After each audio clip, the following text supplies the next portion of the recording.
signing of the registry has been completed. Let me just correct something I said a moment ago. I meant to say that Lord Mountbatten, the late Lord Mountbatten, was a grandfatherly figure. He was not the grandfather of the Prince of Wales, obviously. He was a great uncle, an uncle to the man that you see in your picture right now, the Duke of Edinburgh, Prince Philip. And whether they signed it Mountbatten Windsor or just Windsor, we're not sure. This having been completed now, there will be the processional as we know it. Pomp and Circumstance, number 4. Members of the royal family gathered, members of the family of the Princess of Wales, as she now will be known. Her father, Lord Spencer, who is not terribly well. He's had a stroke and he's been attended by a doctor, we have been told, during most of his festivities during the past week, most of his comings and goings.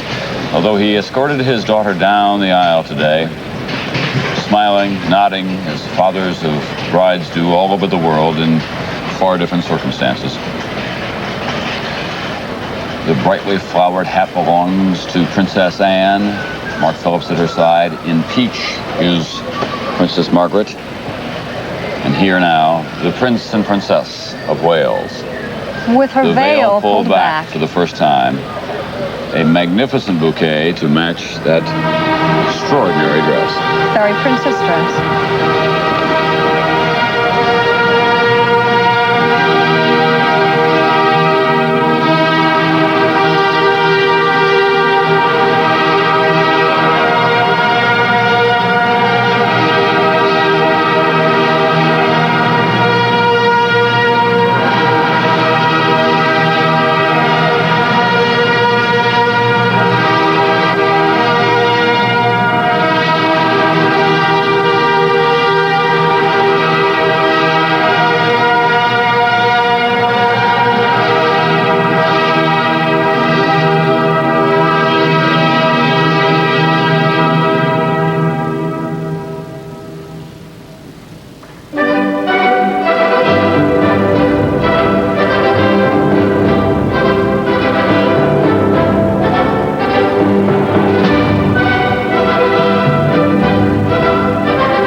Philip and the Queen Mother looking on as we have now a higher shot at the center aisle at St. Paul's Cathedral. And it's because of a shot like that that the dress had to be as extraordinary as it is. A 25-foot long train, I doubt, would have fit the proportions of the smaller Westminster Abbey where other royal weddings have been held. But a church this grand, I can understand why the Emanuels designed on the scale that they did. But Tom, what if it had been a rainy morning, and as it could well have been? Well, at one point we were saying they may have to put pontoons on that train and float it up the stairs, although it didn't work out that way. Tina Brown, editor of Tatler, is with us as well. It goes without saying, Tina, that she is a beautiful bride, but you are of the opinion that she will be even greater looking at age 30. You think there's a little angular quality about her now? Yes, I think 10 years from now she'll have got the poise to go with the looks, and she'll have developed.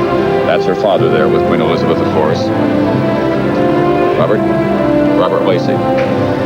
Yes, well, obviously we've now got a new star in the royal firmament, and I'm sure we're going to see a most enormous reception for her when she gets out of the cathedral. A royal family in need of a star? Well, perhaps so. A little glamour, which she's certainly brought to the family. But now Queen Elizabeth, who is there, as you can see in the lower right-hand corner of your screen, these are the bridesmaids. Queen Elizabeth likes the attention, I'm told, centered on her alone, or certainly she likes to be in the spotlight. You think that there's a possibility of some friction? We're not trying to stir something up here on this glorious and festive day, obviously. But they live so much in the limelight, all of these people. It could put some strain on the family, couldn't it? It could. We shall see. I think it'll put more strain on Princess Anne, who has never been well liked by the public at all, and she must feel a little bit sour at the gorgeousness of Lady Diana, or princess as she now is. Am I reading too much into this, or does Prince Charles look absolutely relieved to all of you as well? Well, yeah, I'm waiting for him to stop and gaze in his bride's face. Now, they've been in private together signing the register, and maybe he did all of that. But I want him to turn and be dazzled by her. That's, of course, the romantic side of me. Well, if he won't, I will be. She is really a stunning-looking 20-year-old woman. Now listen to the crowds as they emerge from St. Paul's Cathedral.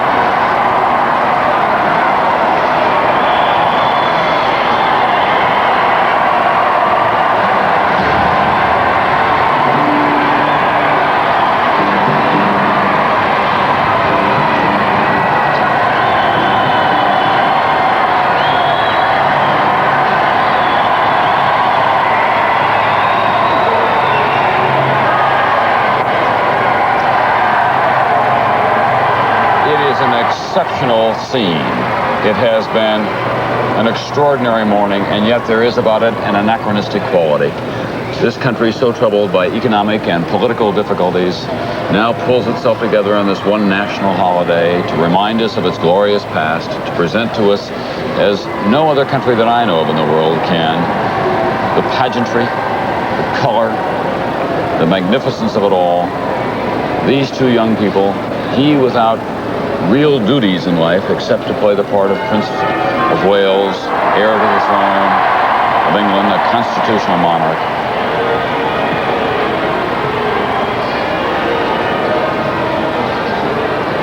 Can't start a war, can't end unemployment. But he can stand for all sorts of basic human qualities which are clearly moving everybody today. And the Archbishop Runcie talked about that. In a speech in which he emphasized the family themes, he said, marriage requires a private faith and a public importance. We can solve all of our economic problems, he said, and if we fail to build our families, we will profit as nothing. They were married, too, in what is called a people's church. St. Paul's is, despite how grand it is, it serves the purpose of a simple parish church, and in a rather liberal way. Tina Brown, Queen Elizabeth doesn't smile much. I mean, there she is, the mother of the bride, groom, and she now has something accomplished that she wanted to for some time. She is very solemn, unlike the Queen Mother, who grins and grins and grins, but she may have been overwhelmed with emotion. It's for her a very, very moving moment. At last, Prince Charles has put her out of her misery and anticipation, and she's going to get an heir from him.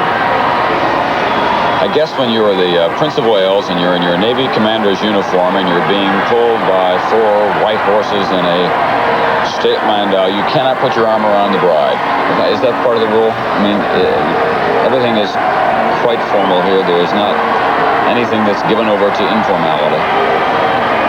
But isn't that the natural inclination? You'd reach over, there you've married this beautiful young woman, this relief?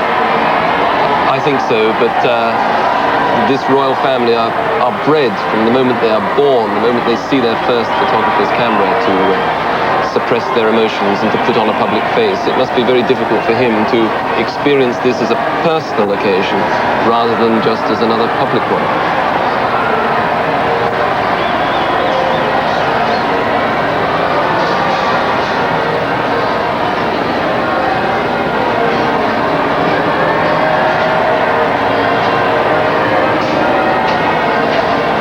Tina, they have done some things already that are a departure from the royal family, however.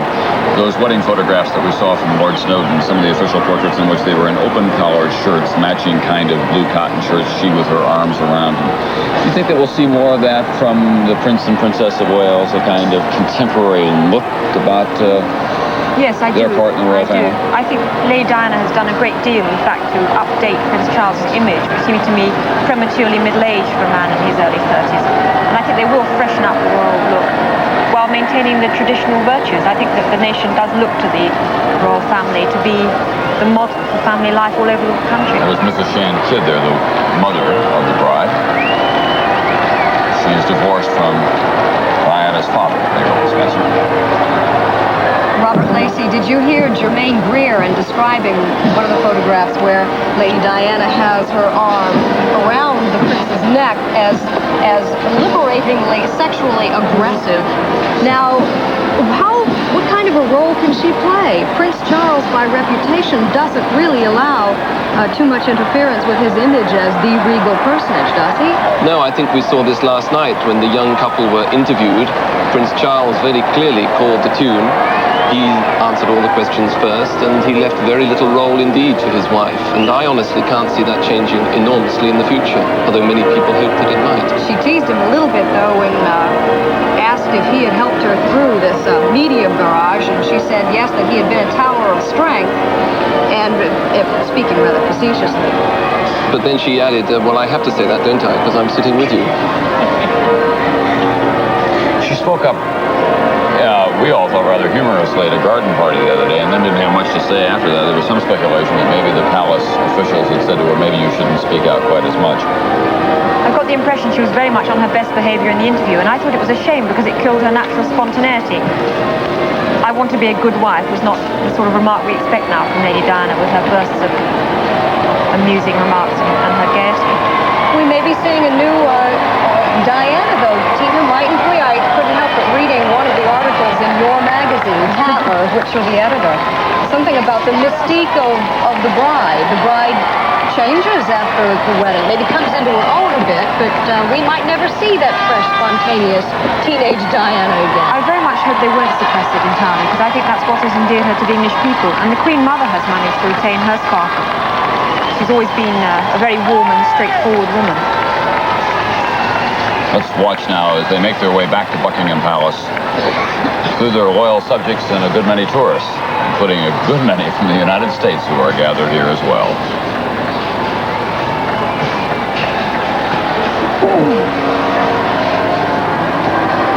The Queen now making her way down the steps of St. Paul's Cathedral, where she will get into her own carriage for the return.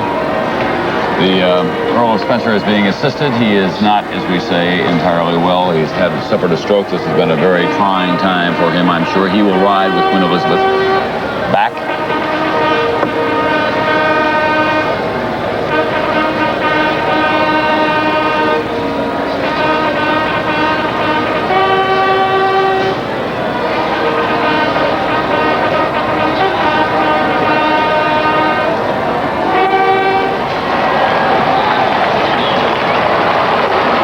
We just call him the Earl Spencer, don't we? Not the Earl.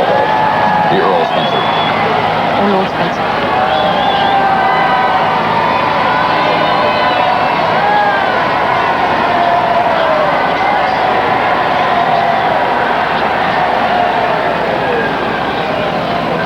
There are anti-monarchists in this country, but not as many as there are people who defend the monarchy and its constitutional role.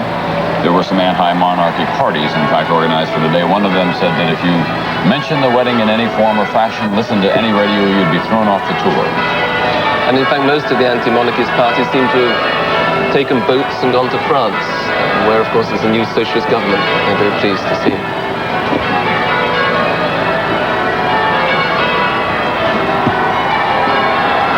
In the background, the Stedman peal. The bells will be pealing for 4 hours altogether from St. Paul's Cathedral. Bells throughout the city will be heard as well.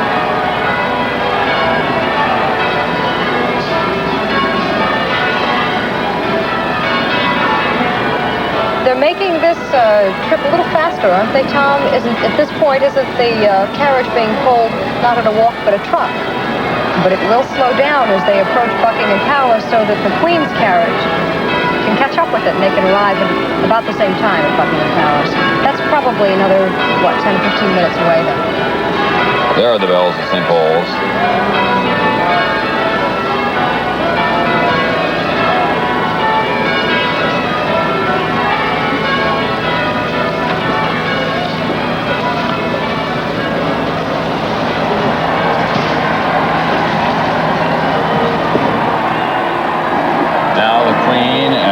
Spencer leaving St. Paul's Cathedral, making their way back to Buckingham Palace. They'll be going at a little faster clip. There was some concern on the part of those of us who don't know the pace of these things that there could be a rear-end collision, but it seems very unlikely given the way these matters are organized.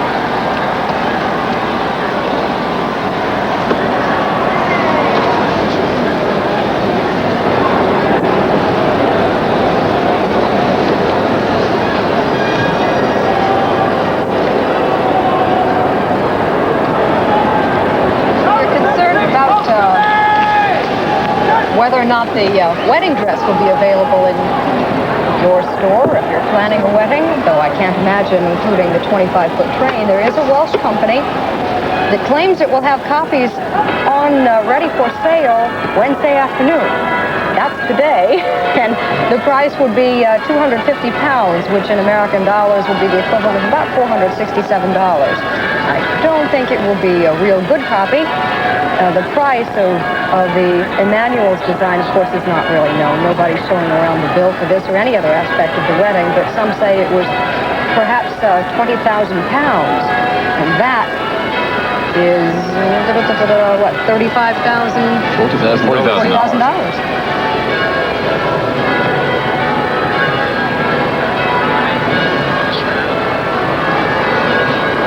In many parts of this procession, in the upper right-hand corner of the picture, the Queen and the father of the bride. In the lower left hand, you see the Prince and Princess of Wales and the bells that are pealing out across the city. She will never, ever again be called accurately Lady Diana. No, that's a pity, because already there are several pubs named after her, and there's a locomotive, a train up in Scotland named after her.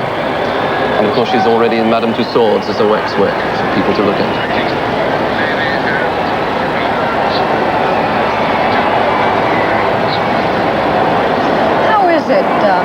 Robert, that the members of the royal family can maintain worldwide interest. The Queen, one of the most recognizable women in the world.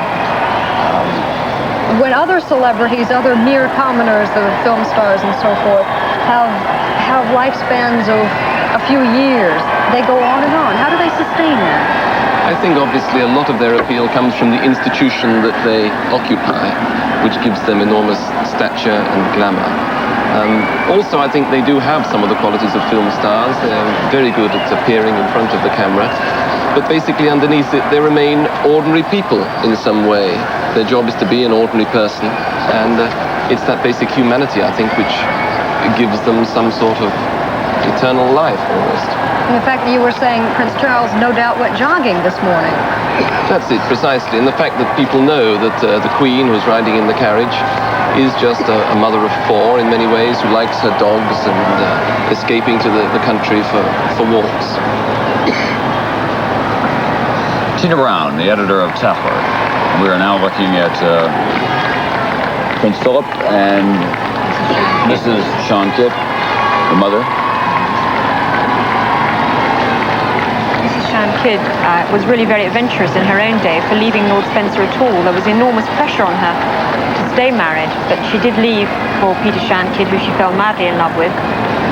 And it's remarkable, really, that she remained on such good terms with all her daughters, who she did, in fact, leave at home. They do seem to like her very much. But that's not unusual in these families, is it, for the children to remain with the father? No, it's usually the case in a family of this kind if the father does retain custody.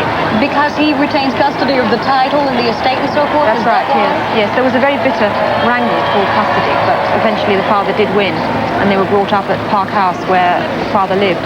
But in other British families who are not titled, does the mother, as in most of the world, at least until now, does the mother generally get custody? I think so, but I think obviously, and this was an open and shut case, that Mrs. Sean Kidd had left home. And I think even in ordinary families, in that situation, the husband very often does get custody. The bride's father has endeared himself to people in this country very much. On the day the engagement was announced, he was caught outside Buckingham Palace taking photographs of the occasion, saying he'd photographed every other stage in his daughter's life, and there he was just like any other tourist.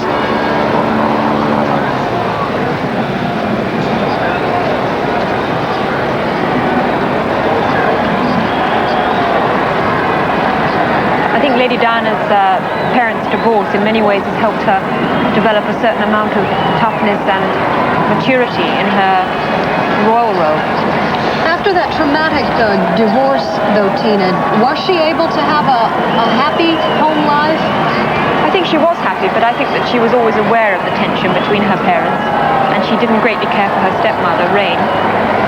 So all of that was good training in a way for being royal.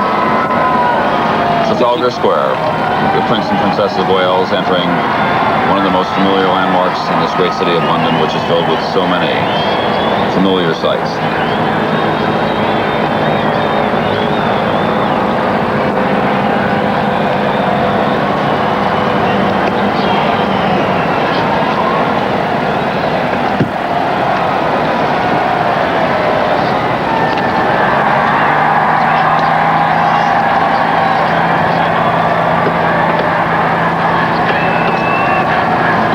there's sand on the road. There's a slight rise in the ground there, and so sand is put down so that the carriage wheels don't slip.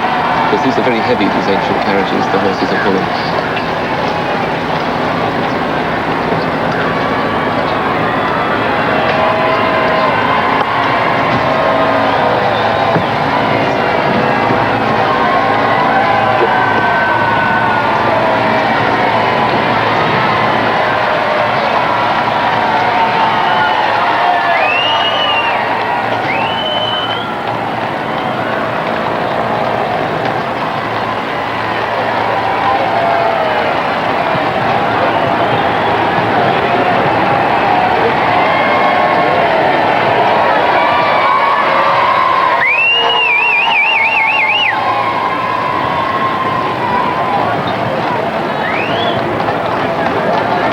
Down the Mall now, a long stretch of what used to be a promenade lined with trees, and perhaps the single most beautiful long view of the procession.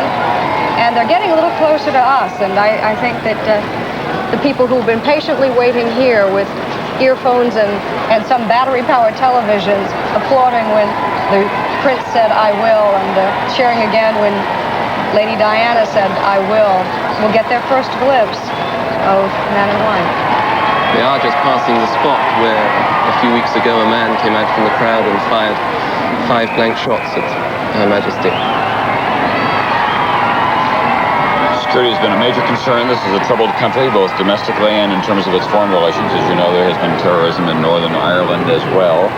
Overnight in Liverpool, the first fatality of the rioting in that troubled neighborhood called Toxteth.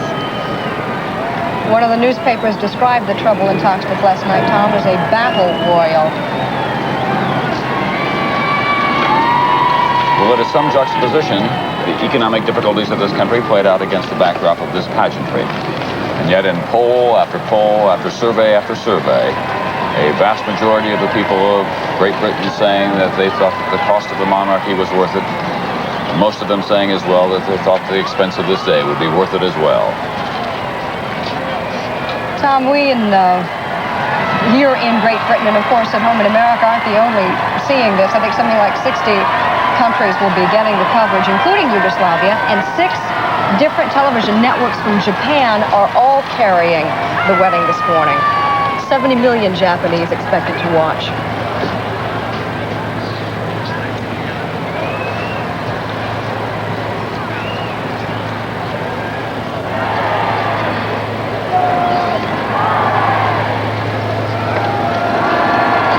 That's the Queen Victoria Memorial that you see in the foreground, which stands just outside of Buckingham Palace. They slowed to a walk.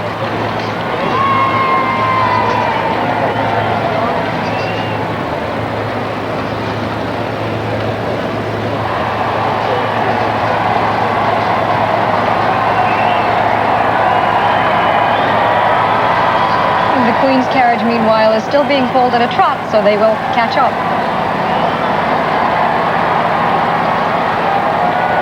By some accounts, we're approaching the climax of this afternoon. After, maybe 20-some minutes after the Queen has arrived at Buckingham Palace, they're here at the balcony, and the crowds can sing and shout and cheer them, and that it definitely will be the emotional climax as far as the crowd is concerned. We still have much to look forward to.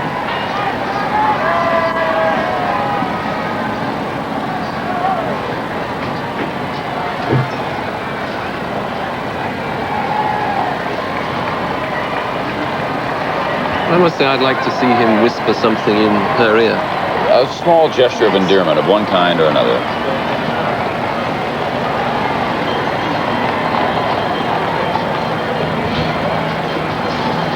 We've talked about this in the past, but there was a kind of auditioning for this job.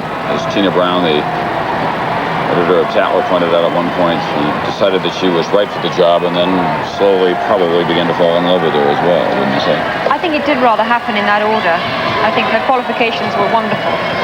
And then she seemed to get more glamorous before his eyes. Here they come now into the great circle outside of Buckingham Palace, and if you'll permit us to be tourists, we will be as well. We're going to turn around and watch and shut up for a while.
in a bit.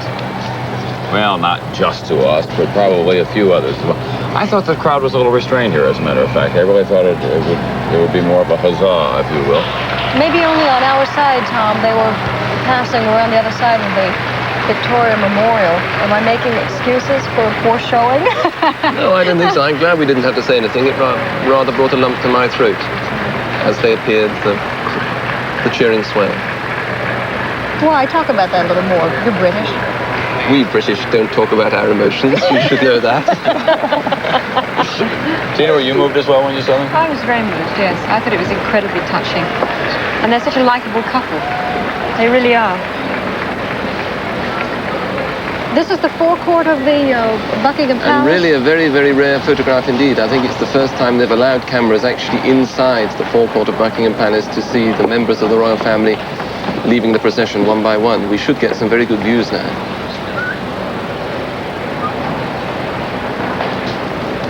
This has all been rehearsed right down to the last clatter of the hooves with the members of the footmen and the royal guards and the royals and blues. Blues and Royals. Blues and royals now. Get it right. Alphabetical order, B&R. I'll try to remember that.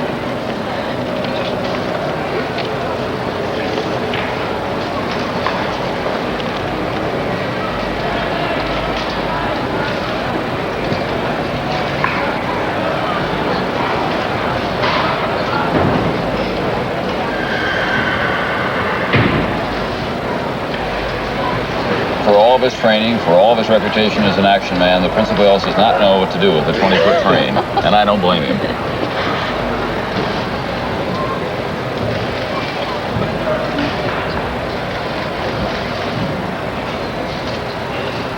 She gives us that now familiar sidelong glance, smile.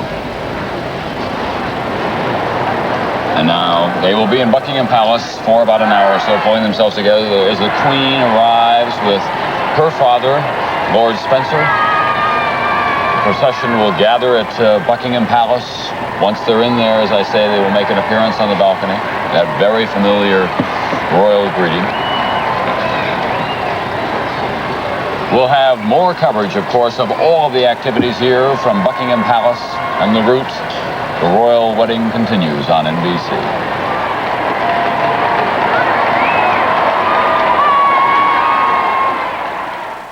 Wednesday, it's Real People, the first TV show starring the American people. Then, a bus ride to a new school turns into a bum trip for Arnold. Dad, let's get off at the next stop. And these girls will teach you the facts of life. Details, Nat. I want details. Right after Real People and Different Strokes, Wednesday on NBC. This is John Beard for KNBC and the American Red Cross, asking you to learn CPR. For your free pamphlet, mail a self-addressed stamped envelope to KNBC. The storm struck suddenly, slashing through the valley, severing lives and lifetimes, leaving survivors stranded. And the people of the Army National Guard answered the call for help. Bridge washed away. This is no time for theory. The response has to be now. The Guard's got a job to do. And it's like moving a mountain.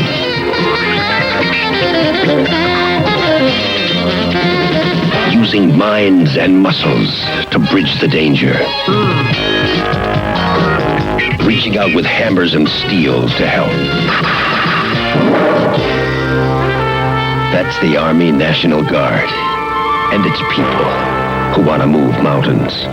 And it could be you. Call your Army National Guard recruiter and help move some mountains. Call toll-free.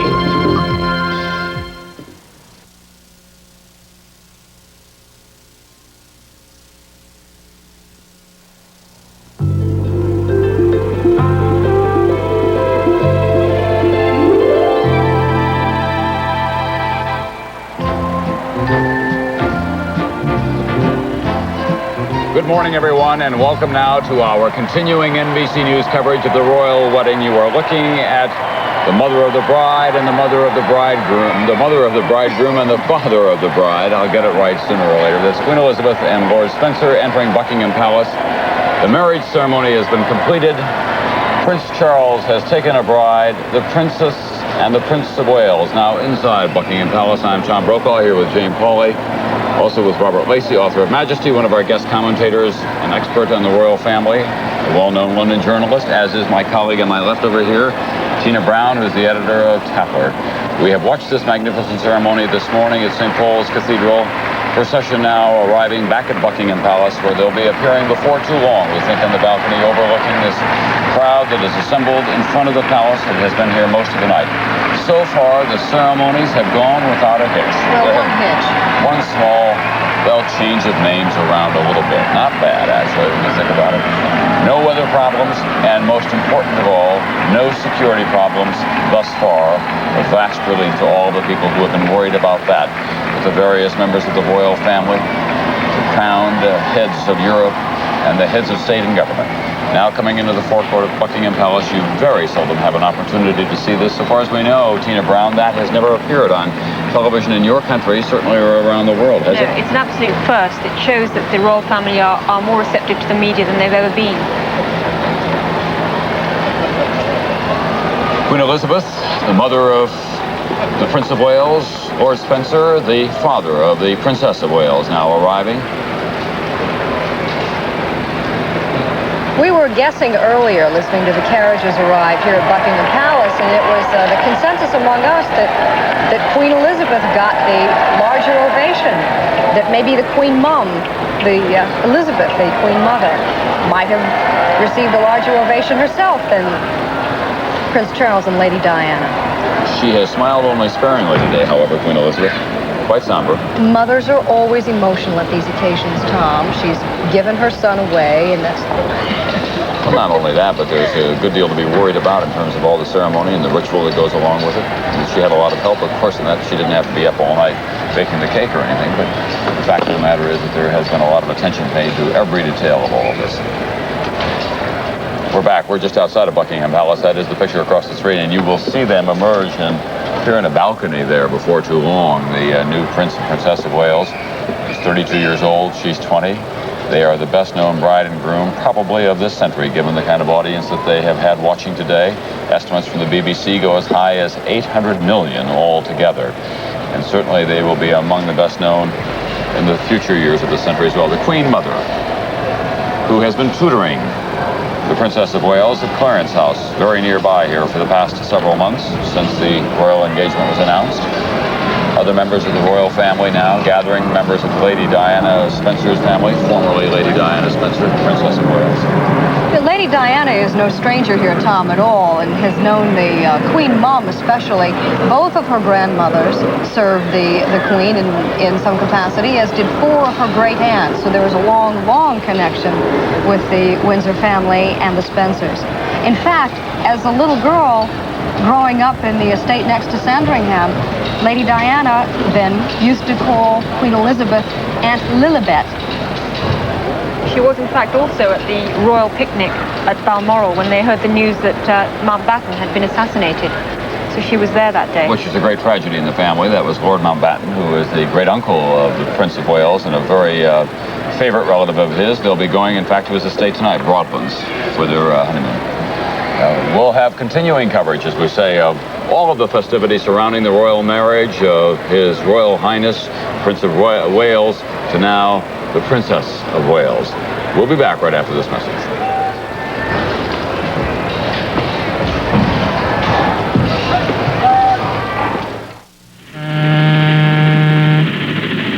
To some people, winning is more than a goal. It's an attitude that drives them to get where they're going first, to meet each day at full speed. A stockbroker with this winning attitude demands fast information and knows the value of acting ahead of the crowd. He's a Bache broker. The winning attitude at Bache. Put it to work for you. American Express presents... Hello. I want to fly to San Francisco. Okay. Then Miami. Then San Diego, Houston, Jacksonville, Las Vegas, Detroit, Sarasota. Say hello to Pan Am, because now, besides flying around the world, Pan Am can take you to 25 American cities. And New York. Sir, do you have An American Express card? Good. The American Express card. Don't leave home without it. If they could just stay little till their garters wear out. I can't believe it's Susie's 5th birthday. It seems like yesterday she was in Carter's baby clothes. It's a good thing Carter's makes bigger kids' outfits and sleepers and underwear, too. She's growing so fast, but she still hasn't outgrown Carter's. That's what Carter's is all about. If they could just stay little till their Carters wear out. Saying goodbye may be the only hard part of this family's move to a new town. That's because they selected Better Homes and Gardens Real Estate Service to help. I sold their present home at their price. And I found them this home in their new town at terms they could afford. My knowledge of financing alternatives and our computer relocation system makes a big difference in today's market. And it's like moving with someone you know. Get to know the real estate members of Better Homes and Gardens. We're back on NBC News and this special edition of the Today program this morning as you see the many celebrants who've gathered along the royal wedding procession route now being permitted to walk down the mall toward Buckingham Palace from St. Paul's Cathedral and the various stations along the route, where they will assemble here just behind us at our NBC News station for the royal wedding couple's first appearance at a balcony at Buckingham Palace as the Prince and Princess of Wales. I'm Tom Brokaw once again here with Jane Pauley, Robert Lacey, and Tina Brown. Look at that picture now as the people get to participate in their own way in this wedding ceremony as well as they have right along, as a matter of fact. The principals were all the members of the royal family or heads of state or whatever at St. Paul's for the most part. The people have made this the festive occasion that it is, although the crowds have not been quite as large as we had been led to believe. They have been very supportive and in very, very good spirits, I would say, today. No booing, no real overt acts of hostility, no panicking on the part of anyone, no trampling across lawns.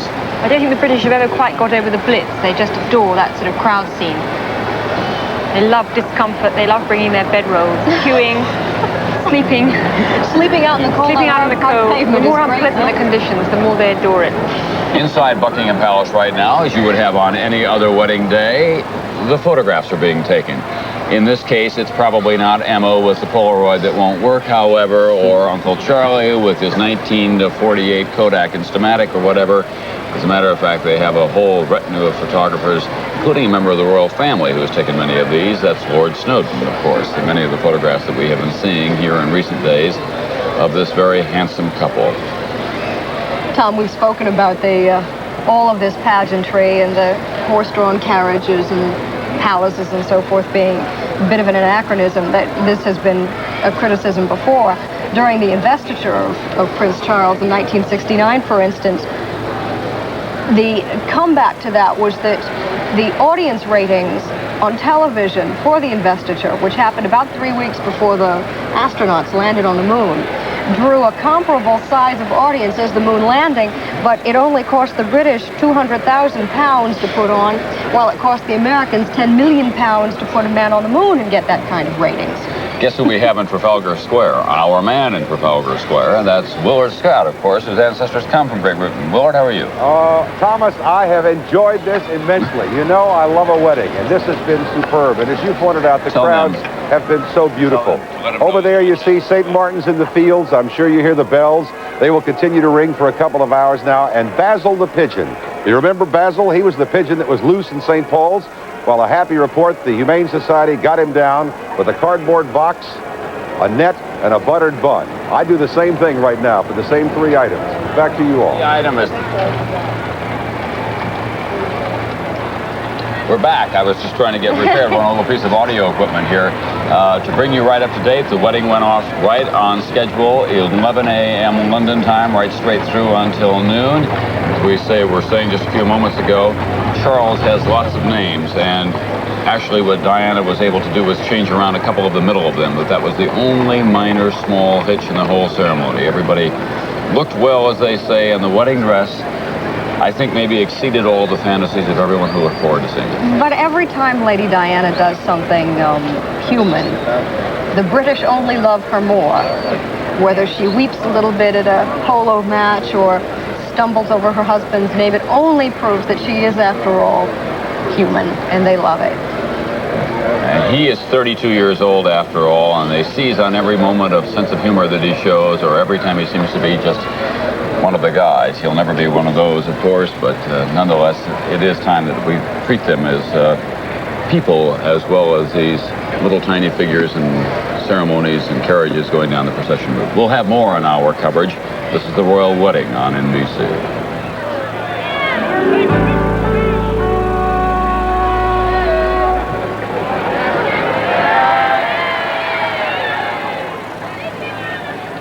Life can be interesting and rewarding, but for some of us, life is full of fear and tension, and we can begin to feel hopeless, unable to manage our lives.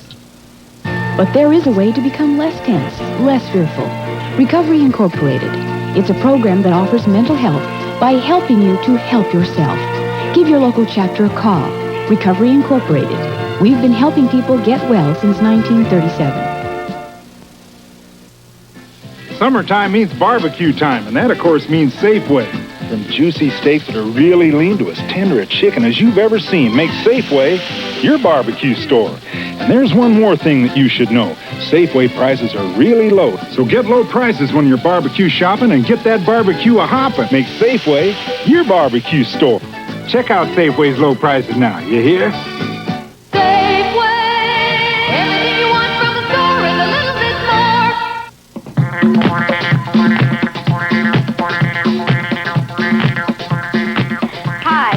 Charlene Tilton, and like many of you, I really enjoy dancing, disco, and good music.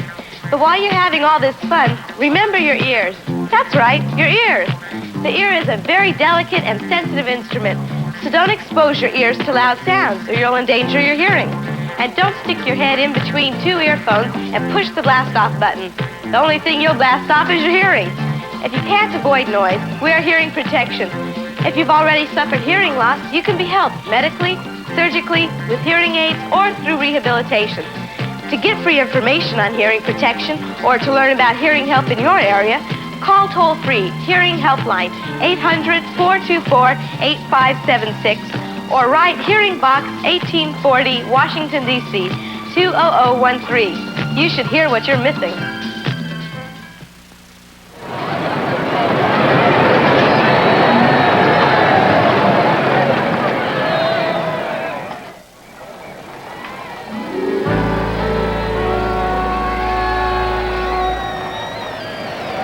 Meanwhile, the bells of St. Paul's are still pealing, as they will be for some hours now. Let's go back to St. Paul's, Ludgate Hill, where NBC correspondent Jim Bitterman is standing by with a guest.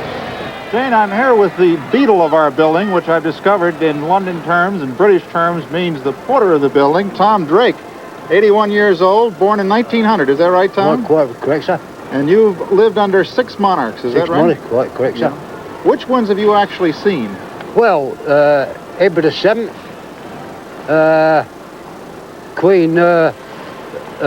King George V, the old Prince of Wales, from a distance, mind. Yeah. And today you saw the Prince of Wales. You saw the Prince, which was Edward VIII, and also our late monarch was George VI. What did you think of the Prince and Princess today as they Very fine-looking, gracious couple they were.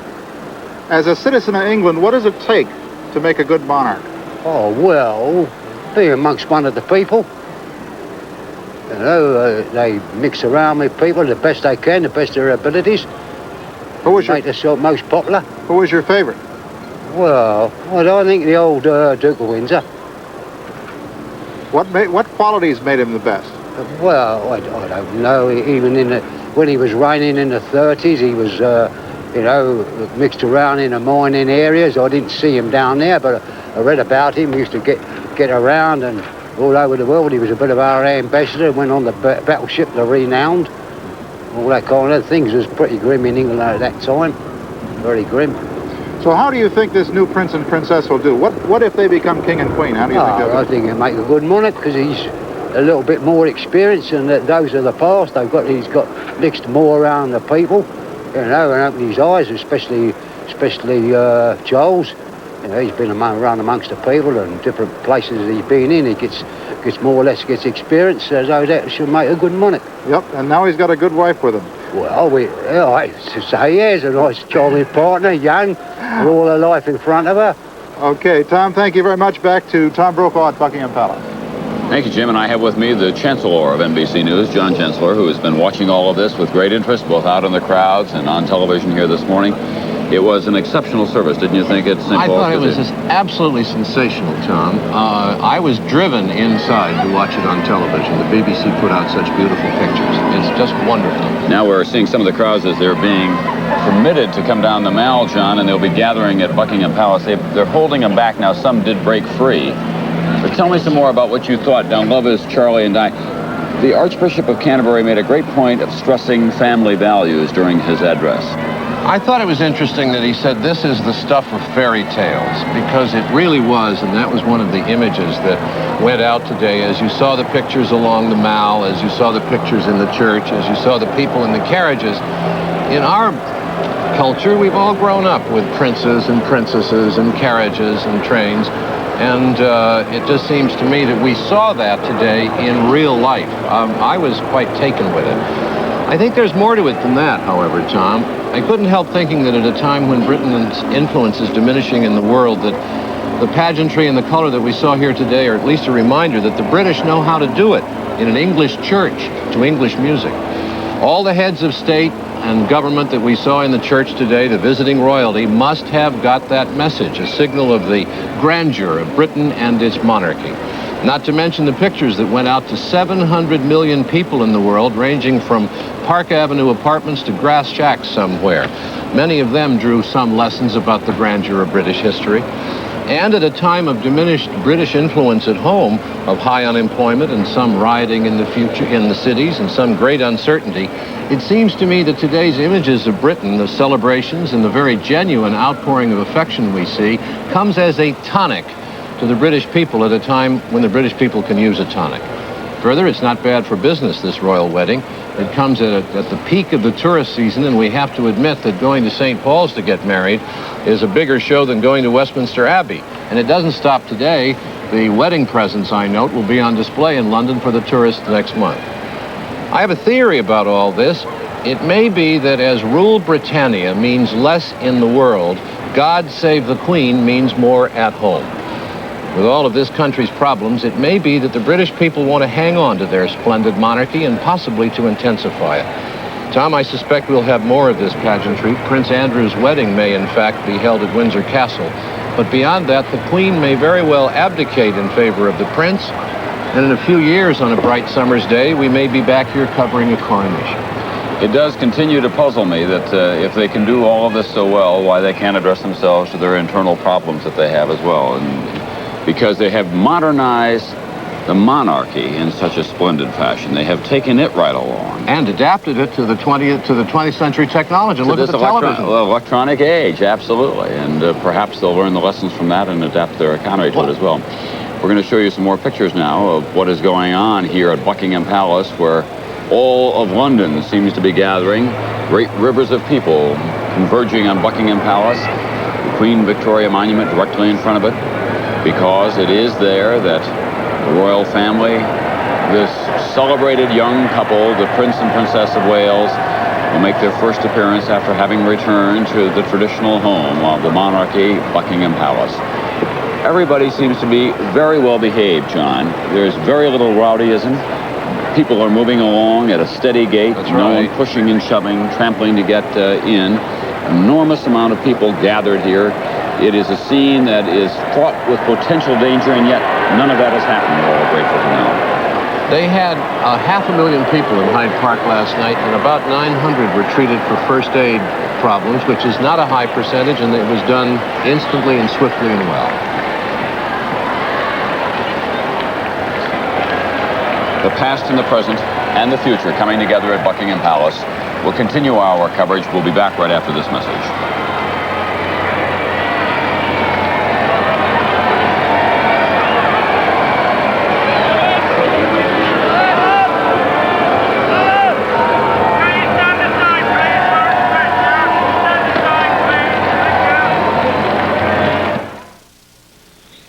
take pictures, most of us drag somebody out into the sun. We squint and look awful. The best pictures are unposed, and they're usually not in the sun.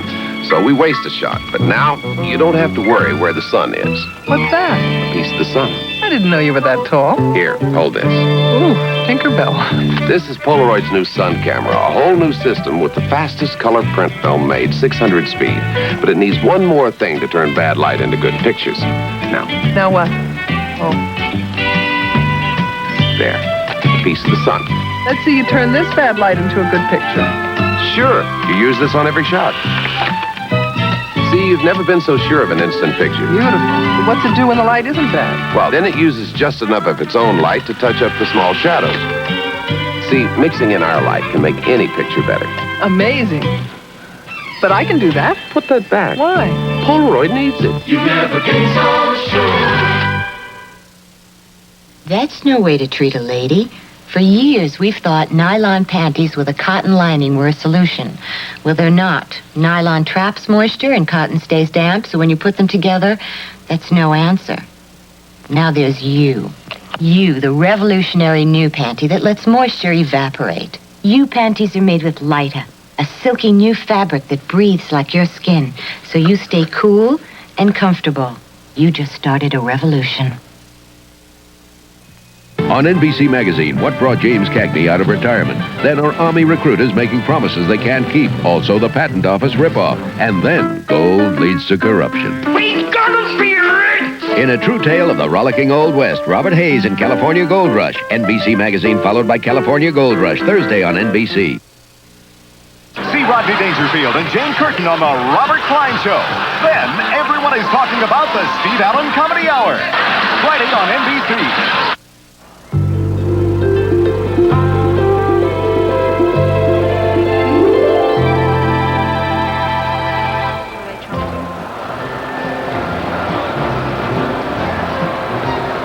Good morning, everyone, and welcome to the scene outside of Buckingham Palace, where inside the new Prince and Princess of Wales are having their photographs taken with members of their family, the bride and the groom, and where their loyal subjects now are gathering in front of Buckingham Palace, where we expect shortly the royal family, the centerpiece, of course, being the Prince and Princess of Wales, to gather on that balcony to greet everyone who's gathered here to celebrate their wedding.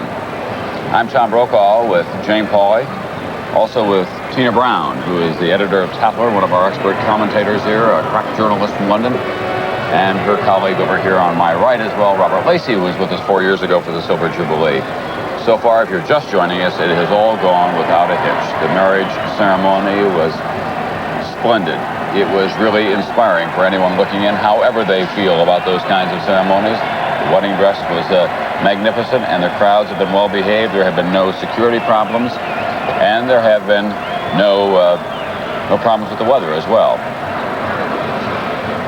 The Victoria Trafalgar Memorial. Square. That's right. That's where we are. They call that the wedding cake, affectionately. Queen Victoria, who still has a real influence in her own way on this country, looking down the Mall now.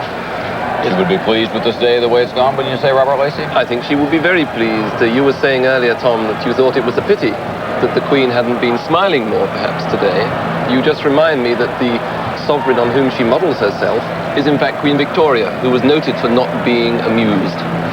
And, in fact, when her son was married, the other Prince of Wales, it was shortly after the death of the Prince Consort, and Queen Victoria wanted everyone to be in black at that. That's right. As a sign of mourning. And he said, "I'll arrive in a hearse." It's when she decided not to do it quite that way. One of the things about her letters, she had so many children, they were always getting married. That every letter she would say, "I hate marriages," because it made her cry, and she had to hide her emotions. She's the example that Queen Elizabeth is struggling over, in that Queen Victoria did not abdicate and occupied that throne decade after decade. You're looking now down the Mall at Buckingham Palace in the background. The crowds continuing to march on the palace in a friendly way. They're not marching on the palace a la the French Revolution or the Cromwellian. This reminds me of two things. One is the Cup Final, which is our annual football match. The other is a Rod Stewart concert that I went to, both of which seem to conjure up a lot of patriotism.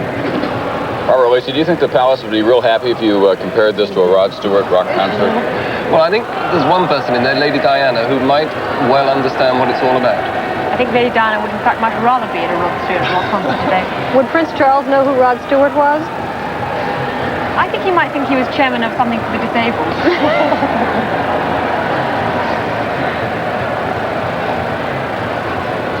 One of the many souvenir hats that you'll be able to get. She'll never be able to go to a rock concert again, will she, Tina? Really? No, she never will. That side of her life is now over completely. But I think she will try and bring some informality into their private life. She said that she's looking forward to living in Highgrove, and I'm sure that her house parties and her lunch parties there will be very informal occasions. Tina, we have standing by at a special desk in our London bureau, Eric Burns, who's going to give us now a report on the highlights of the wedding. I will point out to you, however, that we will interrupt that report if necessary to bring you the scene that we're all waiting for now, the arrival of the bride and groom on the balcony of Buckingham Palace. But now here is Eric Burns with his report, highlights of the royal wedding this morning.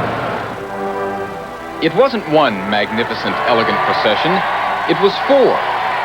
First the Queen's, then the Queen Mother's, the Prince's, and then the woman who would in minutes be the Prince's bride. As they were being drawn to St. Paul's Cathedral, some of the most distinguished wedding guests in the world were entering the church. Father, the Earl of Spencer, escorted his daughter down the aisle, looking not at all relaxed.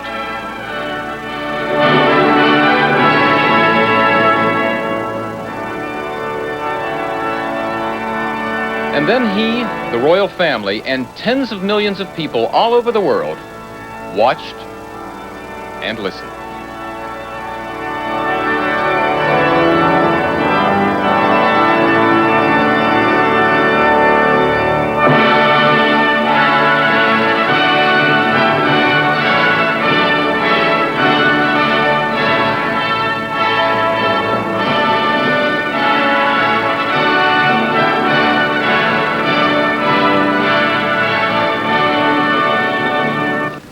Charles, Philip, Arthur, George, wilt thou have this woman to thy wedded wife, to live together after God's ordinance in the holy estate of matrimony?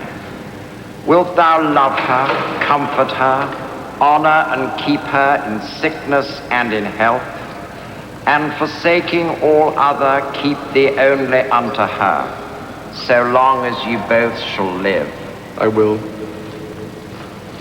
Diana Francis, wilt thou have this man to thy wedded husband, to live together according to God's law in the holy estate of matrimony?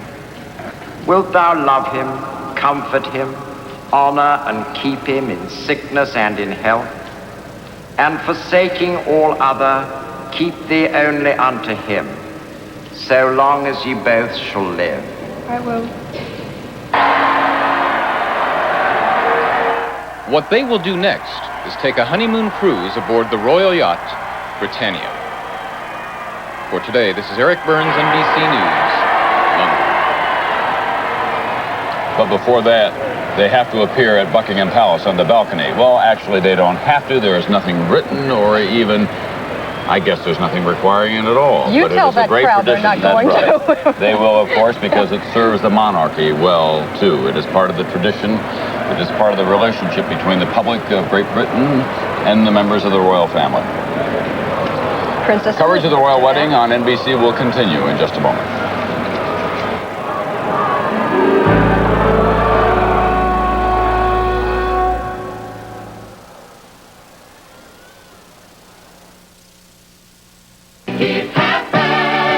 When it's time for a cookout in your backyard, Lucky helps make it happen. You can make it happen. By bringing you good food at lower prices overall, Lucky helps you do it for less. Come on, we'll help you make it today. Even when friends drop in, Lucky helps you save with the 1-pound tub of Nuco soft margarine, just 67 cents at Lucky. You can make it happen, boy. Listen carefully. even though it had promised to be, I still got something to say.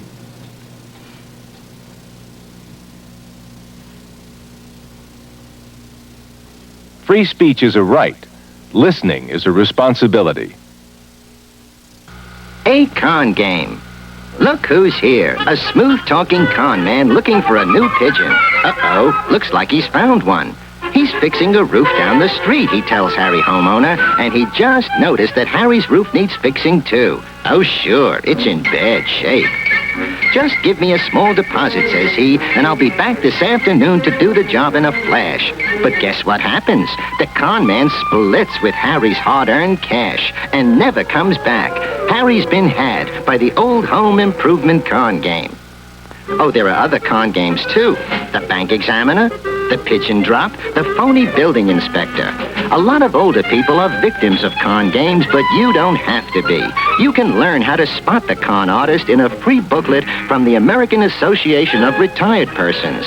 For your copy, write Anti-Crime Guide, AARP, Box TVW, Washington, D.C., 20049.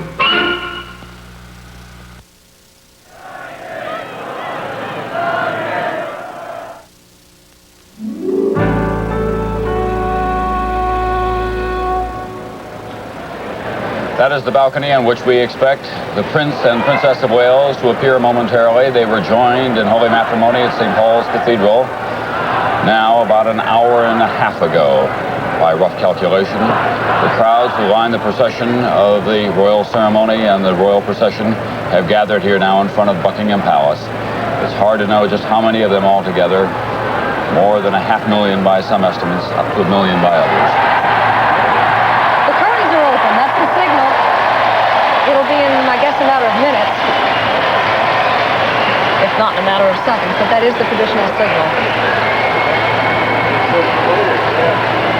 Here they come.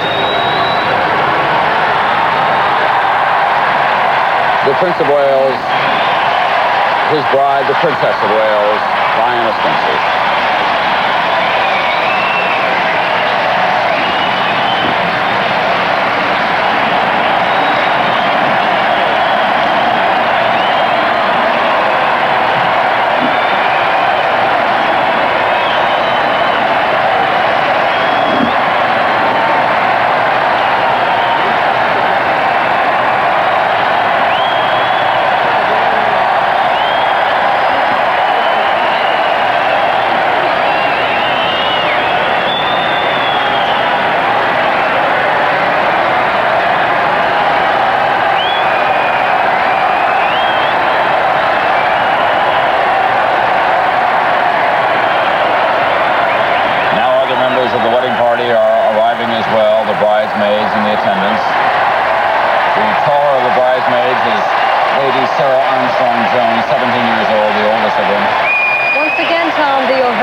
Moment of difficulty that can exist between two families on this kind of an occasion. That's right.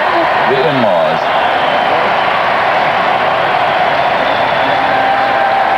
Lady Diana, of course, was born on the royal estate and grew up, we are told, calling the Queen Auntie.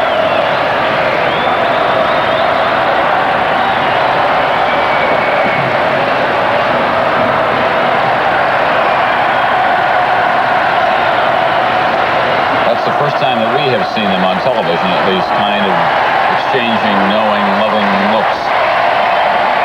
Speaking of mothers-in-law, Tom, Prince Charles' great-great-grandfather Bertie was quoted as saying once, "I don't mind praying to the eternal Father, but I must be the only man in the country afflicted with the eternal mother." Yes. His mother was Queen Victoria, of course.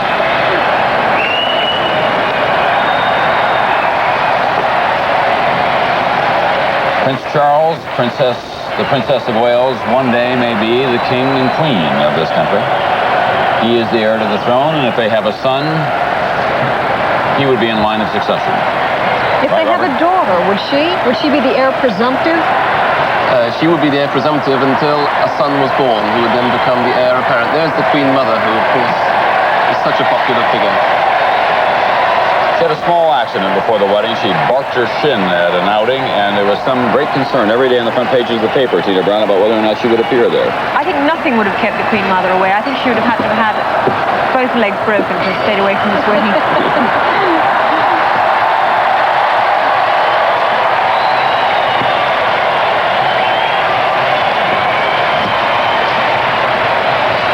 Well, they do have other business to attend to. No, they'll be back. There will be curtain calls. He doesn't want to leave, you see. There will be curtain calls, I'm sure. Though I don't have a direct line to Buckingham Palace. I could be wrong. This balcony, of course, is historic. It is on this balcony that the royal family have appeared at the end of 2 world wars to receive ovations like this. We last saw this 4 years ago during the Silver Jubilee when Queen Elizabeth appeared with her son. It's been a difficult day for many of these spectators. They have been standing here for hours, and the weather is not oppressive, but it's warm, and a couple of women were seen having fainted and carted off, and there was some speculation up here that they might have been former girlfriends. I think that was your idea. Well, a lot of speculation, but... They're part of the ladies in waiting and waiting and waiting. Of which I was one for years.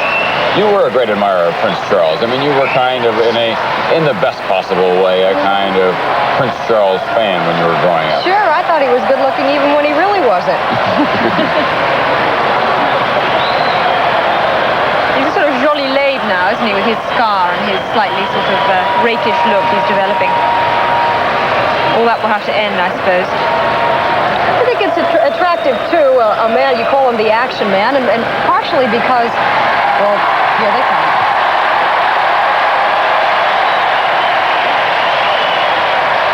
Is that Clementine Ambrose she's holding by the hand? Looks like it, yes. She's her favorite bridesmaid. She was a student of hers at the kindergarten. That's right. Direct descendant of Winston Churchill. And she's got everything going for her, has Clementine Ambrose. Now, what member of the royal family might she be paired with 20 years from now? Maybe Mr. Edward Van Cutsum, the other royal page.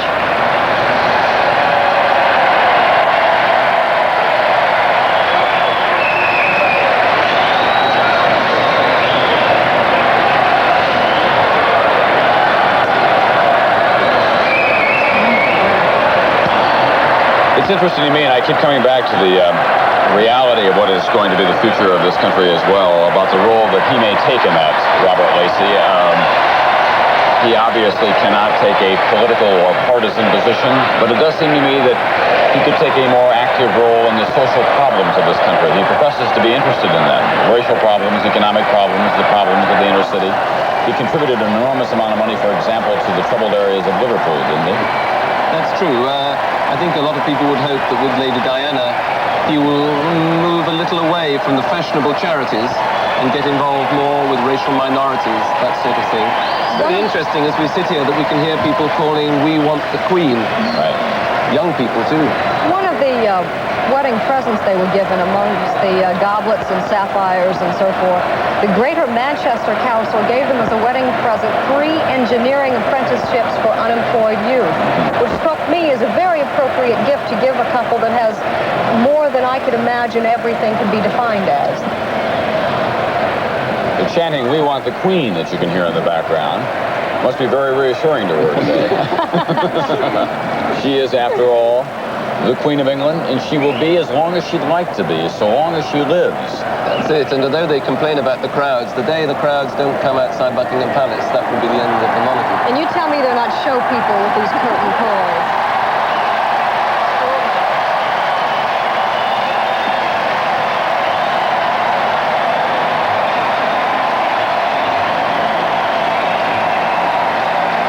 I'm hardly an advisor to big smile from Queen Elizabeth once this day. That'll happen tonight when she kicks her shoes off. That's right. Sits back and says, well, we got through it, Philip. They'll all sit down and watch it on the video this evening, you can be sure. There's your smile, Tom. Satisfied?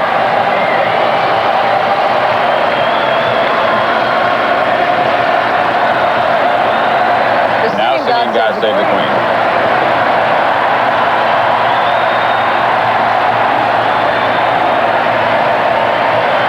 Prince Charles and his mother are very close and share some of the same attitudes about the monarchy, don't they, Robert?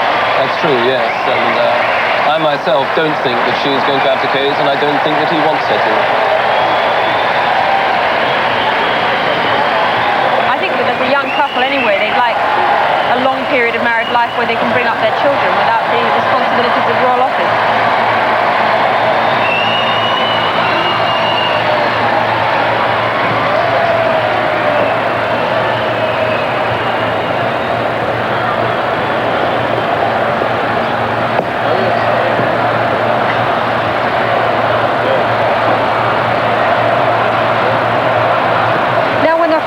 The curtains will drop and the doors will close, so maybe not in that order, but right? That's right, yes. That will be the sign that they're going into their wedding breakfast. The pages won't give up. They like it. Prince Charles found himself in about that same position at one time, his mother's coronation. That's right, when he was only a little boy of 4 or 5. And you can imagine the experience for a little child to be held up and look down at this great sea of humanity stretching hundreds of yards. Robert, Tina, you're the experts. Predict for me how soon we'll christen the new baby. Well, the Queen didn't waste much time. Prince Charles was born within a year of the marriage. The Queen Mother, known as the Queen Mom. Very popular, as you can hear.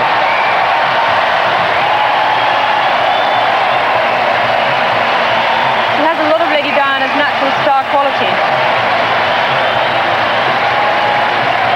The Queen Mom was queen for, what, 12 years? How long?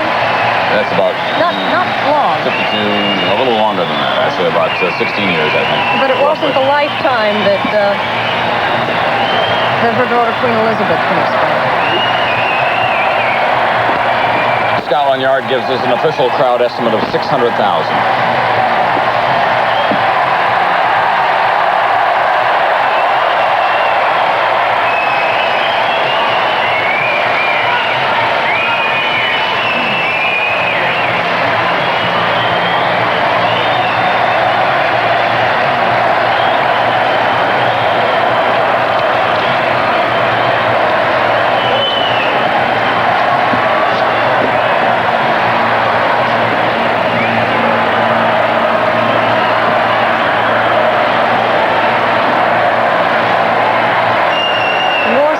From the Queen.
So they have returned once again to the interior of Buckingham Palace. The crowd will remain fixed in place until the royal couple leaves for its honeymoon trip or until it appears once again in the balcony.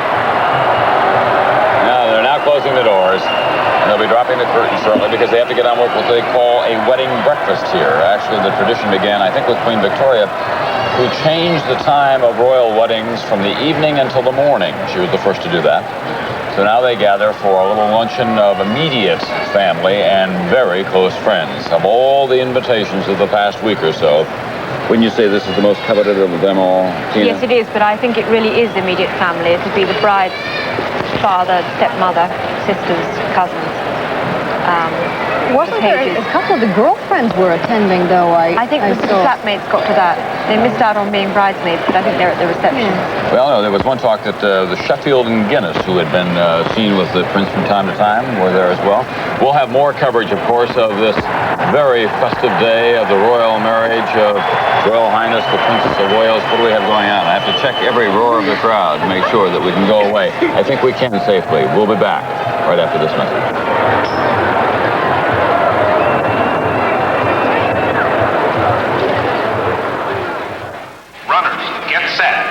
Ticks and fleas neck and neck with your dog or cat.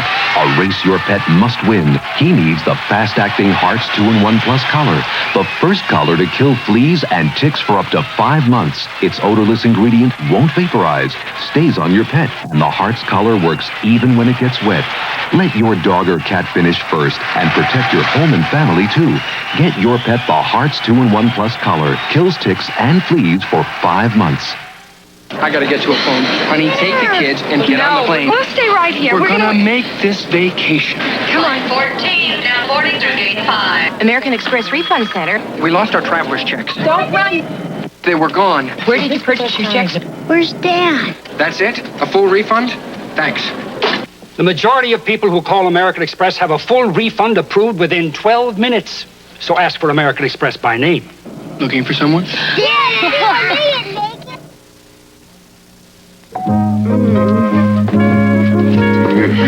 Where's everybody going?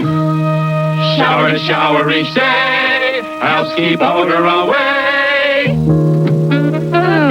Shower to Shower adds baking soda to the finest talc to bring you the first deodorant body powder that helps neutralize odor. Shower to Shower. Shower to shower each day helps keep odor away. Did you shower to shower today? If you think you need extra strength pain relievers for headache relief, you should know this. A new medical study shows the amount of pain reliever in extra strength Tylenol is no more effective for headaches than Bayer aspirin. The fact is, there is no medical study proving that any pain reliever you can buy gives more headache relief than Bayer. Not Anacin, Excedrin, nothing. Why pay for extra medicine? For headaches, nothing gives you more relief than Bayer. Nothing. One of our favorite Englishmen is with us now. That's Peter Ustinov, who has been working with NBC News and the events surrounding the coverage of the royal wedding of Prince of Wales to the now Princess of Wales. Pretty good theater, wouldn't you say, this morning? Yes, and what I liked about it very much was that they really seemed to have a gift of making the most enormous and apparently pompous things terribly intimate. And I felt that the Archbishop's message was really addressed to me personally. I felt rather embarrassed by it because it's rather late in life Free to have go such and words. start up a new family. Exactly. But it was kind of touching to have him say that if we solve our economic problems and fail on the family front, we will have profited for nothing. I thought it was marvelous. And I was also very touched, I don't know whether you heard it, was that when she had finished assenting to the proposition of the Archbishop on behalf of Prince Charles, he said, "Well done," to her. Oh, I didn't hear that. I just heard it. You've just heard it. That's a marvelous new sensitive microphones. Well done. That probably won't be written into the Book of Common Prayer, however. I don't think it will. And I'm sure many people would be touched by Mayor Coach's affectionate and jocular message from New York. I didn't hear that. We call him Mayor Koch in New York, but we call him Mayor Coach here. Mayor Coach is somehow better in this sort of connection. Right. Yeah. What did he say? Oh, well, he said, he just said he wished them every luck, but in a very, very New York way, which was, I'm sure will do a lot of good. We want to show you now some of the crowds that have gathered here in front of the Buckingham Palace. Have you ever gathered as a British subject here before Buckingham Palace to witness? Last time was when I was at school, and I saw King George V's Jubilee. Oh, you did? And King George V and Queen Mary appeared on the balcony. I was 14. There was no television, of course. And it dates me, but I'm very glad to remember it because It's a extraordinary, well-mannered crowd and pleasant crowd. And again, for some reason, although it's enormous, it's extremely intimate in feeling. When was the last time you saw a crowd this large? Oh, God, I don't know. I think during the war. Someone said that you had a line back there. The last time you saw a crowd this large was in a Russian film. Oh, yes, but then most of them didn't get up again. It was a very different atmosphere. I knew I would work that out of you sooner or later. I saw what you were aiming at, yes. What about the monarchy itself? We have been debating that, the great contrast to that, the last 3 days now. Do you think that this will kind of reaffirm its place, even in these most difficult times? Well, I think it has to adapt itself, and that, I think, Prince Charles is most ingenious because he has an enormous sense of humor. I was delighted that the goons, for instance, who are British clowns, were invited to the ceremony. This seems to be absolutely justified. And I must say, when I first met him at a Royal Command performance, he wasn't yet very used to this sort of thing. And he was preceded by Prince Philip and the Queen, who asked us the usual questions, very nice, but got through it very quickly. He'd got through 1/3 of the crowd when they'd already finished and were waiting to go into the movies. And they were saying, "Come on." Just as he was standing in front of me, he said, "I'm coming." But he really wanted to know about these things, and he was nice enough standing in front of me to say that he admired me. I said, "Well, I admire you a great deal, sir." He said, "Come on, what is there to admire in me yet?" And I said, "Well, I couldn't jump out of an aeroplane with a parachute if you paid me." And he suddenly looked very resentful and said, "You could if you were pushed."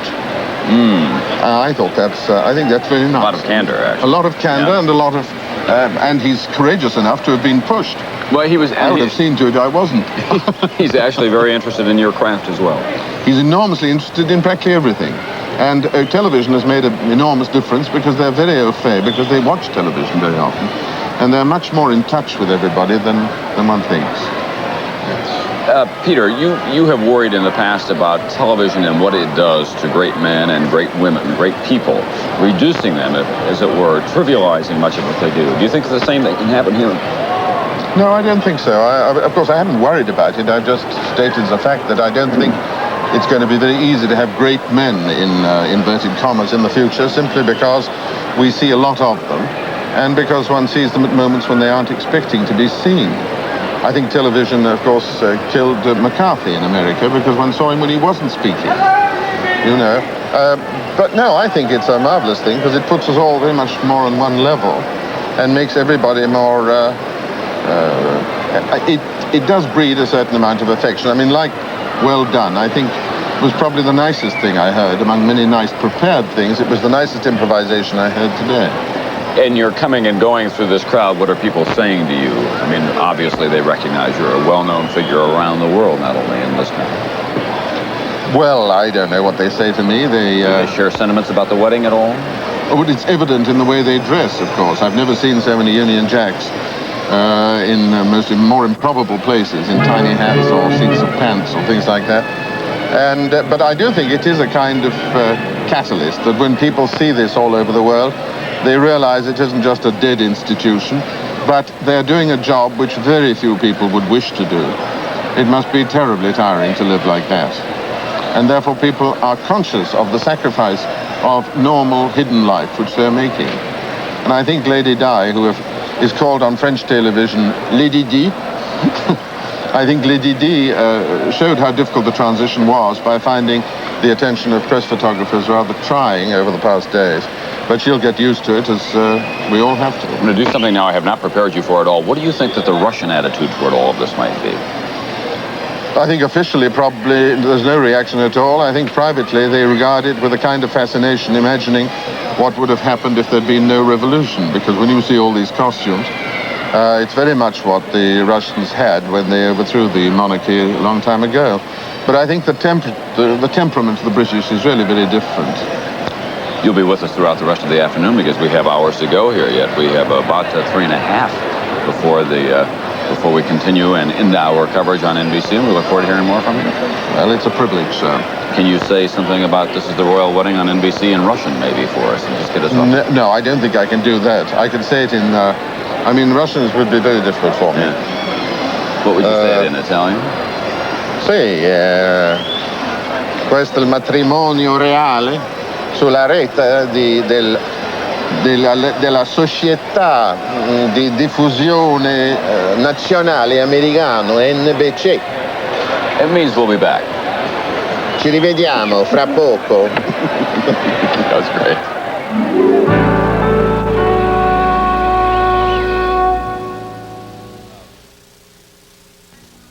Hi, Mom. Just dropped Chris at school. Just in time for coffee.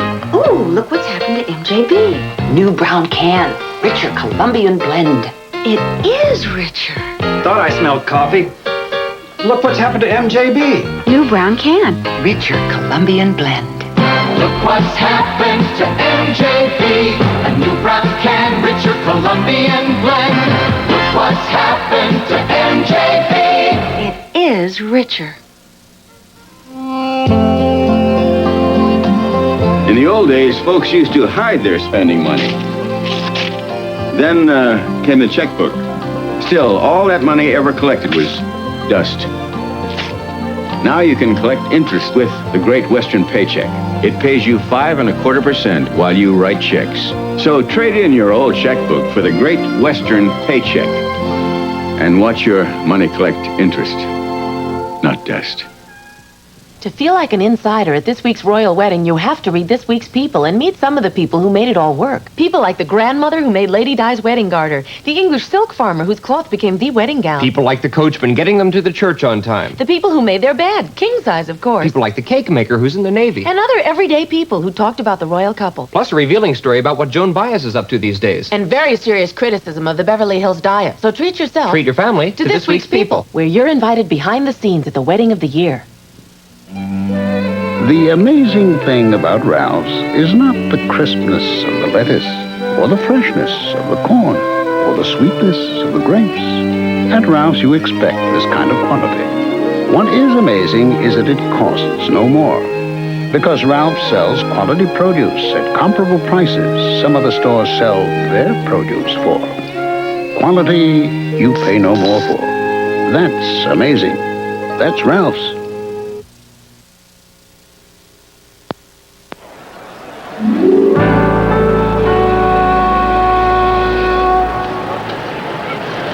Well, maybe you're wondering what Prince Charles and Princess of Wales, the former Lady Diana, now that we're stumbling over that, have in common. They are seventh cousins, but their connections actually go back all the way to the 17th century. When Queen Elizabeth died childless in 1603, the crown fell to James I, who ruled under the stern banner of divine right of kings. This banner was carried forward by James' son, Charles I. Civil war broke out over the issue of divine right. Charles was beheaded, and the monarchy was dissolved for 11 years, only to be gloriously restored by his son, Charles II, the Merry Monarch. Though he left no legitimate heir to the throne, Charles II left no dearth of illegitimate children, and it's here that we find the link between Prince Charles and Lady Diana. But more on that later. First, on with the lineage of Prince Charles. Since the Merry Monarch had no heir, his brother James II assumed the throne. But James' staunch Catholicism forced him, in effect, to abdicate to his Protestant daughter Mary and her husband William of Orange, who ruled jointly. They were succeeded by Mary's sister Anne, but once again the kingdom was faced with a childless monarch. Oddly enough, an heir was found in Germany. Sophia of Hanover, James I's granddaughter, was to provide the royal connection. Her son George I, though he spoke not a word of English, succeeded Anne. And from here we can directly trace the throne to the present. George I's son, George II, was an empire builder. His grandson, George III, was the king who lost the rebellious 13 colonies, America. Years later, George III's granddaughter, Victoria, became queen and ruled at the height of British imperial power. Her reign was longer than that of any other British monarch. So long, in fact, that when her son, Edward VII, arrived at the throne, he was about 60 years old and ill-prepared for the job. Edward's son, George V, was to guide the British through the difficult days of World War I. With his son, George VI, inheriting the same dark task for the Second World War, when Edward VIII rocked the monarchy by abdicating for the love of a woman, the American divorcee, Wallis Simpson.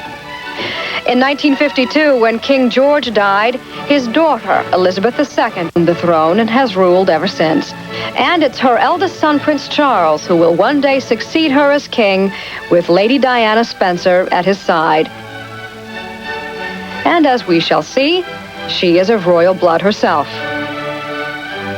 As we said before, the royal link begins back in the 17th century with King Charles II, the Merry Monarch.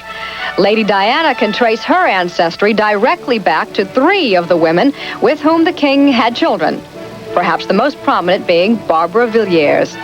She had a son named Henry, the 1st Duke of Grafton, who in turn had a son Charles, the 2nd Duke of Grafton. Charles' great-great-granddaughter, Adelaide Horatio, married Frederick IV Earl Spencer, a very wealthy man. Frederick's great-grandson, Edward John Spencer, had a daughter, Diana Frances, the future Queen of England. Could I have a couple of those pencils just to keep them? Debrett's Peerage has traced genealogy and chronicled the social history of England for hundreds of years. And Mr. Harold Brooks Baker, the managing editor of Debrett's, is with us this morning.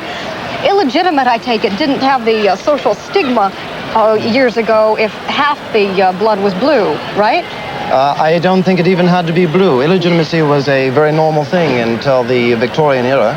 And as you know, the Princess of Wales descends illegitimately 5 times from Charles II, once from James II. So she has all kinds of royal connections, but every one of those connections, who were these women? Well, Debrett's office in Winchester, which traces not only royalty, but people all over the world, has, I think, written a very complete paper on this. She descends, for example, from Barbara Villiers, who was one of the favorite mistresses of Charles II. She was made Duchess of Cleveland and produced the Dukes of Grafton. Now, there are only 26 non-royal dukes in England, and 4 of these descend directly today from bastards of Charles II. When do we call them bastards? Yeah, of course you do. But at that time, not today, because they've been given a legitimate position. Not all bastards are given a legitimate position, and it is up to the king to make that decision. That couldn't happen today, could it? I think that modern morals and mores are so refined that it would meet with some obstacles, yes. But we are asked this question in our Ancestry Research Department in Winchester, and when we answered it last week, we said it was quite conceivable and possible that a royal family today could adjust to the present-day problems, but we don't know until it's tried. In fact, they had to look far and wide to find a woman suitable for Charles to marry, and they found his 7th cousin. How are they 7th cousins, Charles and Diana? In 1720, the William Cavendish, who was the Duke of Devonshire, had a rather large family. And both the Prince and Princess of Wales, as they have been called for the last few minutes, descend directly from him and are 7th cousins once removed. It took Debrett some time to work it out, I must tell you. But they are, in fact, also staying at Buckingham Palace for the wedding. A number of the crowned heads of Europe, and they sat in a special section of St. Paul's. There were other crowned heads from around the world, the Japanese crown prince, from Jordan, the crown prince, and yet they were not seated in the same place. Now, why not? Well, as Debrett explains, and it's a very interesting subject, every single one of these monarchs in Europe, except the Albanian king, Leka, who is not on the throne, as you know, is descended directly from Elizabeth of Bohemia, who was the daughter of James I. And Charles and Diana, or the Prince and Princess of Wales, both descend from Elizabeth of Bohemia, who was born in England, and as I said, the daughter of James I. But the Princess of Wales connection, once again, is illegitimate, and it was the result of bigamy. But they are all, in fact, they are all, in fact, related. Even King Juan Carlos of Spain, who for political reasons didn't come, he's a cousin too. Thank you for sharing this with us. It's fascinating stuff that Harold Brooks Baker knows about, even though he is an American. We'll be back after a message.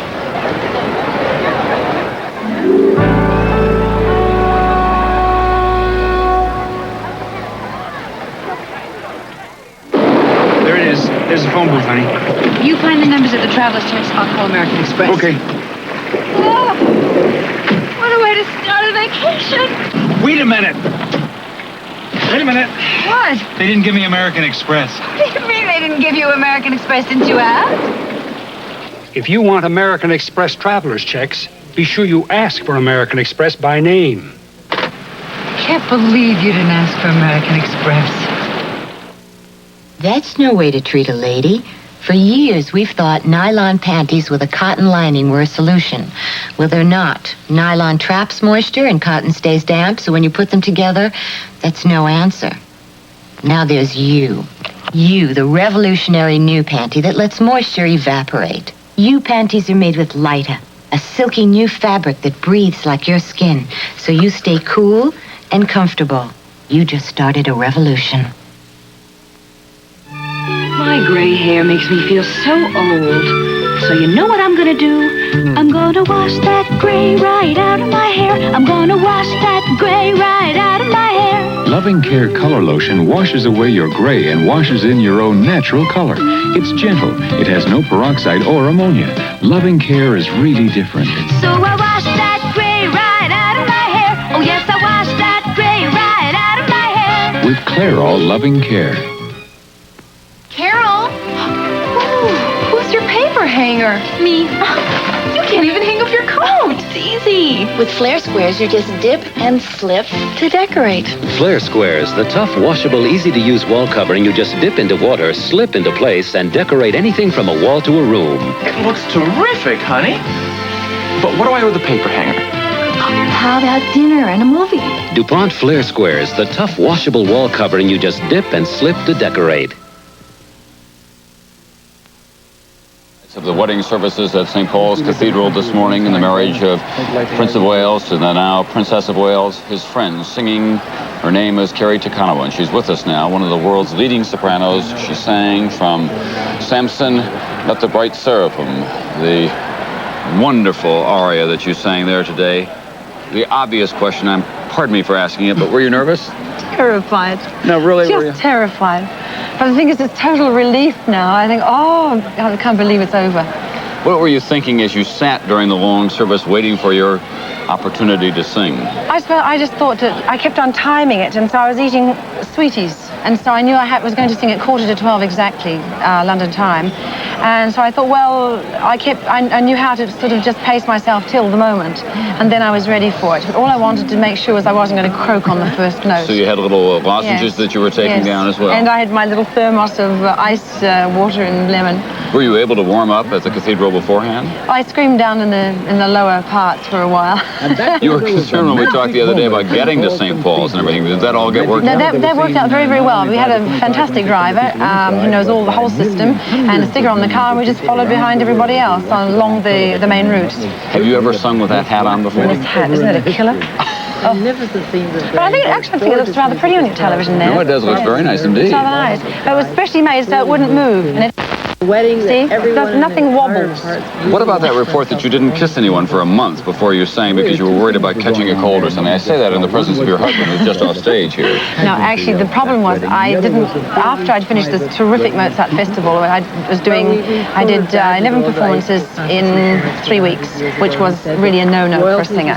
And I said I wasn't going to kiss anybody at home because I think they all had colds, but except I was kissing Raimondi like a crazy woman on stage. In the first few moments of my arrival there. So that was sort of rather contradictory. But I was kissing him like crazy, but I kept on saying, you haven't got any throat infection, have you? Because if you have, forget it. Have you had a chance to say a word at all to the bride or the bridegroom? We went to the ball on Monday night, but unfortunately we didn't meet them because we went through another door. It was such a long line to meet them. So we gave up in the end and just went to the reception. You told me the other day as well that one of your nightmares is that someone would forget the music. You had confidence that you would remember the words. Yes. Well, I actually held the score because I thought it was wise, just in case, for safety's sake, repeats in the music and things. But I bought 2 copies just in case, and I photographed it 2 or 3 times over just to make sure. There were 700 million people, not 500 million people, as I told you the other day by BBC estimates. That is now roughly, 300,000 times sold out at Covent Garden. Do you think that this will change?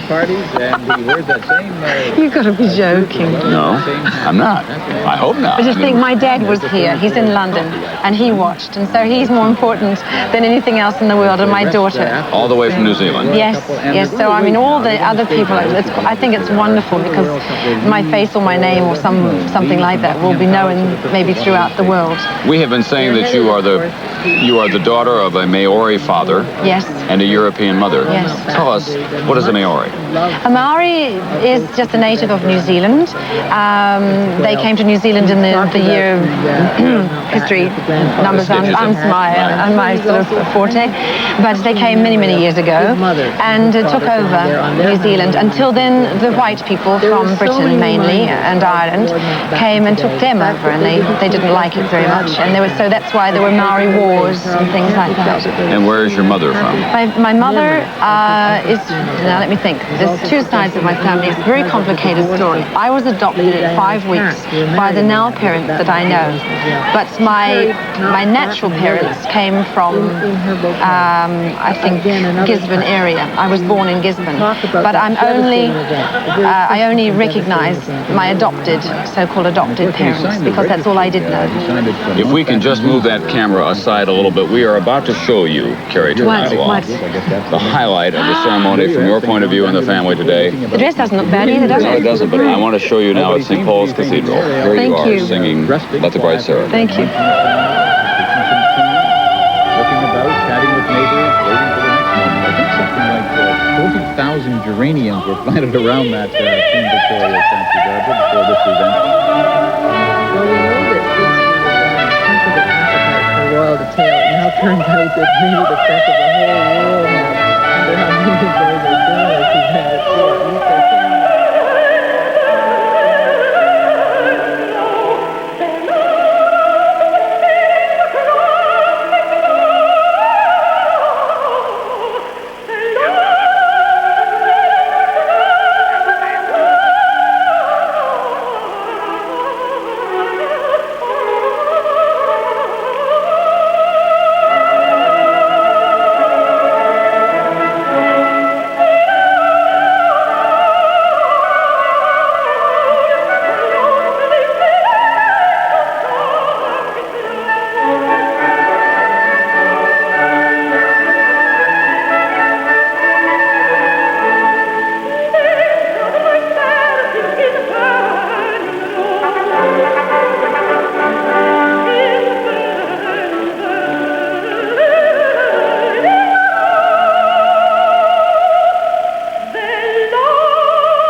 We're back. This is... Oh, that's very good. Who is she?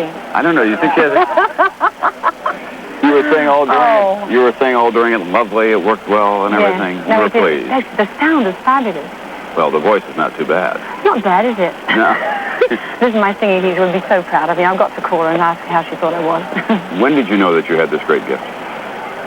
I didn't really know it until I really started becoming professional when I first came over here in 1970, 71. And I suddenly believed that I was possibly going to make some sort of a career of this voice.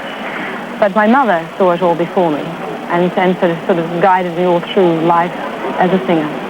It's so grand to have you with us here on Today and to have heard you this morning at St. Paul's Cathedral. And 700 million people around the world as well heard you. Thank you very, very much. It's a great honor. Kerry Takanawa, thanks for being with us. This is the Royal Wedding on NBC.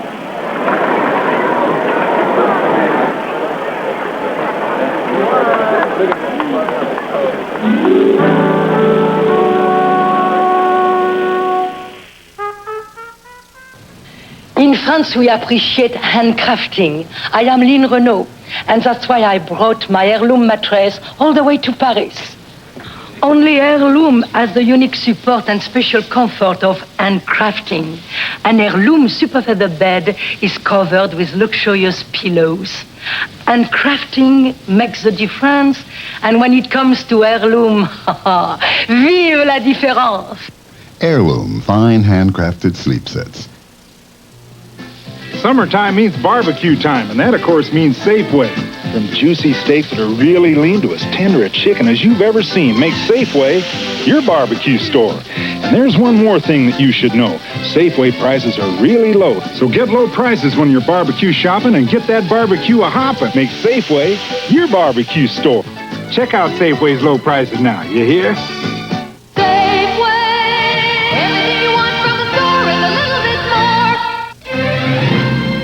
He'd be gone for months, sometimes years.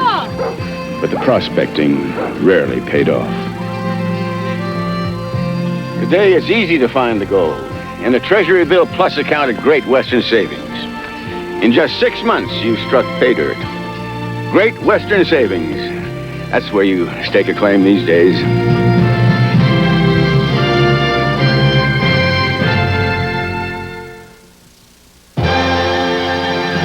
Announcing in Southern California Regal Month, the celebration of the real surprise car of the year. Regal.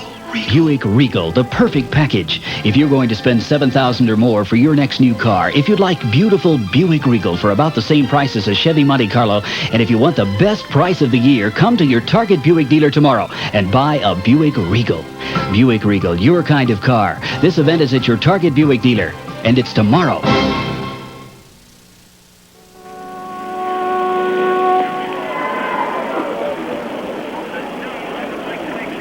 We're back. I'm Tom Brokaw with a special edition of Today on NBC News and its day-long coverage of the wedding, the Prince of Wales to now the Princess of Wales. They are in Buckingham Palace where they are having what they call a wedding breakfast before they leave on a train for their first night of their wedding trip to Broadlands, which is the ancestral home, of course, of Lord Mountbatten, the late Lord Mountbatten, the great-uncle to Prince Charles and a family favorite of his as well.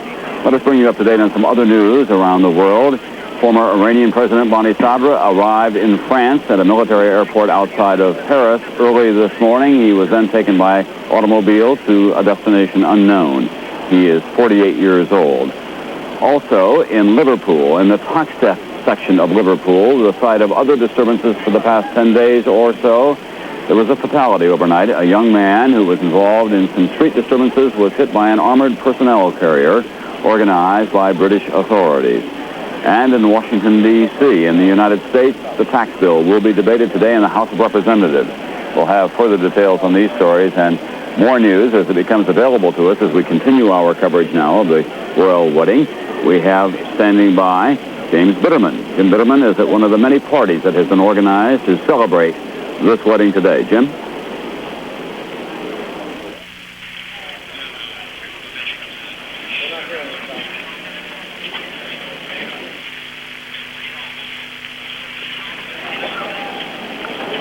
Stand by, Tom. We're coming back. Okay, where do we go next then? To what? Well, unfortunately, that's the first major technical failure that we've had of the day. Everything else here has gone off without any kinds of problems whatsoever. By the way, Austrian television viewers who wanted to see the start of the royal wedding ceremonies in London had to do without a look at a movie starring Ronald Reagan. It was scheduled for the same time. The movie was called Queen of the Mountains. Began on national television channel 10 minutes before the start of the wedding and transmissions on the other. So those are their selections there today. Crowds still are gathered outside of Buckingham Palace, although they are beginning to thin somewhat. The royal family, the couple, did make appearances on the balcony as they have done on these occasions in the past. They will be leaving here at about 4 o'clock this afternoon. That's in 2 hours from now. That would be at 11 o'clock your time, 11 o'clock East Coast time, to go on their wedding trip. Now we do have Jim Bitterman standing by, and I'm told we have the audio portion. Jim? Okay, Tom, as you said before, there are thousands of these parties going on across London, one of them in Buckingham Palace. We're not far from St. Paul's, where a number of people have gathered to celebrate the wedding, including a couple of Americans who've changed their vacation plans to come over here. Patty Binns from Long Island and Jim McKinnon from Santa Barbara, California. Patty, why did you change your plans? I just thought it was the wedding of the century, and I didn't want to miss it because my father's English, and he really likes the monarchy and the royalty. Since I was a kid, he's always told me that it's, fantastic, the most fantastic country in the world. So I had to come. Jim, do you think it was all worth it coming over? Oh, definitely. Aside from the fact of seeing the spectacular wedding and everything, we got to see a lot of friends of ours. We used to live here, and the whole event has just been tremendous. Good, thank you very much. Now I'd like you to meet a couple of other people here, a couple of people that have come all the way from Australia to be here, and it's part of a special tour that they're on. They came from Australia, and I've got my cord tangled up here, came from Australia just to see the wedding. Paid 3,000 Australian dollars for that privilege. Tell me something. This is Beatrice Daniel and Miss Walton Thompson, right? Was it worth it coming all the way over here, Miss Daniel? I really think it was. I really think so. Why? Tired, but because I just think it's a spectacle. You'll never see again. I'll never see again. Anyway. That's a lot of money to pay. Well, I won't be able to come again. I'll be too old when there's anything else. Oh, I thought I'd better have it now. Miss Walton Thompson, anybody ever tell you look a little bit like Queen Elizabeth? I beg your pardon? Does anybody ever tell you look a little bit like Queen Elizabeth? Oh, you are the third today. You are the third one who's told me, and I've previously been told about 7 times. Nobody cheered you out on the balcony here when you stepped out. Well, I said perhaps I should go down there, and they might stop cheering me. What kind of a couple do you think they're going to make the new prince and princess? I think a most delightful couple. I really do. Why? What qualities do you think? Well, Prince Charles has delightful qualities. So natural. He is a most charming, delightful personality. And I think the new princess will make a splendid wife for him. Well, thank you very much. And that's it from here. I'm going to go back to the party here, Tom. Back to you. Thank you very much, Jim Bitterman. Inside Buckingham Palace, the wedding breakfast will go on. Incidentally, the cake is about 5 feet tall in 5 tiers. It weighs 225 pounds. It was baked by the Navy this time. It has taken several months to do that because they had to let it, just sit for a time. After all, it had been soaked with rum, and they wanted to make sure that it was in perfect condition for this day. And we can only guess that it is because almost everything else associated with this royal marriage has been thus far. We'll be back with more coverage of the royal wedding here at Buckingham Palace and throughout London, wherever the events take us, right after this message.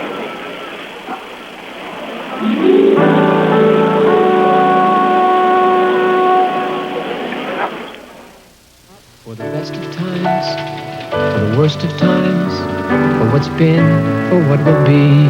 For all the years and all the tears, for what you mean to me.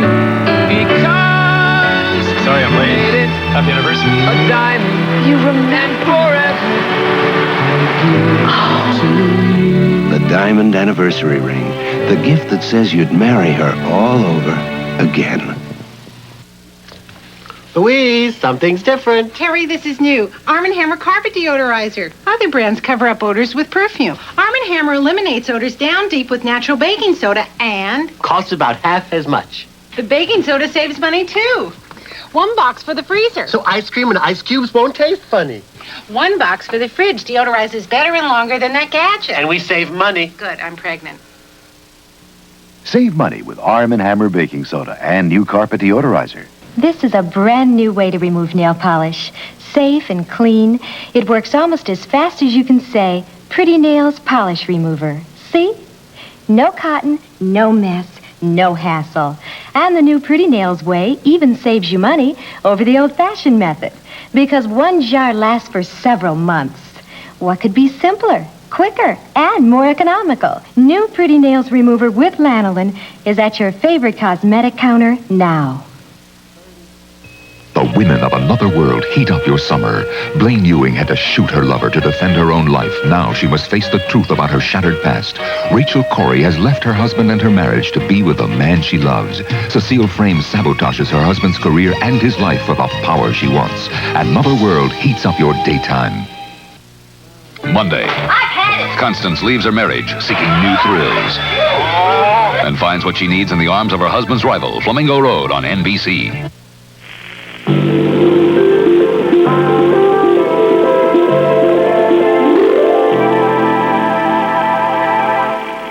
For as much as Charles Philip Arthur George and Diana Frances have consented together in holy wedlock, and have witnessed the same before God and this company, and thereto have given and pledged their troth either to other, and have declared the same by giving and receiving of a ring and by joining of hands, I pronounce that they be man and wife together, in the name of the Father, and of the Son, and of the Holy Ghost. Amen.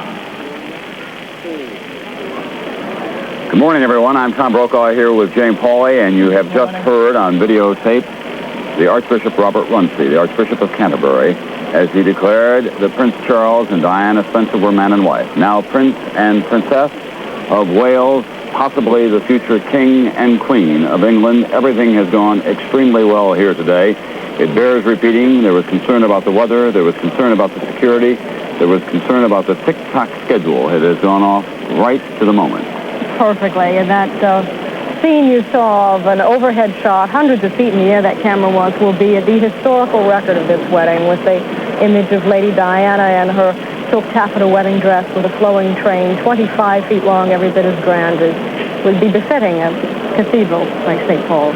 One of the great uses of television, and especially videotape, will be for future students of history, people who are interested in what happened in 1981 in Great Britain, in this country, not only at St. Paul's Cathedral, but in the neighborhood, in the communities as well, because there is continuing trouble in one of them, in the community of Liverpool. More difficulties during the night in the neighborhood that is called Toxteth, which has been the scene of rioting aimed primarily at what the local residents call police harassment. This time, one young man was killed, we are told. We have Sandy Gilmore standing by with this late report from Liverpool. Predicted violence in Liverpool became a certainty last night when a 22-year-old man was rushed off in an ambulance, dying from a car collision with a police van. Shortly after 11, anti-police agitators set up barricades. They stole cars and torched them. Young men with faces covered by ski masks or stockings shouted orders and stirred a growing crowd into attacking police. The patient's British bodies, armed only with plastic shields, held their ground. Several hundred rioters faced several hundred police on Upper Parliament Street. The youths advanced, and Liverpool police now unleashed their new tactic, driving Land Rovers at quick speed toward the crowd. The crowd dispersed for a while, but not before pounding the vehicle with rocks. The attackers' mood turned uglier as the night went on. They pushed a car into the police front line. Several men were hospitalized among the 32 officers injured last night. The rioters retreated at one point to set a warehouse on fire, destroy several other businesses, and then charge police again with a rental van. Now it was 3 a.m. and the police made their move. Land Rovers charged ahead. police pounded their shields on the pavement. 1,000 police were here now, moving ahead, scattering disappearing rioters past burning cars and trucks, and clearing the rioters' debris. Then, at last, sunlight in full view, the damage. Firemen were now able to put out the fires, and residents got their first look at the destruction. It was finally over at daybreak after more than 5 hours of attack and counterattack. Then most of the bobbies began going home. But they will be back again tonight because police are expecting more trouble. Sandy Gilmore, NBC News, Liverpool. And here in London, where Scotland for the royal wedding procession, so far no reports of any major difficulty. The wedding procession was able to go from Buckingham Palace and Clarence House to St. Paul's Cathedral and back without any kind of incident whatsoever. The bobbies were present everywhere, of course, and there were plainclothesmen in the crowd. So far, as I say, no difficulty, even among the parties of the foreign heads of state and the crowned heads of Europe who gathered here for this wedding occasion as well. While all of that was going on, a former president, the former president of Iran, Abu Hassan Bani Sadr, unexpectedly arrived in France at a military airport. He's been in hiding since he was driven from office last month when he was dismissed by the Ayatollah Khomeini. A report from Keith Miller in Paris. Bani Sadr's plane arrived this morning at a military airbase in Normandy. He was driven with the pilot and another Iranian from the left-wing Mojahedin party to a suburb of Paris. Bani Sadr said he fled Iran to encourage resistance against the rule of Ayatollah Khomeini. He said he would stay until democracy returns to Iran. Bani Sadr had lived in Paris with Khomeini and returned to Iran with the Ayatollah after the revolution. Many Iranian exiles still live in France. Authorities say Bani Sadr was granted political asylum today after agreeing not to engage in political activity while in France. Tehran Radio says Iran has officially asked France to extradite Bani Sadr, but France apparently intends to give sanctuary to the former president. Keith Miller, NBC News, Paris. Meanwhile, here near Buckingham Palace, where we're awaiting the appearance of the newly married couple again, as they have a train to catch about 4:30 London time this afternoon, a couple hours from now, to go on their honeymoon. The wedding taking place, as Tom said, without a hitch. All the crowned heads of Europe were here to see it, heads of state from around the world, and yet very little distracted from the attention from the bride herself, who was resplendent in a dress that was top secret right up until the end. Let's take a look at some highlights of that wedding. Eric Burns has that for us.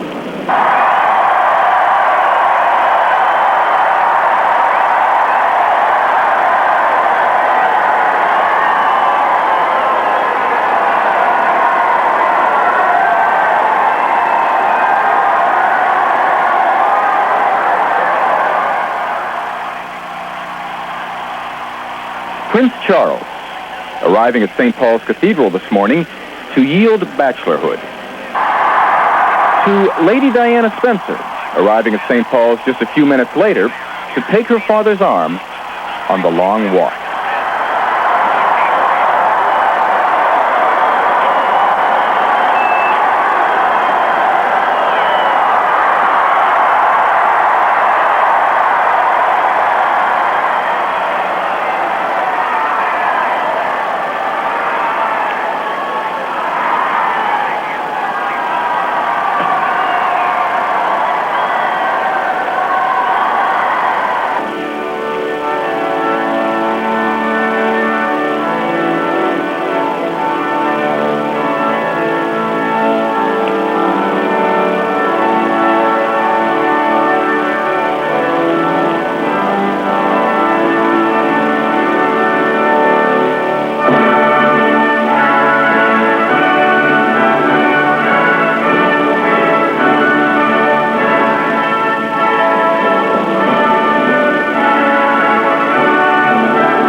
I, Charles Philip Arthur George, take thee, Diana Frances, take thee, Diana Frances, to my wedded wife, to my wedded wife, to have and to hold from this day forward, to have and to hold from this day forward, for better, for worse, for better, for worse, for richer, for poorer, for richer, for poorer, in sickness and in health, in sickness and in health, to love and to cherish, to love and to cherish, till death us do part, till death us do part, according to God's holy law, according to God's holy law.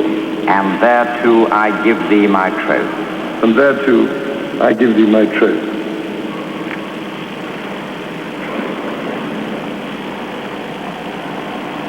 I, Diana Francis, I, Diana Francis, take thee, Charles Philip Arthur George, take thee, Philip Charles Arthur George, to my wedded husband, to my wedded husband, to have and to hold, to have and to hold, from this day forward, from this day forward, for better, for worse, for better, for worse, for richer, for poorer, for richer, for poorer, in sickness and in health, in sickness and in health, to love and to cherish, to love and to cherish, till death us do part. till death us do part.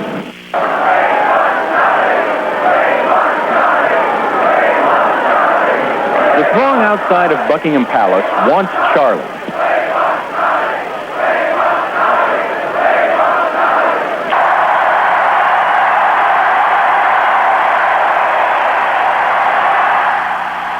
And it got Charlie, he and his bride appearing on a balcony shortly after the ceremony, to the delight of tens of thousands of people gathered below.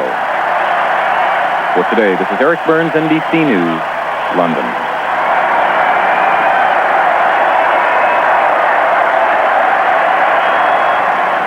And for the other news of the day and the weather as well, let's go back to New York. Bob Jamieson and Cliff Morrison standing by. Bob? Morning, Jane. You've certainly given us a tough act to follow. There is some news on this side of the Atlantic. The House votes today on a tax cut. Both sides are predicting a close contest between the Reagan administration's package and the proposal of the Democratic leadership. We have two reports. First, Judy Woodruff, live at the White House. Judy? White House aides are saying it's very close and that they've got the momentum for victory, Bob, but they're not taking any chances. The president will be lobbying up to 24 wavering members of the House, mostly by phone, right up to the last minute before this afternoon's vote. He saw 32 representatives yesterday, most of them Democrats, many of them uncommitted, and afterwards at least a few indicated that they were ready to vote for the Reagan plan. It wasn't just the president's gentle arm twisting, though. Another very real factor was the public response to Mr. Reagan's TV speech on Monday night. Aides here acknowledge that the differences between their bill and the Democratic bill are not significant enough to tip the economic scale.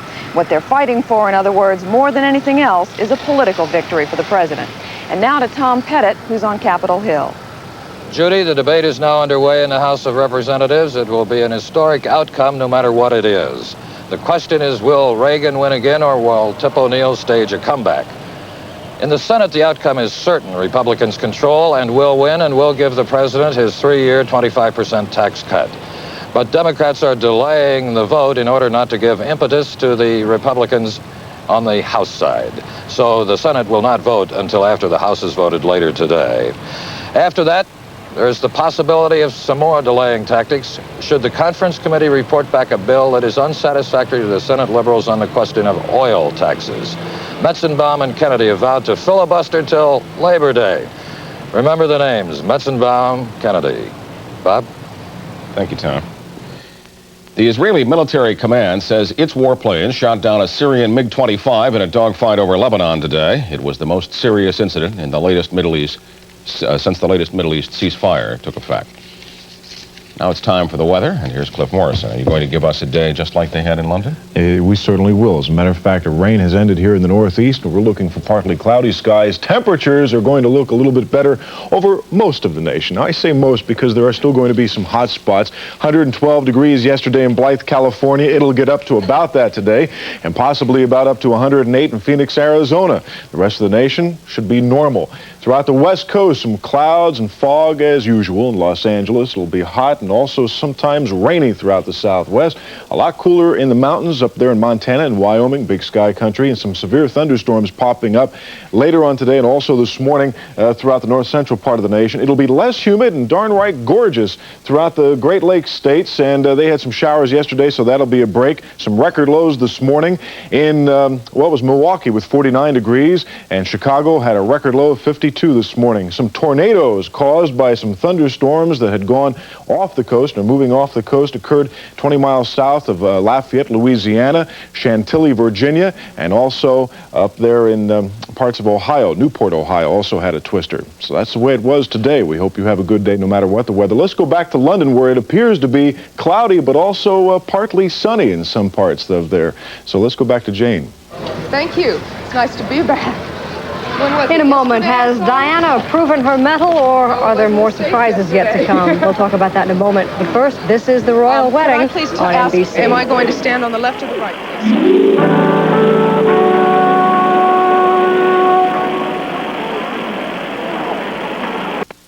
To feel like an insider at this week's royal wedding, you have to read this week's People and meet some of the people who made it all work. People like the grandmother who made Lady Di's wedding garter, the English silk farmer whose cloth became the wedding gown. People like the coachman getting them to the church on time. The people who made their bed, king size, of course. People like the cake maker who's in the Navy. And other everyday people who talked about the royal couple. Plus a revealing story about what Joan Baez is up to these days. And very serious criticism of the Beverly Hills diet. So treat yourself. Treat your family to this week's People, where you're invited behind the scenes at the wedding of the year.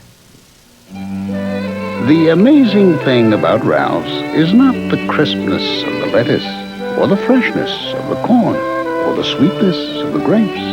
At Ralph's, you expect this kind of quality. What is amazing is that it costs no more, because Ralph sells quality produce at comparable prices some other stores sell their produce for. Quality you pay no more for. That's amazing. That's Ralph's. Announcing in Southern California, Regal Month, the celebration of the real surprise car of the year. Regal. Buick Regal, the perfect package. If you're going to spend $7,000 or more for your next new car, if you'd like beautiful Buick Regal for about the same price as a Chevy Monte Carlo, and if you want the best price of the year, come to your Target Buick dealer tomorrow and buy a Buick Regal. Buick Regal, your kind of car. This event is at your Target Buick dealer, and it's tomorrow. Kate's Catering. Hey, notice anything odd about the strawberry tarts? No one bought strawberries. Strawberries. Stuffed grape leaves. Any minute now. My meeting. Back in 1 hour. Strawberries. 30 more people tonight? Even if you conk out, your hair won't with non-aerosol Final Net. Concentrated for all-day hold that looks soft and natural. Final Net holds up longer than you do. Strawberries.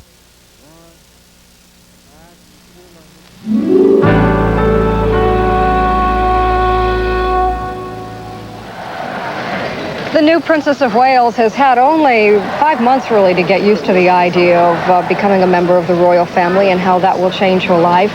It is bound to bring some surprises in store for her. Not all of them pleasant, I suppose. Here to talk about some of that is Countess of Longford, Lady Elizabeth Longford, a noted British historian and an expert on the monarchy.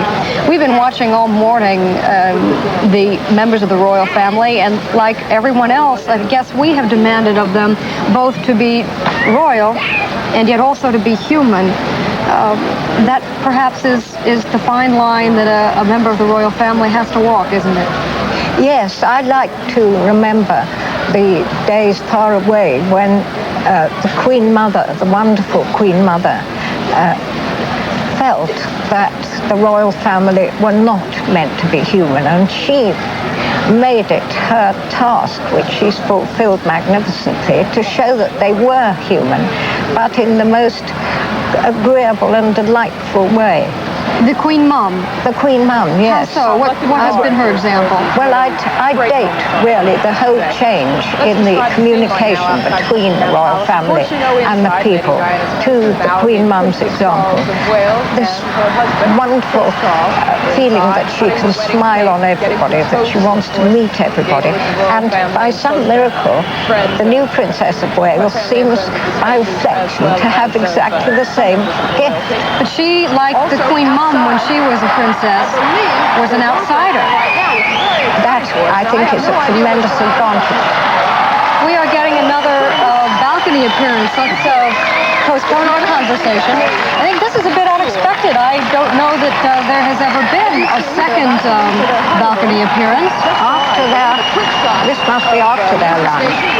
I don't know what time. This is after the cake has been cut and after the breakfast with and the toasts have been done.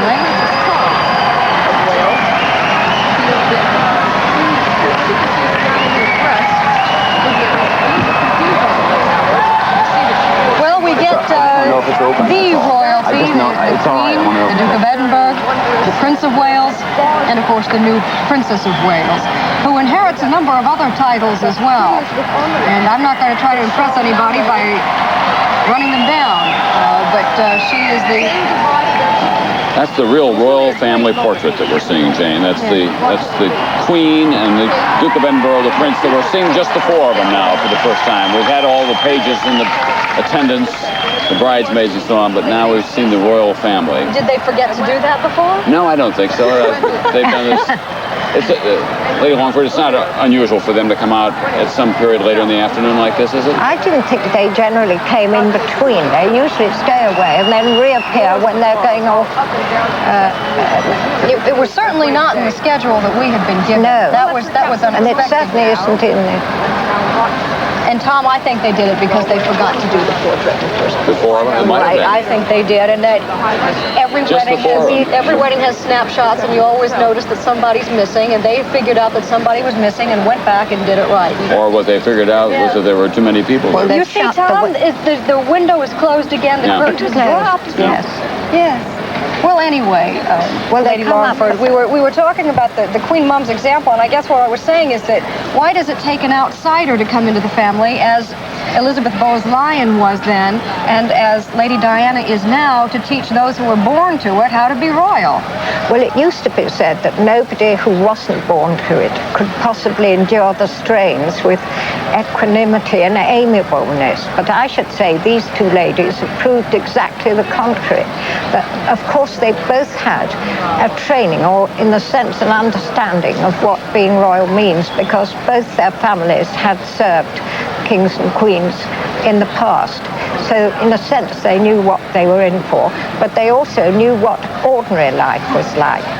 And so they have the best of both worlds. I think that's the secret. Now, why would someone like Lady Diana have put on her gift list rather common everyday things like a chicken fryer and lid and waste baskets and so forth? Now, in her life as the Princess of Wales, would she ever really have occasion to use those things, or is my impression of what royalty lives day to day so wrong? Well, these are all the things that they want to furnish their country home at Highgrove in Gloucestershire, and I know that they are both absolutely determined that this shall be a private life. And so anything may go on behind those gates. I can quite imagine the Princess of Wales, she's a very good cook. She's a trained cook. She knows how to do it professionally. And I can quite imagine her taking her hand when she feels like it. Why not? She's a tough lady, though. She's not the shy Diana we had expected. Do you think that might give the Prince of Wales some trouble? No, I think she is a shy Diana in the face of millions of people. And the Prince of Wales is what she wanted by her side. She said, if you remember when the engagement was announced, I shall be all right with the prince by my side. She called him a tower of strength at an interview we saw last night, but I think she was kidding. Lady Longford, thank you for being with us this morning. Thank you. We'll be back after a message.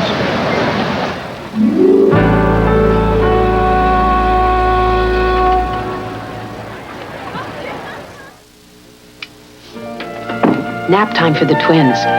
The next hour's all mine. And there's no way I'd rather spend it than with a Harlequin. Harlequins are so exciting and well-written, I feel as though I'm in a fascinating new world every time I read one. When a story does that to you, it's pretty special. Harlequins are the most popular romance novels in the world. And I can understand why. Because nothing touches me quite like a Harlequin.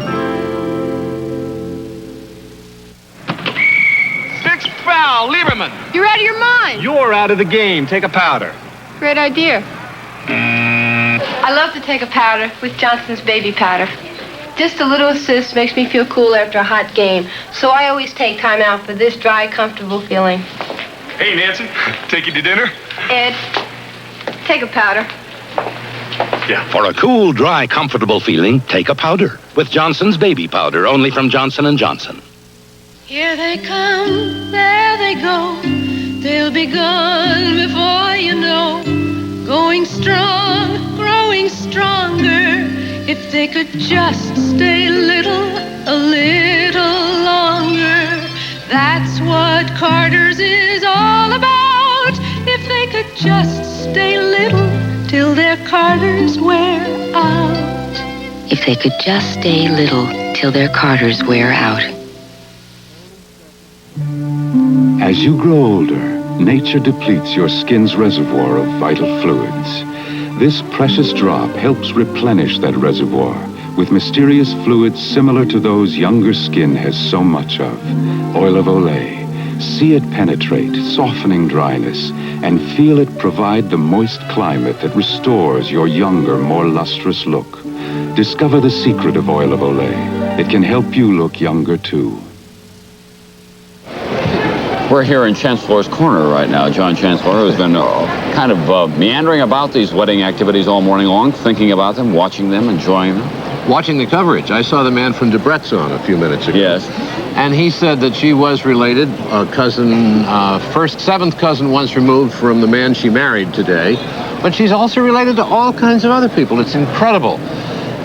We have been sent some information from a man named William Adams Reitwiesner and another fellow named Gary Roberts. They are genealogists, Tom, and you won't believe it.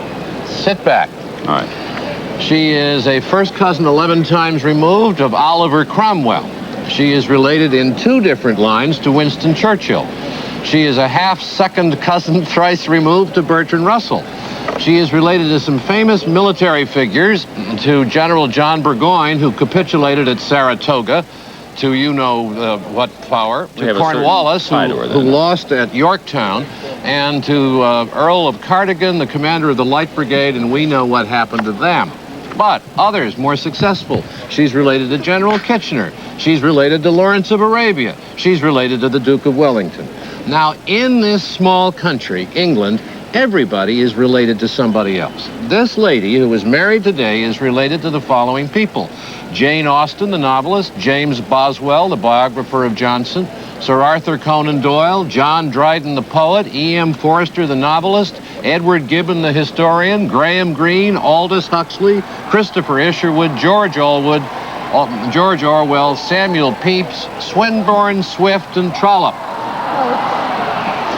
We're turning around only because somebody came dashing out into the balcony again. Somebody who wasn't mentioned on my list. That's right. Well, who knows? He probably is, though. I think he's just rolling up the carpet. Go on. Who else do we have? Well, in the United States, she has some nifty relatives. William Fairfax of Virginia, who helped found the Commonwealth of Virginia. James Edward Oglethorpe, the founder of the state of Georgia. Richard Saltonstall of Massachusetts. John Brown, the abolitionist. Caesar Rodney, a signer of the Declaration of Independence. And Daniel Parke Custis, who was the first husband of Martha Washington. Not bad. Custis Lee Mansion, we all know. And if you're listening, Senator Wallop of Wyoming, she is related to Senator Malcolm Wallop of Wyoming. Mr. Reitwiesner and Roberts estimated that Lady Diana is related to 25 million Americans. Now, we've checked on that, and we've gone back, and we've had to drastically revise the figure, Tom. Yes, upward. Downward. Downward. It couldn't be 25 million. The Princess of Wales. The Princess of Wales. Is related, in our estimate, only to 17 million Americans. Well, I'm glad to know that we finally got that figure down to a manageable proportion. Now, the Chancellor family passed through here, didn't they? I looked and looked. I can't find any connection. I think that we could safely say, though, without too much difficulty, welcome to the family, Princess Wales Diana. Diana, Princess of Wales. I'm related to her, I suppose. I'm probably a 10th cousin, one 17 millionth removed. There was one American tabloid newspaper that came out with a bold headline not too long ago when all of this was getting a lot of attention. Lady Diana related to Attila the Hun. That part we haven't been able to confirm either. This is the Royal Wedding on NBC.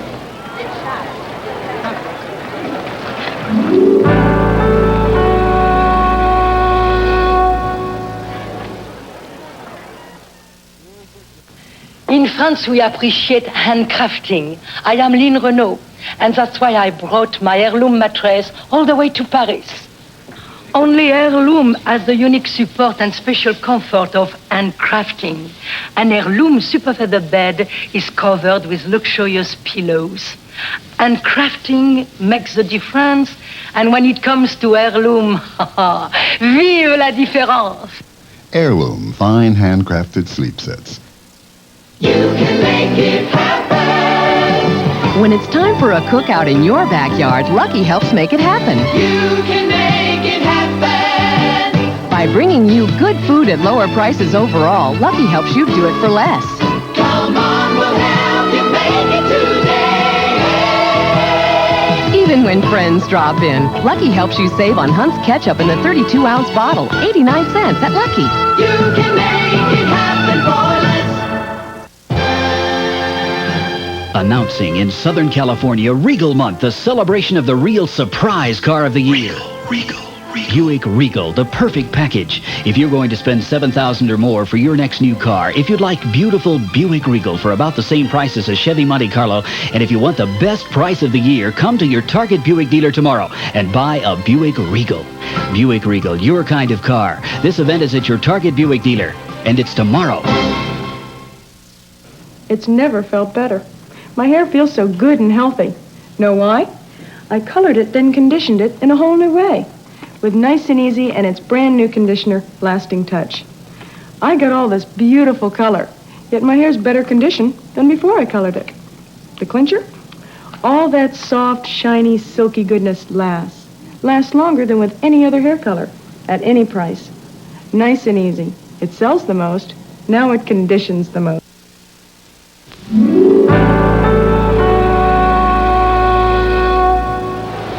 One of Lady Diana's housemates said that she was a very good housekeeper and would take good care of Buckingham Palace, though in fact they will never live there. It looks like maybe Diana has sent someone out to do some cleanup. Is that the cleanup committee rolling up a carpet, maybe moving some of the stands that they were posing on? Caused a bit of a stir here in the forecourt of the, not the forecourt, in front of Buckingham Palace. The crowd thinking that there would be yet a third appearance of royalty on the balcony. Was not to come, just cleanup committee, that's all.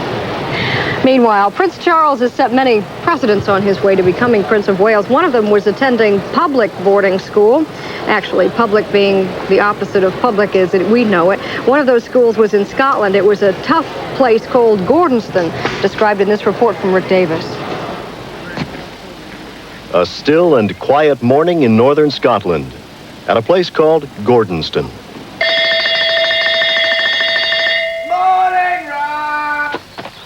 The quiet is quickly broken, and this place is no longer still. 450 young men and women are on the move, and the day will be full for them. From the solitary experiments in a chemistry lab, to teamwork under barked commands on a sailing ship. What the hell did that? Who's checked away the topping lift? This is the school Prince Charles attended for 5 years. Gordonston was chosen after a lot of debate within the royal family. A deciding factor may have been that his father, Prince Philip, went here. At first, Prince Charles wasn't too pleased about the choice of Gordonston as a school. It was a long way from his friends in London and other schools he'd gone to. And perhaps he'd read one description of this place as a Spartan outpost, providing a sort of Germanic assault course toward manhood. Not exactly a pleasing description for a young boy. The school has changed a little since then. Some may now consider it an assault course on manhood and womanhood, since this place became co-educational a few years ago. The demand for academic excellence and physical ability continues. Those are unbroken strings, first stretched by the founder, Kurt Hahn, when he started the school in 1934 after fleeing Nazi Germany. It is the combination of the physical and intellectual that makes Gordonston more than a little different in this country. There's always the difference in character. You can see the all-roundedness coming out because, Gordonston's a school based really on its academic and also its athletic and also outward bound aspects. Whereas this is making it different from other schools, where most schools, we find, is generally based on its academic prowess. There are similarities with other English schools, that game so mysterious to most Americans, called cricket. But here at Gordonston, the background music heard from a nearby building is another touch of the different. Here, the music is not a thing of ease. It's a challenging modern composition, stretching skills. And this is another dramatic difference, the fire department. These are students who are qualified firefighters, ready to serve the school and nearby communities. They are called frequently. Service is part of the Gordonston tradition, a student working with handicapped people in a small village. Along the northern coast of Scotland, near the school, there's a rehearsal for another way the students are involved in the larger community. Gordonston is the official mountain rescue team in the area. It's a job they've been called on to do often, and the young men and women here do it well. Prince Charles was a part of the team when he was here. This may have been the place Charles learned his love of the sea. Seamanship is a must at Gordonston. But even on the water, there's that combination of learning and helping. The school handles the sea rescue duties along this coast. In the last few years, the royal family has become a tradition at Gordonston. That's Prince Edward in the white hat. And here is proof that even the royal hat can be swayed. The headmaster says the royal presence isn't much of a problem now. I think it probably was difficult when Prince Charles came here, and it took some time to adjust to that, and I think the media and the press were perhaps difficult to handle at that stage. But now Prince Andrew left 2 years ago, and Prince Edward has another year to go. And I think it reflects great credit on them, in fact, that it's a very normal sort of business altogether. There is a payoff for all those classes in seamanship, a one-week cruise on the school yacht. By cruise, we don't mean a comfortable and catered time. Like nearly everything else at Gordonston, it means work. The school may be elitist in certain ways, but it isn't easy.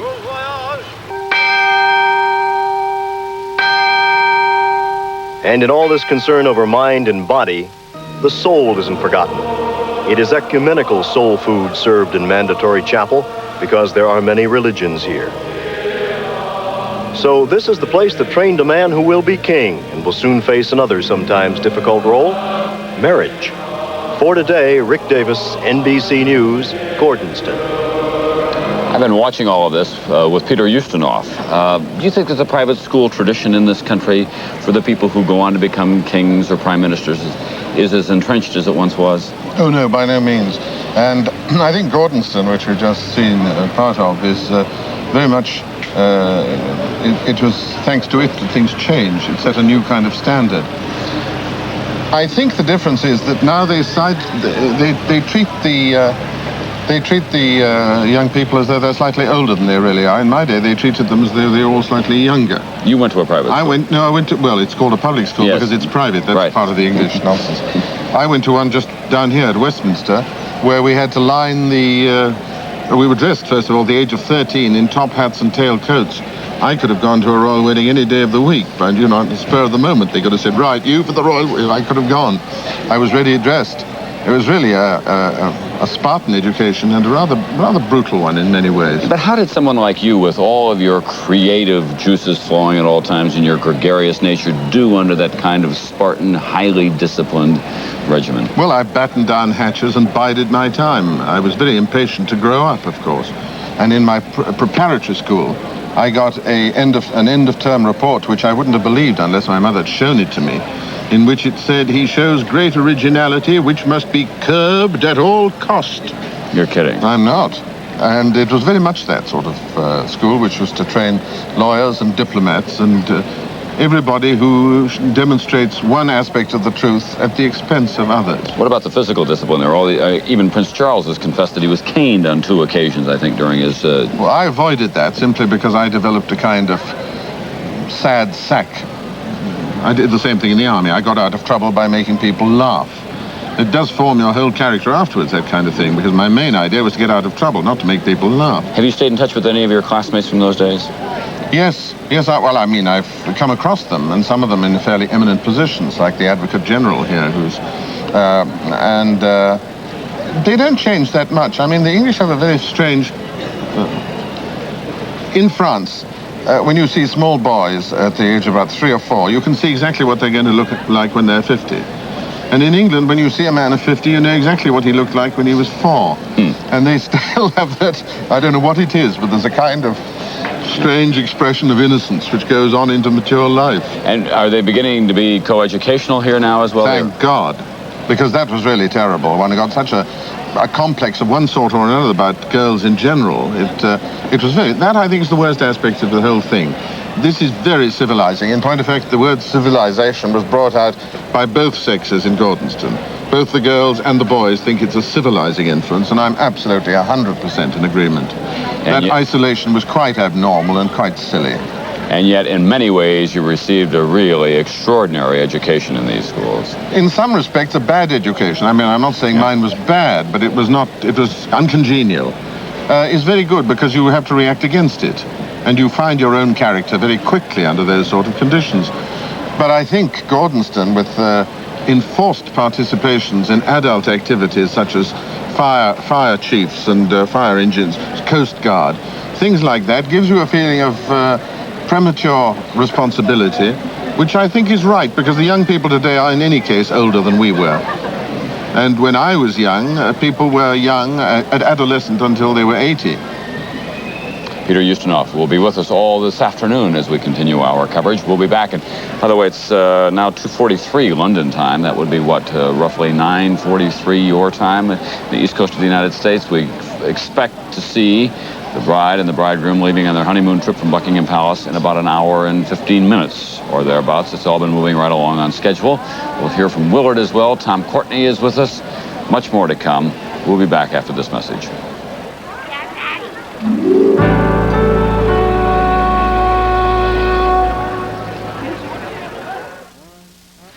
When I started working, Suave was the only shampoo I could afford. I kept thinking, someday I'll be successful and I'll try some of those expensive shampoos. But they weren't better than Suave, just more expensive. In fact, one of the best ways I've found to protect against blow drying is Suave's new moisturizing shampoo and conditioner. Today, I could spend a fortune on my hair. I don't. Suave just makes me look as if I do. Suave makes you look as if you spent a fortune on your hair. Summer makes you feel younger, but it can make you look older. Sun, wind, water dry your skin, making tiny lines and wrinkles more noticeable. So the minute I go inside, I treat myself to some extra oil of Olay. It isn't greasy, penetrates quickly, replenishing fluids lost to summer, easing dryness, leaving skin softer, younger looking. Don't let summer make you look older than you are. Oil of Olay. It can help you look younger, even in summer. For the best of times, for the worst of times, for what's been, for what will be. For all the years and all the tears, for what you mean to me. Because sorry I'm late. Made it happy anniversary. A diamond you remember forever. The diamond anniversary ring. The gift that says you'd marry her all over again. I am stuck on Band-Aid brand, 'cause Band-Aid stuck on me. 'Cause they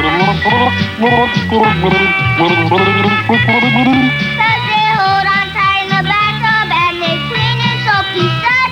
Only Band-Aid branded bandages from Johnson & Johnson have our Super Stay-On adhesive. You'll notice the difference because it stays on you better than anything else you can buy. I am stuck on Band-Aid, 'cause Band-Aid stuck on me. Willard Scott had spent the day at Trafalgar Square where he's made a few friends, probably a few thousand friends. Well, he's with only a few of those, however. Willard? Well, Jane, here we are once again at beautiful Trafalgar Square. This is not Trafalgar Square. This is Carrie Hill, and she is with the Girls Venture Corps, and she's brought some of her buddies. This has been a most spectacular day. Yeah, absolutely fantastic. Really terrific. Sergeant, may I smoke? Yes, you may. Good. I don't smoke anyway, so I just want to know if it was all right. You all are in your own sort of junior RAF, but that's not what you call it. That's right, yes. It's a Girls Venture Corps, and it's a uniformed youth organisation for sort of young girls. And do you fly planes? Yes, when we get the chance. But you learn to fly? Yes, yes. And that's part of the activity. And today, why were you here? Who introduced me to your buddies first? This is Corporal Philippa Clark. Philippa? Yes. Nice to see you. What were you doing here today? We were selling programmes for the official programmes for the Jubilee Trust Fund. Did you have a good day? Was this crowd generous? Did they come across with a few quid? Some of them were, some of them weren't. That's the way it is all over. Who's this beautiful redhead? Are you Scottish? No. No. Who are you? Leela Richardson. Very good to see you. Let the people at home see what a good-looking redheaded English beauty looks like. Thank Have you had a successful day selling your program? Yes, it's been quite good fun. How many are there of you in this Girls Venture Corps? Well, it depends. It ranges different units. It has different amount of people. We've got about 30 in our group. That's good. And all over the country now. This is not just here in London. This is all over the United Kingdom. Yes, yes. And they also have a service for the Air Force, or the Army, and the Navy, right? Yes, yes. Little juniors like us. Okay, and let's see our final... you're what? You're not a corporal. Where are your stripes? Well, I'm only a cadet. They don't trust me with anything else. Would you please throw this girl off the side of the building here? What's your name? Anne. Are you all from London? Yes. Good. And how many of you were here today? Well, there are about 3 people from each unit throughout the country, so that's probably about 50 or 60 altogether from the GVC. That's good. And you had a successful day selling the programs. Those were the souvenir programs that you will keep forever. Well, I'm glad it was for a worthy cause, and thank you for taking your time. The bell ringers, and those are human beings ringing those bells. That's not a recording or automated. They're still ringing their bells. Now here's Tom. Thank you, Ward. I'm with now a young man who helps keep another of the British traditions, the fine tradition of the theater in this country. Tom Courtenay, who will be coming to Broadway this fall in something called The Dresser, a raving big hit in the West End of London this past year. Thomas, welcome. Thank you, John. You watched on television this morning? Yes, this morning, yes, crying most of the time. Really? Yes. You were really touched by it? And then I got here earlier, just as they came out on the balcony, and this was a scene one saw when one was young on the newsreels, and to see this happening, the balcony appearance, live, was another tear shed. What is it that touches all of the British citizens so deeply about these kinds of ceremonies? My sister said this morning, she said, we all like a fairy tale. And to see this lovely girl, who was obviously a very special and beautiful creature that he's found, to see her in the beautiful dress and the veil and the carriage, it was like, I suppose it has an element of the fairy tale in it and could not but be moving. Let me ask you about your life as well, because you do work hard at maintaining the traditions of the theater in this country. You come back and you go to Manchester, you go to your home theater, and you work in Shakespearean plays, and you're doing right now... Grow mustaches. Grow mustaches, so you can do Moliere's The Misanthrope here, when a lot of people would think that at your age you might be tempted more into television and more into films and so on. Well, I'm hoping that if The Dresser is a success in New York, that perhaps, I believe they're doing films there now, more in New York, so maybe a film will come up. But that has a strong Shakespearean theme to it as well. Yes, about an old Shakespearean actor and his faithful dresser, played by me. And we just heard yesterday that Paul Rogers has been approved by American Equity, and he will be playing the actor, which is something that pleases me very much. Is it hard to keep that kind of theater alive here in Great Britain, where after all the tradition was born? Yes, I suppose one of the things of the play is that that old tradition is maybe coming to an end.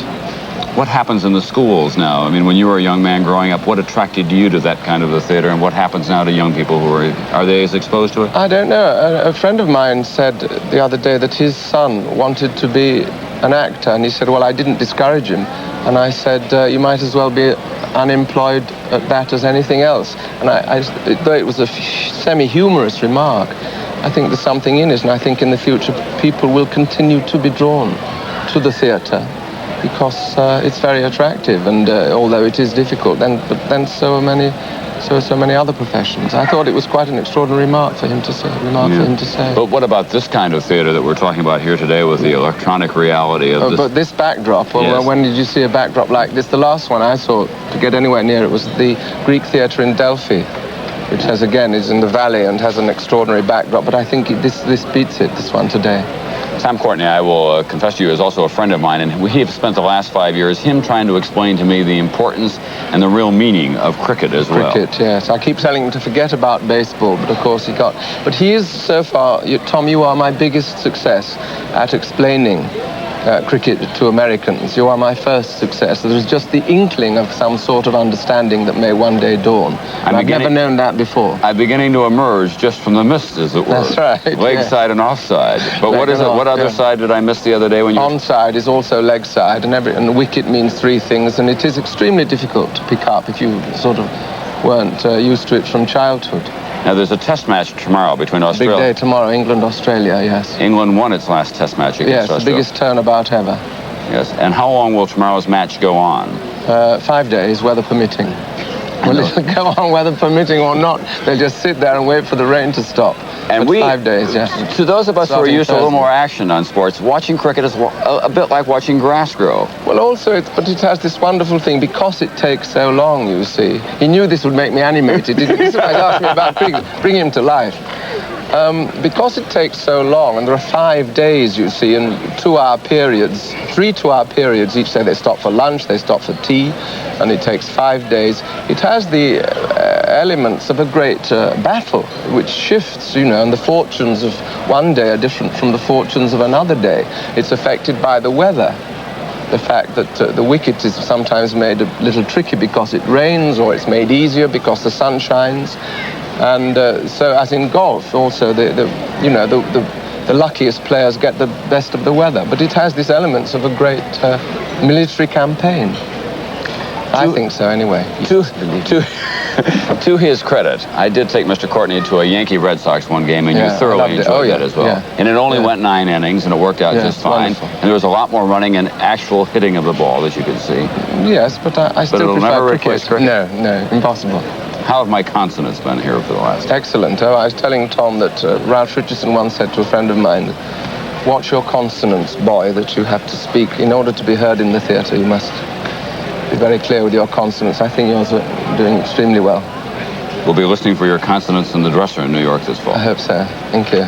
There are lots of other people in the city who are interesting as well. We found someone that you probably will know in a surprising place, I think. You know him as a Cockney actor. Look at this. Langan's, one of London's popular and trendy restaurants. It's almost always filled to capacity at lunch and dinner time. The host and co-owner, actor Michael Caine, a product of Brixton, one of London's troubled blue-collar neighborhoods. Michael Caine has come a long way from Brixton, and yet he has not. I've never really left because I would consider it a sort of betrayal if I sometimes push it too much, my Cockney working class background, and people say, oh God, what a bore this man is. Keep telling us he's a Cockney and he's working class. We've all grown up and had to fight for this and that and the other. But I do it out of a sense of loyalty to the people who are still there. I mean, just remember, Brixton is where we've had all the riots recently.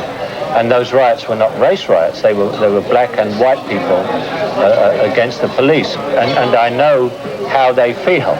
I was in Brixton over the weekend, and one of the things that people said there about you is that they admired you because you've always kept your working class accent. That is the point. You see, I could have gone to voice lessons. If you want me to do a posh Englishman, the very first movie that I ever did was Zulu, where I played a terribly upper crust aristocratic officer. And no one, not having heard of me before, knew that I wasn't that. So I can do any of those accents.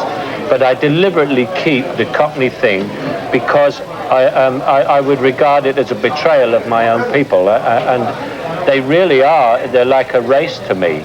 We're all gathered here because of the royal wedding. How do you, a product of Brixton, feel about the monarchy? I think the monarchy, being constitutional rather than an absolute monarchy, is very handy, in as much as you have a whole section of society who have no responsibility other than to set standards. And yet you have a prime minister who you can go to and say, what about my housing? What about my education? What about my hospital bed? What about my social security? And you can shout and scream at him. I mean, if you want to differentiate, we'd particularly say the United States, is that the head of the political party is the president, who you should be able to go to and say, what about this? What about that? But the moment he becomes the president, he is as untouchable and unapproachable as the king or queen of England or any monarchy.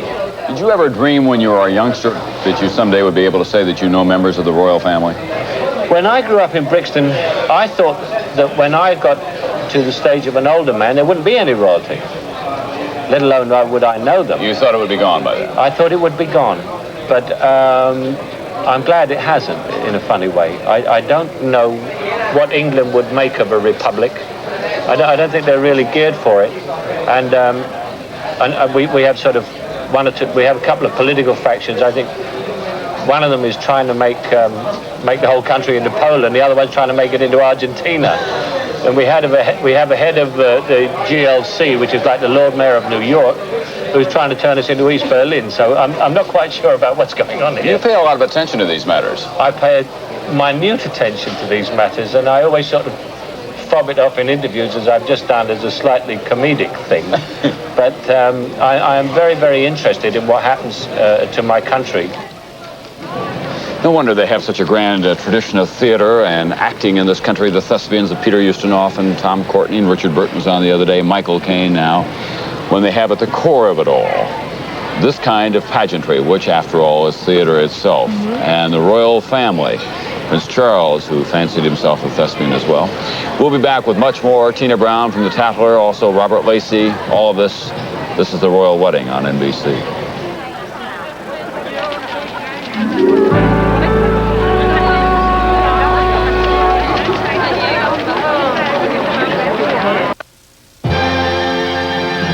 Announcing in Southern California Regal Month, the celebration of the real surprise car of the year. Regal. Buick Regal, the perfect package. If you're going to spend $7,000 or more for your next new car, if you'd like beautiful Buick Regal for about the same price as a Chevy Monte Carlo, and if you want the best price of the year, come to your Target Buick dealer tomorrow and buy a Buick Regal. Buick Regal, your kind of car. This event is at your Target Buick dealer, and it's tomorrow.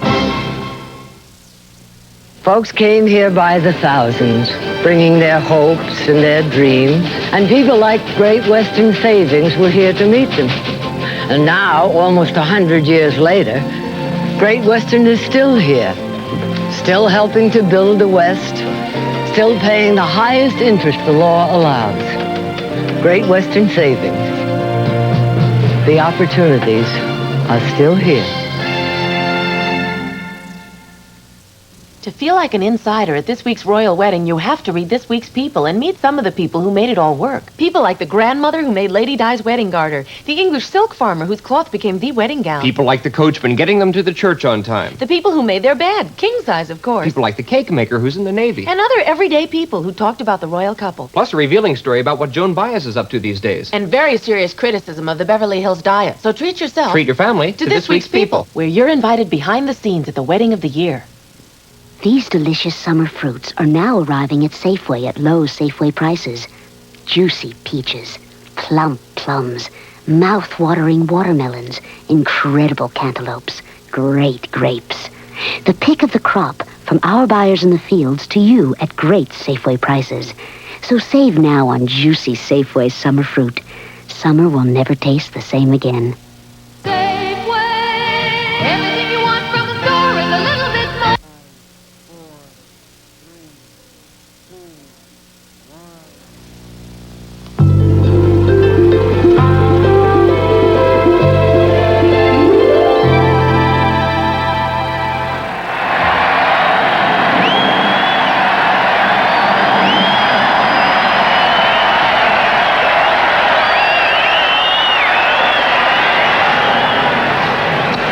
Good afternoon and good morning, everyone. The happy couple.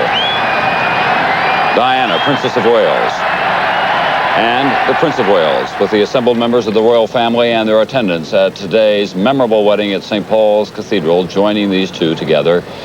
Prince Charles, of course, the heir to the British throne. Good morning, Jane. They don't have to put up too much longer with all of this these public festivities, assuming, of course, that they aren't enjoying themselves like crazy, and I suppose they are.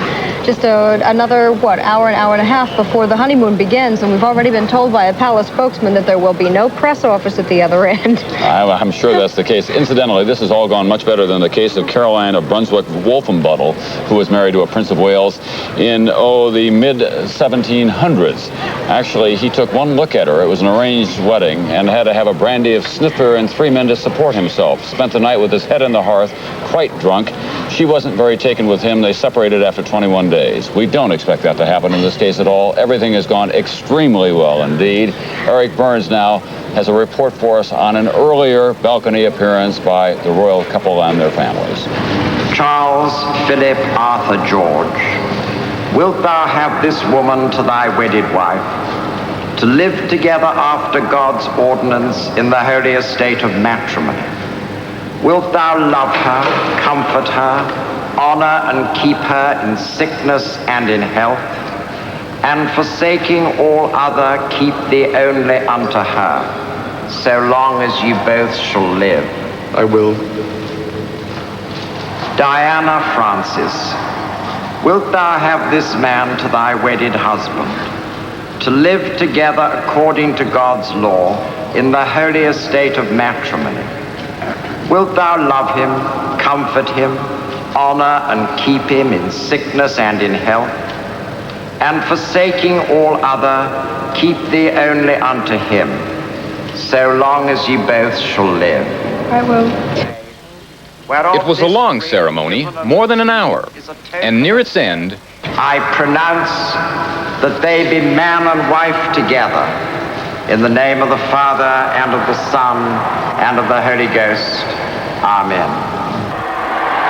the man and wife left St. Paul's Cathedral together for Buckingham Palace, where they found half of London, it seemed, waiting for them.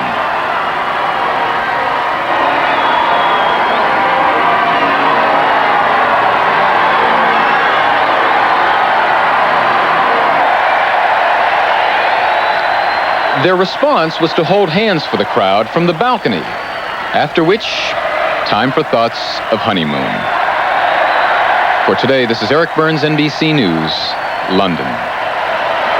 Let's go back to New York now, where Bob Jameson is standing by with the other news of the morning. Bob?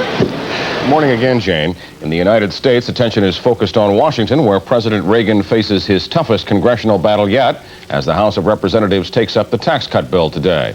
We get details from Carol Simpson, who's standing by live on Capitol Hill. Good morning, Carol. Good morning, Bob. The big debate over the tax cut is just about to begin in the House of Representatives, with both sides still saying the vote at this point is a toss-up. Either side could win. But an obviously disheartened House Speaker Thomas O'Neill a few moments ago told reporters that the president's blitz on behalf of his tax cut may have turned the tide against the Democrats. The nationally televised speech, the advertising campaign, the avalanche of public reaction, which flooded Capitol Hill yesterday with telephone calls and telegrams, is taking its toll. Speaker O'Neill said that he was calling members all night, as late as midnight, and found that the small edge the Democrats had on the tax cut vote was fast slipping away. O'Neill charged that the phone calls were orchestrated by big business in America. He mentioned Monsanto and McDonnell Douglas, saying that they used their switchboards to flood Capitol Hill with phone calls on behalf of the president's tax cut. He also accused the president of making deals and of threatening members to ensure his victory. There will be 6 hours of debate before a vote is taken later today on the tax cut, and it's expected during that time both the White House and Democratic leaders will pursue their arm-twisting methods right up to the last minute. Bob? Thank you, Carol. Deposed Iranian President Bani Sadr surfaced this morning in France, where he was quickly given political asylum. France granted asylum on the express condition that Bani Sadr not engage in any political activities. Nevertheless, the former president told reporters he intends to encourage resistance to the rule of Ayatollah Khomeini. Iran's official Pars news agency reports that as many as 5,000 people have been killed in a major earthquake in southeastern Iran. The quake measured between 6.5 and 7 on the Richter scale. Wayne Williams has been charged with only 2 of the 28 murders of young blacks in the Atlanta area, but published reports in Atlanta say that fibers found in Williams' home link him with more than a dozen of the killings. More on the story now from Bob Jimenez. This is the result of a police search of Wayne Williams' home after his arrest. His bedroom and office left in shambles. Fingerprint powder smeared everywhere. Police cut drapes. They removed an entire carpet. A bedspread was taken. Police say that evidence has produced synthetic fibers that match those found on the bodies of Nathaniel Cater and Jimmy Ray Payne, whom Williams is accused of killing. Homer Williams, Wayne's father, believes police are wrong. He says his son killed no one in the house because he would have known it.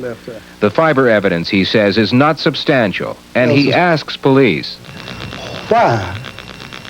Why would you just pick a person for convenience? And that's what they've done, you think? I think that's what they've done. Prosecutors say privately that the fiber evidence is good enough for a conviction. And investigators now believe that fibers found on at least 15 victims are similar to those fibers found in Wayne Williams' home. Bob Jimenez, NBC News, Atlanta. Since Willard Scott is in London, Cliff Morrison is here to give us details of today's weather on this side of the Atlantic. And it was beautiful over there too, wasn't it? It was a great day for the wedding and no rain, but certainly we're expecting some rain throughout the nation. And let's go to the satellite. You'll be able to see what I'm talking about. A large area of thunderous storms moved off the coast, and they are going to continue to move off the coast of Virginia. And we also have some showers moving across the Midwest, but that's going to occur later on today. I guess we're not going to see that satellite, are we? Maybe not.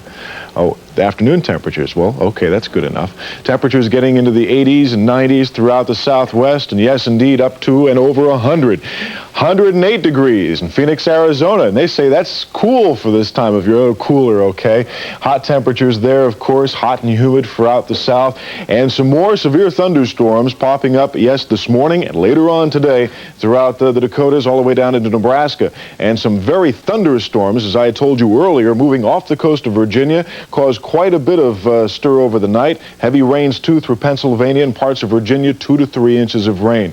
And record low temperatures, too, 49 degrees in Milwaukee, 52 degrees a record low in Chicago. And that's the way it goes here in the States. Now let's go back to London and Jane Pauley. Thank you, Cliff. But what's the weather in Queens? Well, actually, I could turn and ask Nancy Alexander, because only hours ago she was in Queens, and so was her son, Stephen Michalski. Nancy is in London as we speak because you knew the answer to this question. What is the dog associated with the royal family? They're the Welsh Corgis. And actually, I almost blew the question because I answered Corgi. And the woman on the phone said, just a minute. She went away to consult with someone, and she came back and said, not enough information. And suddenly it came into my head that they were Welsh Corgis. And I said that, and she said, okay. Now, this was a radio station contest. Yes, WMCA. They wanted you to say that. Now, how did you happen to know? Well, like I'm sure that I at least once I heard Corgi. Oh, sure, Corgis. But I wouldn't have known the Welsh business. Why do you happen to know so much about? I'm an Anglophile. I've just been interested in England for many years, and I read a lot about it. Are you English? No, not English. What are you? American. But I mean, if you went back several centuries or so forth, were you? Russian. Polish-Russian. Russian-Polish. Why did you pick? I don't know. I've often tried to go back and find out, but I'm not sure why. I guess I read some early stories that caught my imagination, and well, you're the person that we've got to ask. When all the British have been asking us as they look at our television coverage, why are the Americans so interested in our royal family? And I guess I would have to say, well, let's ask Nancy Alexander. What is it about this wedding that's so fascinating in America? When I saw her walking down the aisle with the train, just that long train, it just seemed like a fairy tale. And I think maybe it goes back to childhood when we read about princes and princesses. And of course, we have nothing like that in America. But they do it so beautifully here. Pageantry is incredible. And you need some pageantry. Are you starved for it I suppose we do. I guess we do. You don't see enough of it on the 4th of July in Queens? Yeah? Now, your son, Stephen, is sort of nodding off on us. You didn't have a last night. You arrived this morning on a plane after a very long flight. Are you sure about what day it is? I think it's Wednesday. What does jet lag feel like? It feels like being very tired. You arrived at London time about 6:30 this morning. Have you done anything? What have you done between airport and? Well, we had a car and a driver who he said he couldn't drive around this area at all. So I suggested Hampstead, which I had never seen, and we drove around Hampstead for about 45 minutes. It was quite lovely and not crowded. Have you had a chance to unpack your bags? We did unpack, yeah. Well, that's an important part of the trip. Now, Stephen, you brought your camera with you. Right. Now, I didn't want you to come up here and not get some kind of snapshots. I would assume. Do you want me to include you in it too? Well, not necessarily of me, but that you might, our cameras and our location might be. So if you'd like to look into that camera and take a picture of it. Sure. And play ultimate tourist. Okay. Then you just go, feel free. Focus. That's it. Well done. I think that's a first, at least on our coverage today. You weren't the big fan of the wedding, though. You were not the Anglophile. Have you been moved at all by the wedding? Well, I think most American kids, they have the attitude, it's just it's just another wedding. They can't understand what's going on here. And before I came over, I had the same kind of attitude. It's just a wedding.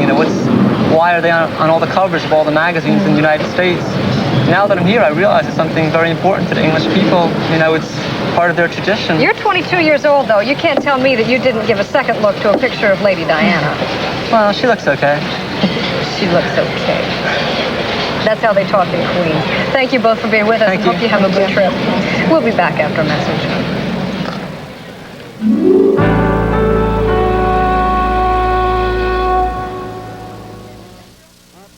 Johnson & Johnson presents a small miracle. Johnson swabs with layer upon layer of softness, securely wound so the tip won't fray. Small wonder Johnson swabs are different from other swabs. Johnson swabs won't fray and leave stray fibers behind because they're securely wound to prevent fraying. Try something a little remarkable. Johnson swabs with softness securely wound so the tip won't fray. Johnson swabs, the small miracle. That's no way to treat a lady. For years, we've thought nylon panties with a cotton lining were a solution. Well, they're not. Nylon traps moisture and cotton stays damp, so when you put them together, that's no answer. Now there's you. You, the revolutionary new panty that lets moisture evaporate. You panties are made with Lita, a silky new fabric that breathes like your skin, so you stay cool and comfortable. You just started a revolution. Besides tears, what more do you want? You. Not if you were the last man on earth. I'm the only man on earth for you. Harlequin presents Novels of Love. Harlequin, #1 in great romances by some of the world's most romantic authors. No one touches the heart of a woman quite like Harlequin. You've won. I belong to you completely now. Read Harlequin novels and fall in love. No one touches the heart of a woman quite like Harlequin. Join Barbara Mandrell, Country Music's Entertainer of the Year, and the Mandrell Sisters with entertainment's biggest names: Kenny Rogers, Dottie West, Glenn Campbell, Bob Hope, Roy Rogers and Dale Evans, Jerry Reed, the Charlie Daniels Band, Mickey Gilley, and B.J. Thomas. Yummy. It's TV's hottest variety hour, Saturdays on NBC. St. Ives, a tough private eye who gets caught in the middle and has to fight his way out. Starring Charles Bronson and Jacqueline Bisset right after Chips, Sunday on NBC. Ceremonies such as those that we're seeing here today from London and our special expanded edition of the Today program represent a part of the royal life that is known to all of us, to members of the public. But there's a good deal more. The private life of England's royalty, whether it's Queen Elizabeth now or Prince Charles as king in the future. State documents traveling from the seat of England's government to Buckingham Palace, and in a horse and carriage. A quaint custom? Perhaps, but state secrets and government details belong in the hands of the monarch. They arrive daily, at vacation places, even at sea on the royal yacht. Because even these days, the Queen is more than a symbol. Every day, she reads state papers and signs all bills. None can become law without the royal signature. Prime Minister, Your Majesty. Once a week, she meets privately with the Prime Minister, here with Harold Wilson in 1969. She is briefed on public and secret state matters, because if an elected government cannot agree on a prime minister, she would decide which party gets the next opportunity. Since British elections are not held regularly, they're called, it's the Queen who must agree that an election is required. This duty was very important during World War II. The Prime Minister, Neville Chamberlain, knew he could no longer govern. King George VI declared it would be too complicated during a war to hold an election. He asked the politicians to agree on another prime minister instead. That's how Winston Churchill came to lead England so inspiringly as the war went on. In war, too, and always, the monarch is the head of the armed forces. Not much power, but a great help to morale, and the British believe a deterrent to military takeovers of their government. There are other duties. Head of the Church of England, which means the royal family must be especially careful to obey church rules. Elizabeth's uncle, who would have been King Edward VIII, left the throne, of course, to marry a divorced woman. Not permitted in the church, therefore not permitted to the king. Queen Elizabeth's sister, Princess Margaret, lost her first love Peter Townsend for the same reason. The Queen invests all new knights, in fact, those receiving all high honors. This is how Britain honors those of whom it is especially proud. More familiar to Americans is the role of the royal family when it travels as ambassadors of goodwill abroad and as reminders of the British way of life and the British way of business. I ask you to rise and drink to the health of the President of the Federative Republic of Brazil. None of these duties, however, is as important as the symbol that the monarchy represents to Great Britain and to the world. Whether on simple occasions or on a visit to Northern Ireland, the monarch gives the country a sense of pride and purpose. Those with different beliefs and aspirations understand that if this community is to survive and prosper, they must live and work together in friendship and forgiveness. As bombs fell on London during World War II, the royal family stayed on in London, in danger, and inspired the English people. A monarchy is no better than the monarch. Queen Elizabeth and Prince Charles are both much admired as individuals. As long as either reigns, it seems likely the monarchy will thrive, much in its present form. Their decency and dedication suit the British.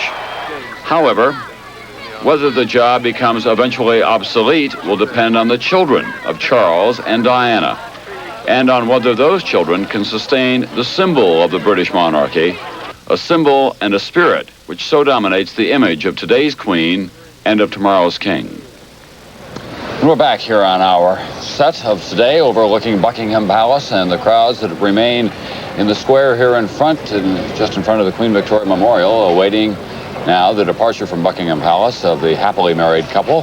This morning, the Prince of Wales took a Princess of Wales, who was formerly Lady Diana Spencer, with us. Watching all of this is Robert Lacey, of course, who is author of Majesty and has been following as a journalist in London the comings and goings of the royal family for some time. And also Tina Brown, editor of Tatler, one of the highly provocative magazines in the city of London. You call it a comic book for high society. We think more of it than that, after all. Yeah? What about Prince Charles? Robert, if he were to become the King of England and read those documents every day that are delivered to him in the red boxes and so on, do you think that he truly could become more of an activist king? It has happened in Spain, for example, that Juan Carlos has really been able to hold the government, so to speak. I mean, he's been kind of a rallying point for this elected government.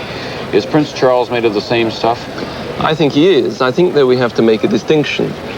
King Juan Carlos hasn't got involved in politics, but when, strangely, on the very same day that Prince Charles's engagement was announced, there was a coup d'etat, or an attempted coup d'etat, King Juan Carlos stood firm by the Constitution. Now, that's different from getting actually involved in politics.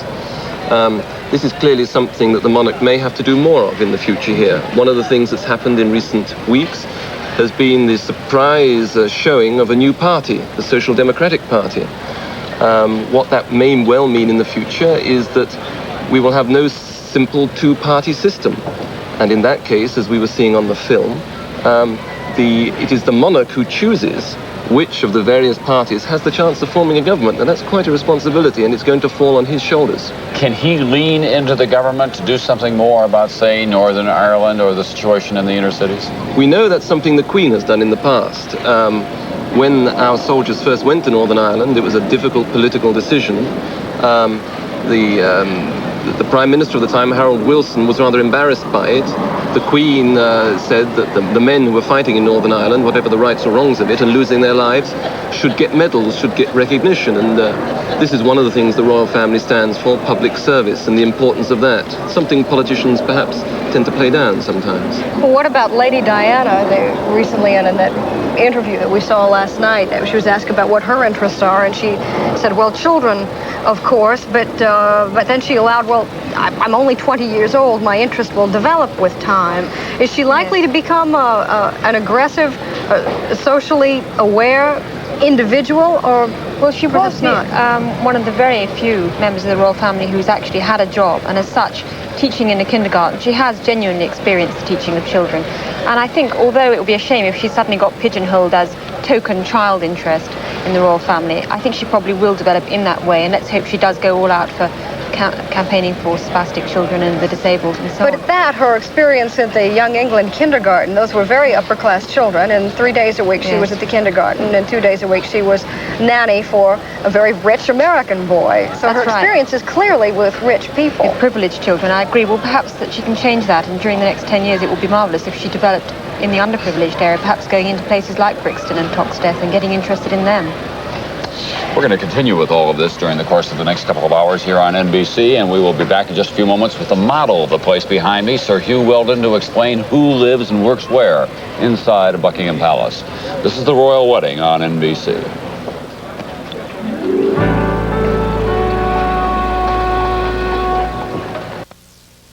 Recently, we introduced the Cal-Fed Investors Fund. It was a chance for people to make high money market interest with a guaranteed rate.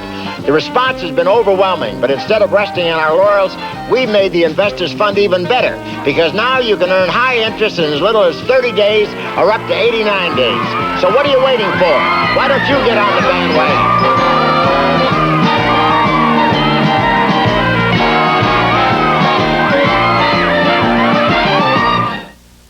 In France, we appreciate handcrafting. I am Lynn Renault, and that's why I brought my heirloom mattress all the way to Paris.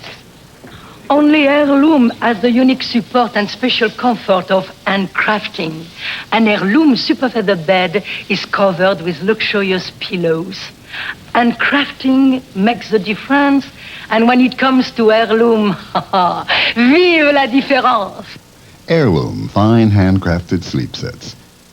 You can make it happen. When it's time for a cookout in your backyard, Lucky helps make it happen. You can make it happen. By bringing you good food at lower prices overall, Lucky helps you do it for less. Come on, we'll help you make it today. Even when friends drop in, Lucky helps you save on Hunt's ketchup in the 32-ounce bottle, 89 cents at Lucky. You can make it happen, boy. This is the dawn of the Rolls-Royce Silver Spirit, a new masterpiece of aerodynamics. It is built by hand. A new symbol of silence. It is built to last. A new way to challenge an unpredictable economy. It is destined to remain a priceless asset for years to come. And now is the time to let the Rolls-Royce Silver Spirit dawn on you.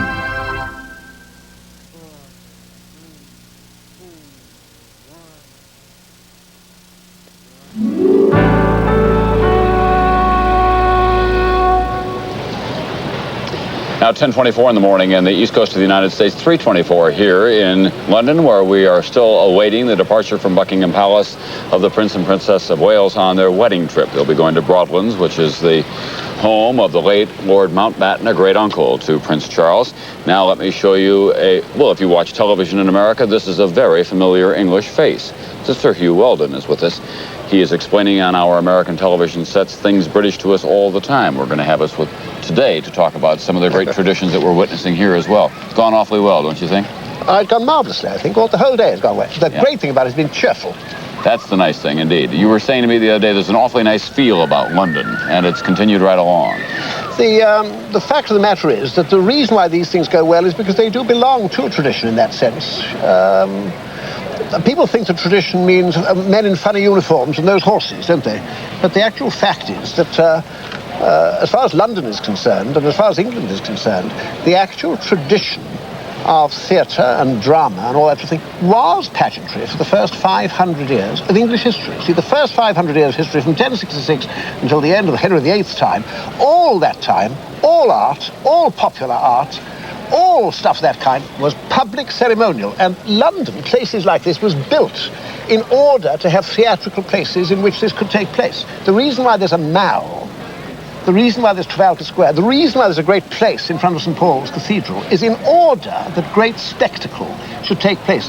And that great spectacle, the authors of the realm, the poets of the realm, the composers of the realm, the architects of the realm, for the first 500 years of history, and then since then, built in that way in order that this sort of stuff should take place, so that it's very basic. It's the old it was the television of medieval England, and as a matter of fact goes on being fairly persistent now. Rather a long answer to a simple question. Well, no, that's quite all right, but I want to show you something. We'll talk about some of the other traditions. Let's take a look at a place setting. Yes. And you can describe that for us as well, the kind of place setting that you would find at a dinner table inside Buckingham Palace. Right, got it. I dare say. Somewhere a bit. Funeral march. We'll take it straight up. Right. And get rid of it quick. Right. I guess that's for a bit more than a peanut butter and jelly sandwich there. It certainly is. That's for a very, very... I filmed that, and that was for an extremely special dinner. On the other hand, there's been an extremely special lunch taking place today, hasn't there? Yes, there has. I imagine it must have been something along the same sort of lines. This is... antique? Well, oh yes, it all, mind you, it isn't as antique as all that, because Charles I had a lot of this stuff in the 17th century, and he pawned it all because he had to pay his troops in in the Civil War, the 17th century. Most of this is 18th century. Now, this is for great ceremonial dinners of one kind or another. Yes, they eat more like ordinary people Monday through Friday. Yes, they eat rather modestly, as a matter of fact, I should say, Monday through... It's a modest family. Yeah, very frugal. It's a good word for them. Yes. Yeah, they're modest. No, this is for a special dinner. I did read about a cook who works in the kitchens there, in which she made the mistake of making something with a little garlic one time, and it was sent back instantly, saying almost anything is acceptable, but not garlic. Well, damn it. We're not in France, huh? Good Lord, rather limits. Yes, I don't know where that's so. These, one of the curious aspects of life inside the household for the supervisors and works of art and so on is that a lot of these sorts of pots and pans, if I may so put it, I mean, a lot of this cherished crockery is used all the time, you see, but in fact, in any ordinary place, there'd be in a museum. And the great thing about Buckingham Palace and Windsor and all these other places is that they're full of the kind of stuff that you normally find in museums, but they're used, and it's that, I think, that gives them life. 600 rooms in the palace. How many people are working there full time? Do you know offhand? I should think 300 or 400. There aren't quite 600 rooms, I don't think. Now, there's the centerpiece they're now putting up. But even now, if you're, as they say, even if you're seated below the salt at that table, you wouldn't mind much. No, I don't think you would. No, to be below the salt is to be quite high on that particular table.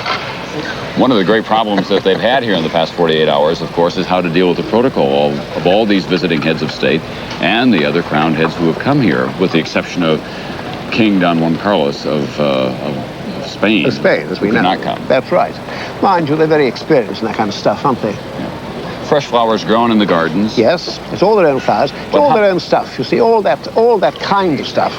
And those great tureens and so on they're putting down, full of flowers. They were wine coolers made by Sèvres. They'd be worth, what, $50,000 a piece, I suppose, now. It is at that table that you wouldn't pick up any utensil, I would think, until you made sure that the Queen was using the same one at the same time. I'd be very cautious. Yes, I'd be a bit cautious, too. Yeah, I quite agree with you. Yes, that's a Here is a model now of Buckingham Palace that we're looking at, and to orient you, this is the facade that you see at the...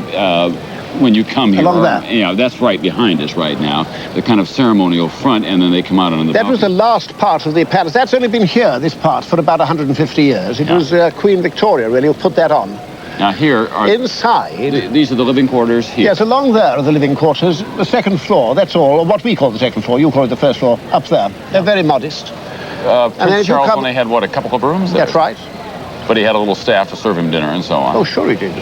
I don't doubt. He didn't have to go out there. No use being Prince of Wales unless you have dinner served for you, is it? And here's the old and original part now. That's right. The original house, you see, Buckingham House, the 18th century house, was just that little part there. That's the original house. And now you go through that house. They are now all public rooms. And you go and where they hold receptions, investitures, levees. No doubt they're having lunch there now.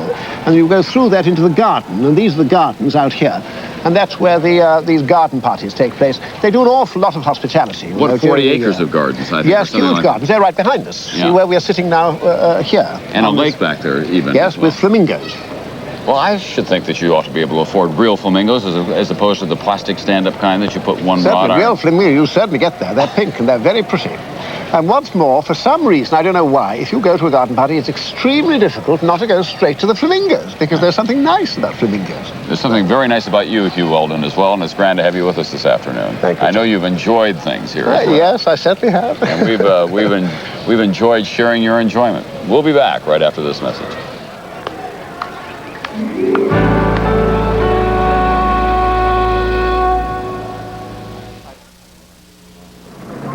Many women around the world look younger than they are. Nicole Urbain, I'm 38.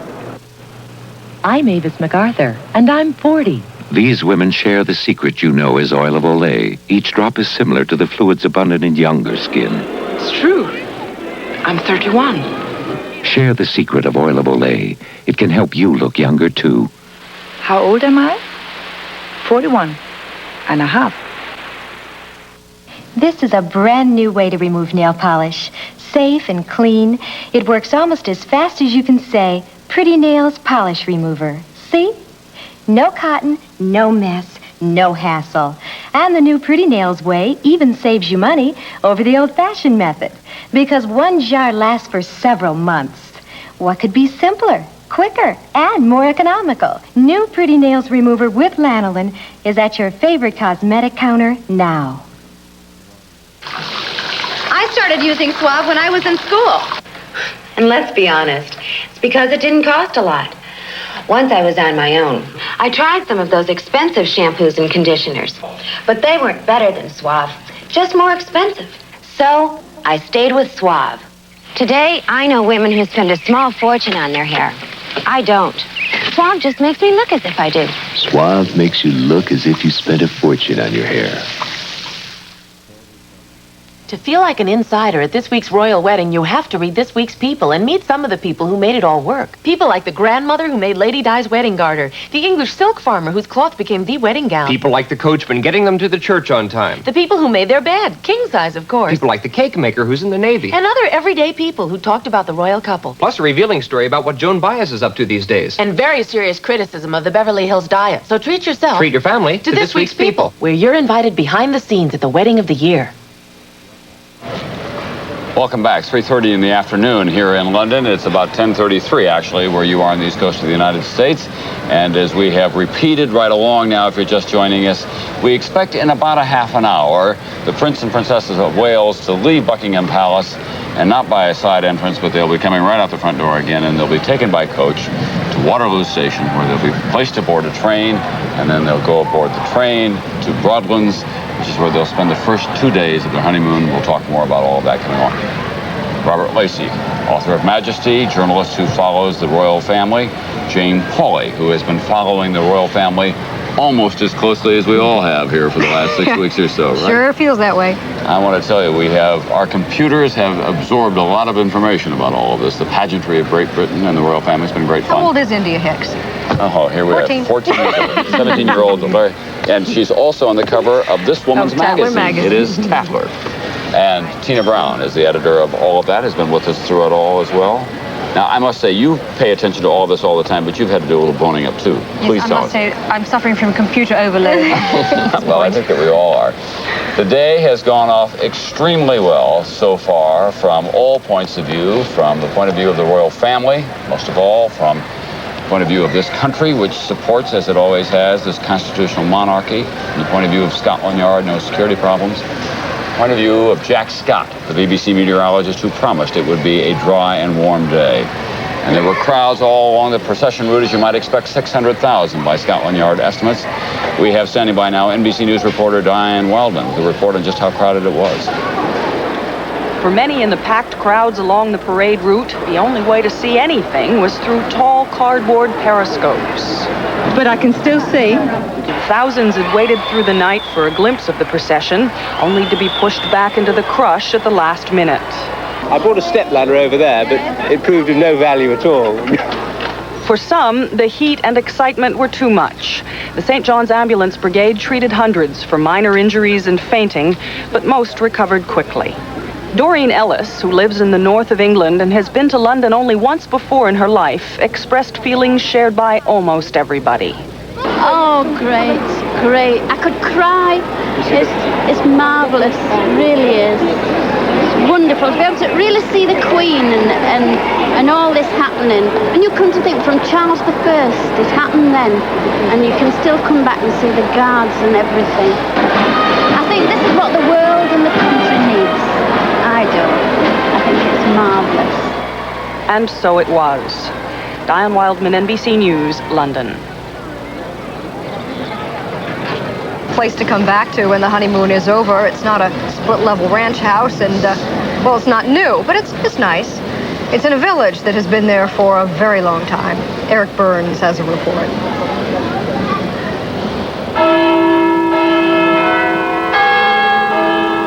It was here before Shakespeare first took pen to paper. Before the Magna Carta. Before even the Norman Conquest. Tetbury, Gloucestershire.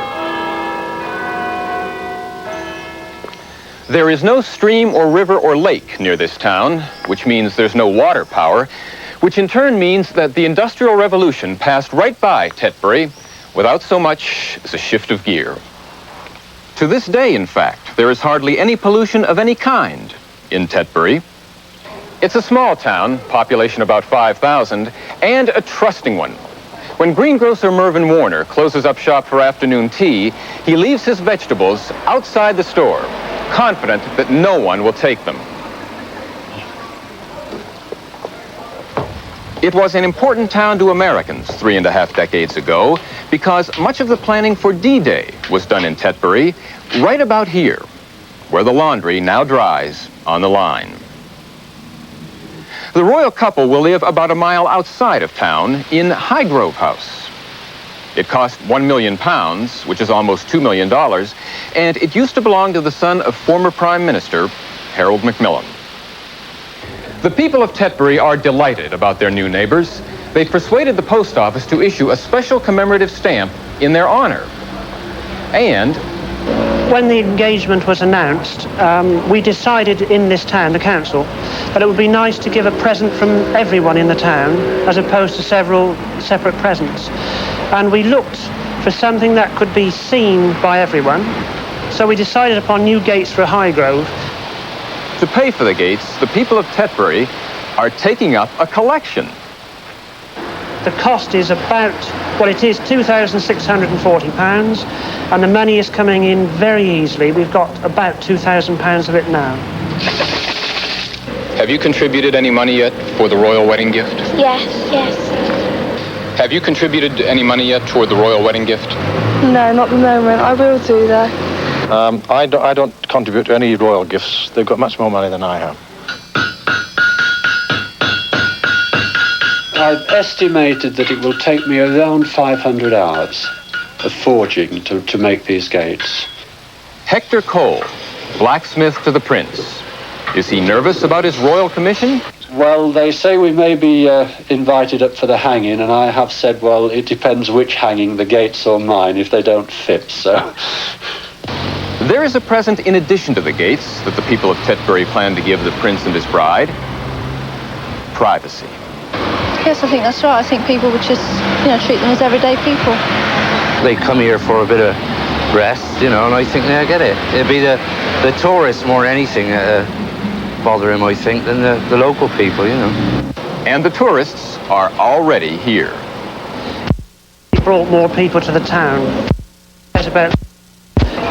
One of your colleagues was quoted as saying that it's a lot easier now to get run over by a car in Tetbury than it ever was before. It's always been a bit of a hazard, but that might well be true, yes. Tetbury, Gloucestershire. Older than Shakespeare, the Magna Carta, the Norman Conquest.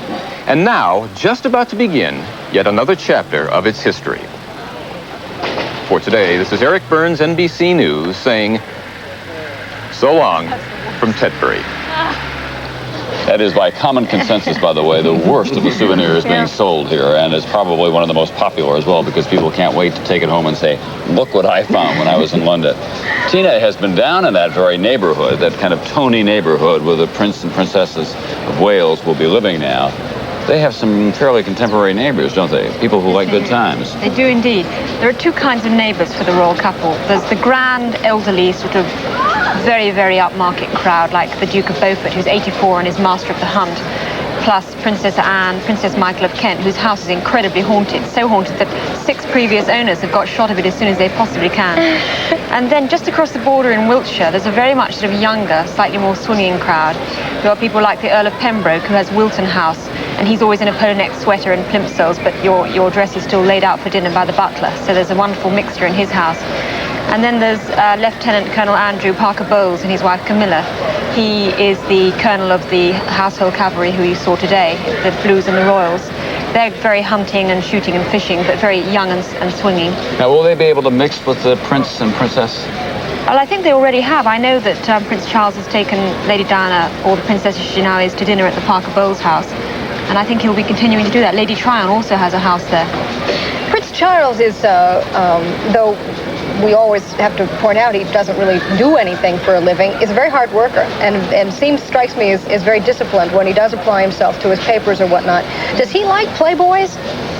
Well, I think Prince Charles has a life of crowded monotony, and I think that he enjoys those amusing friends that he has got, like Nicholas Soames. I think he rather looks for friends to be a diversion rather than a kind of solemn support.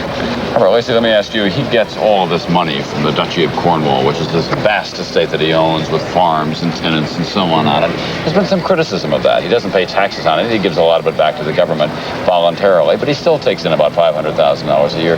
Do you think that that will be altered in any fashion? No, I don't, and I think quite a lot of people in England, although they realise that he would enjoy the sort of life he's going to live at Highgrove, rather regret that he's going to closet himself with his new wife in this hunting, shooting, fishing set, which are not, frankly, actually in touch with the daily realities of life here. But they take it so much for granted, don't they? That's right. And we take our continuing coverage for granted as well. I'll be back when we return, more from Peter Ustinov, who has so much more to say, it turns out. This is The Royal Wedding on NBC.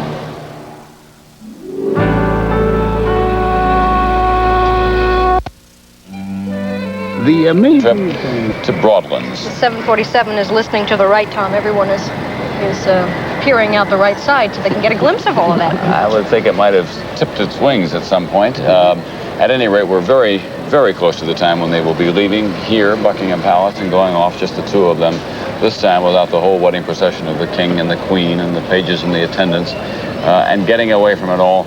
And you can't help but wonder, Tina Brown, editor of the Tatler magazine, how long it will take for them to unwind from the enormous amount of tension that has been building now for several months. I mean, I just don't think you kick off your shoes tonight and say, well, sweetie, wasn't that grand? And get right down to a married life of some kind. I mean, there has to be a decompression, wouldn't you think? I think so. I would have thought it might be rather a sticky beginning, actually, to a marriage. I think they're going to take at least 3 days before they can bear the sight of each other.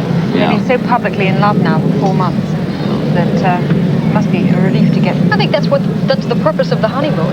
That is the decompression. Well, I should think so. I mean, I didn't get a chance. I went to South Sioux City, Nebraska in lieu of Broadlands, and not on the train. I had to drive myself, as I remember.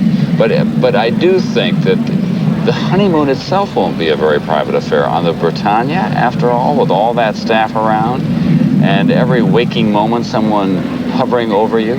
I think that they've probably very rarely been together alone at all, actually. And as you say, I don't think that this honeymoon has all the auguries of a semi-public thing as well. But I think that they'll make time. I think that he's determined, and so is she, to make it private. I mean, they sneaked off yesterday to lunch somewhere. Nobody quite knows what they were doing at lunchtime yesterday.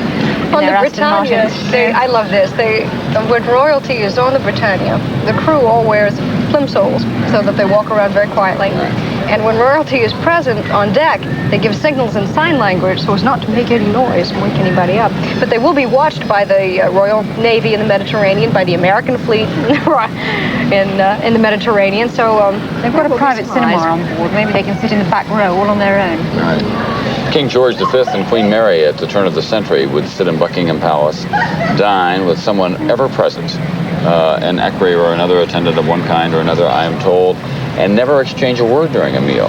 And she always treated him, isn't this right, Robert Lacey, very deferentially? Yes, she did. She once wrote, rather sadly, in letters that they sent to each other when they happened to be separated, I wish you could actually say these things to me when we were together. Yeah. And there is this great tradition of not expressing your feelings in the royal family, something I think one still sees in the Queen. There was a very sad little bit of newsreel that was shown the other night of the Queen coming back from a visit and little Prince Charles standing on the railway station. Firstly, it was sad because he didn't even recognize his mother when she got off the train. Secondly, I thought it was sad because she didn't pick him up and kiss him. She shook hands with all the dignitaries and went on her way, and the nanny took him along. That happened once. They were reunited on the Britannia, I believe, one time, where she came on board, the same kind of thing, and he was very eager to go to her, and she said to him, we'll do this later, and then they had a reunion in the stateroom, that kind of thing. Do you think that will change? Here's Lady Diana, who at 19 and 20 has been kind of cute. We've seen her with pictures around. I mean, there's never been a royal portrait like the one of the two of them in their blue Oxford shirts with her arms around him. He's obviously in ecstasy with her by his side in that particular picture. Will that change all these other attitudes as well, or is it useless speculation at this point? I think that she, at the moment, can get away with teasing him. I don't know how long she'll be able to get away with that. I think Prince Charles could be quite frosty, even with Lady Diana, actually. And I think she'll either manage to somehow do it with great sort of grace and get away with it, or she'll be squashed. We'll have to wait and see what happens. It is interesting how we sit here speculating about these two people we scarcely know, and presumably the whole world is speculating about them at all. I think this is one of the roles that the royal family play in British life, not just the pageantry, but they do bring a human centre to the increasingly impersonal processes of government. And I think this is what people are indulging today. Yes, it is a family wedding for all of us, in a sense. Exactly. And we're all sitting here speculating about the domestic contentions and things. And in fact, Lady Diana's family has become a sort of fascinating study of things like there's the stepmother who she doesn't get on with, and there's the divorced parents, and everyone feels they know them. She is going to have the assistance of a housekeeper at Highgrove by the name of Mabel Anderson, who you may know that name, is Prince Charles' nanny, been with the royal family for 34 years. Does that imply to you that children are desired quickly? I'm sure that they will get on with having children very rapidly indeed. She's rather young to have children, but I'm sure he would like children. After all, he's in his early 30s. Robert, the crowds are beginning to form up again, as you can see at the front gate to Buckingham Palace, and we expect that at any moment now the carriage will be leaving there with Prince Charles and Diana, Prince of Wales, who have been married now for all of about 4.5 hours altogether. It's a pity we can't see what's going on right inside the palace quadrangle.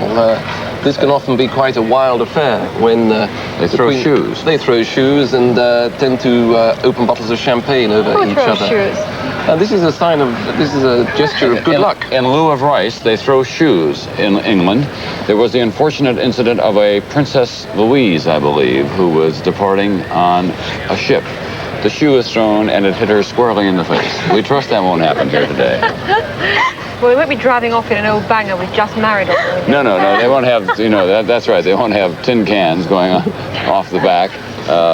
With the people putting different things in the hubcaps and Limburger cheese on the exhaust pipe. I wouldn't put it past Prince Andrew to do a little something. Do a little something. A little mischief, do you think, of some kind? I think so, yes. In the prince's suitcase or when he unpacks his clothes tonight. After all, he used to think of Lady Diana as his girlfriend. So. That's right. The fact is, and Jane, you took note of the fact that Prince Charles had a kind of a penchant for sisters, that he saw sisters back and forth. The Sheffield sisters, the Guinness sisters, the Spencer sisters. The Grosvenor sisters, too, he also had an admiration for. I have a wandering eye. Hope he's grown out of that. Welsh Guards, the Prince of Wales is a colonel in the Welsh Guards. From time to time, he'll appear in that very uniform, as he did at the time of the Silver Jubilee. He rode with them. They must be relieved at the end of a day like today. Yes. Or do you suppose they call home and say, Mom, did you see me on television? And she said, well, I saw a lot of bearskin hats. Right? I was told that the officers in that unit wear taller bearskin hats because the officers are generally short. Makes sense. That was told to be facetiously, but I wrote it's a very early and regal version of the Coneheads is what it is, the Welsh Guards. My British subjects won't take this. Commonwealth bearskin. Yeah, we're going to get... Lady Diana is going to have to get used to now is the change in etiquette. People are now going to have to curtsy to her and call her ma'am.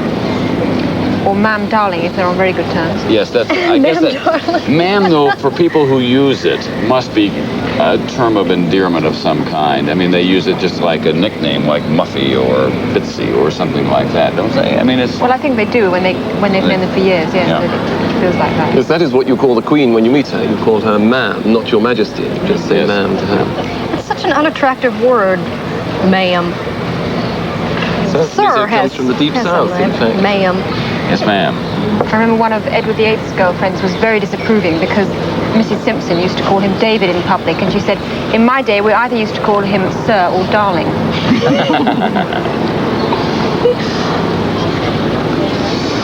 Let me ask you a kind of a sensitive, well, no, we'll ask about that later on, because it looks, there we are at Waterloo Station. That train is going to leave with or without him. Well, no, I don't think that's quite the case. Not for a moment. This is not Amtrak, folks. This one goes when they want it to go, not when it decides to go, and it will be well appointed as well. It's not a royal train, though, is it? No, it's not. I believe it's used by managers of the local region of the British Railways. They will be well attended to, you'll be glad to know. No box lunch from the Buckingham Palace commissary will be. Enter now Diana, Princess of Wales. You are looking at Buckingham Palace from the Mall. There in the foreground you see Queen Victoria Monument, sits out front. They will come around that in a carriage. They will be taken then to Waterloo Station for their short honeymoon trip by rail to Broadlands, which is the home of the late Lord Mountbatten of Burma, his granddaughter, whose name, unusual first name, India, great-granddaughter, actually. No, granddaughter. Is that right, Tina? Great-granddaughter. Great-granddaughter. Great-granddaughter was a bridesmaid during the ceremonies today. The Welsh Guards assembled. Horsemen have pulled up. The Blues and Royals are in place. I got the sequence correct for the first time today, first time out. Crowd has been, well, there's no other word except well-behaved, cheerful, and festive all day long. It's kind of like a 9-hour picnic. Yes, it's rather like our football crowds like they used to be. It's now a dangerous experience to go to a football match, but this reminds you of how it used to be in Britain. Can't help but wonder what is going on in places like Northern Ireland or in the Tuxteth section of Liverpool today, or Brixton.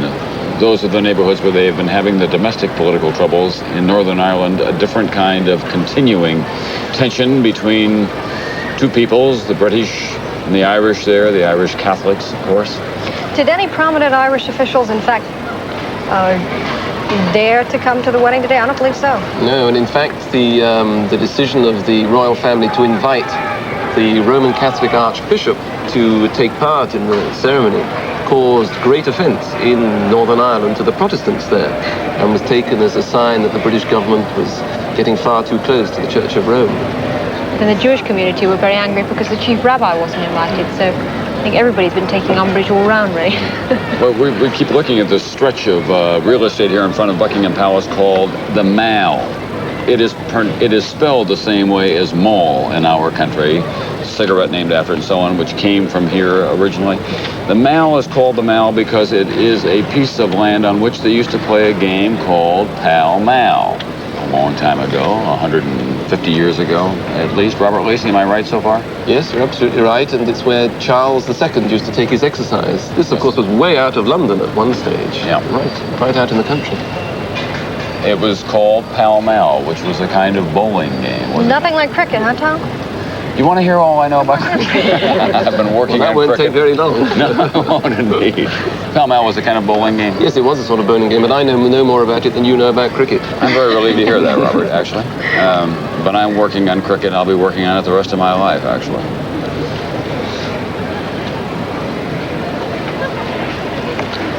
One of the things, there are so many things that we didn't get to touch on, but when they had a little rehearsal the other day, I was touched by the fact that for the veil, Lady Diana Spencer, as she was then known, used an old piece of netting for a veil. It was a little bit like Scarlett O'Hara in Gone with the Wind. I think I'll make a pretty frock. Ripping down the curtains. Took the, Lord, that was the Queen directing traffic. She's got her hand on her hip. She's not real happy. Now, let's get going. Come on, Charles. There's Prince Andrew. Prince Andrew, who is handsome. been going to school in Canada. He goes around.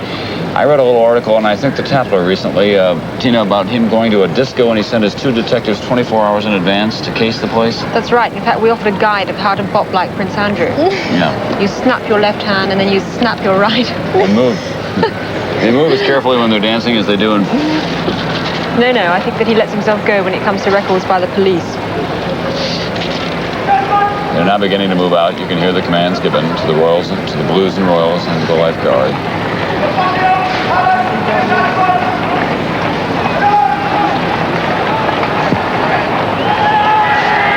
Blues and Royals with the red plume. You can hear the crowd now beginning to cheer. Now let's just watch this picture unfold. It's the happy couple, as they're always described wherever they are, leaving their wedding trip. Tina and Jane Pauley, rather than have Robert Lacey and I follow this up, why don't you describe what she is wearing?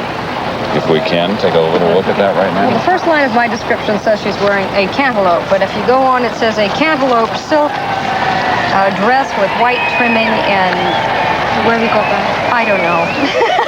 Flower petals being thrown, right? It's another creation by the Belleville Sassoon people who were with us yesterday afternoon and wouldn't tell us anything about what the going away outfit would be, but now we'll take a look at it.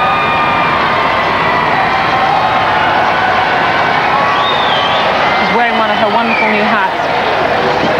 Now that is a hat that I would not have expected from her. No, she's very, very adventurous with her headgear, unlike the Queen and Princess Anne, who I think are fairly disastrous in their choice of hats.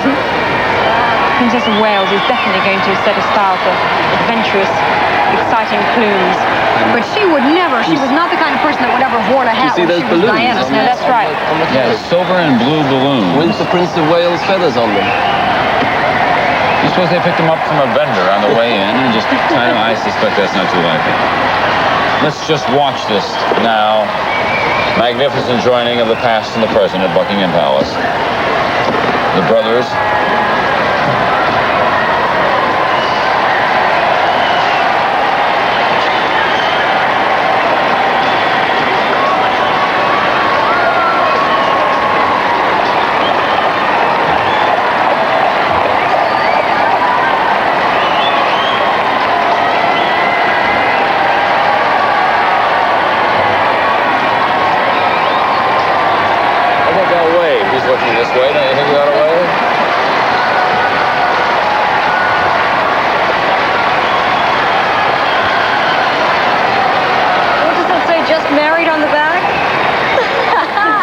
I believe there's a sign that says just married on the back of that carriage. Yep. Keep your eye out for that. I don't know if we see it. Oh, it's there. I can see it from here. Right. Now beginning to move along a little better.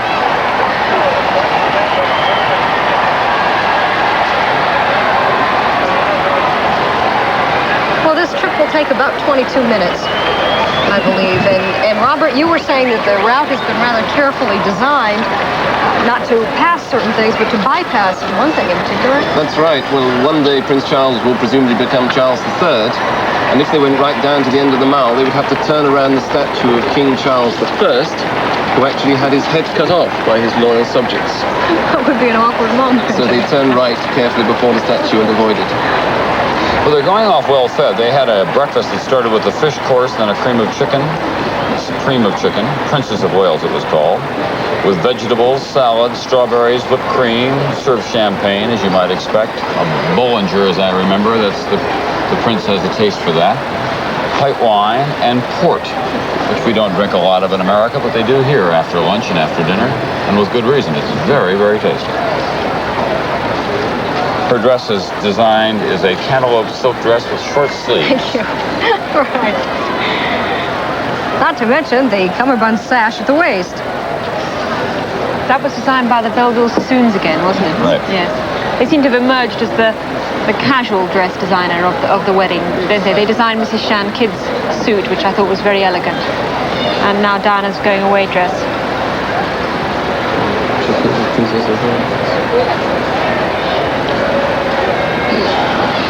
Security people still all along the route, mingling with the crowd. The police of London, the bobbies as we call them, are facing the crowd yet, and they're pretty evident here, now talking with members of the crowd. They've asked members of the crowd to keep their eyes out for suspicious characters as well. They're talking to each other a little more now freely than they were in the recessional from St. Paul's Cathedral to Buckingham. How long does it take to master the wave? It is a kind of wave one only uses in parade situations where the hand sort of tips at the wrist back and forth. And I would think one would have to learn it. Yes, although I think it's one of the many things that Lady Diana seems to have taken to, like a fish to water.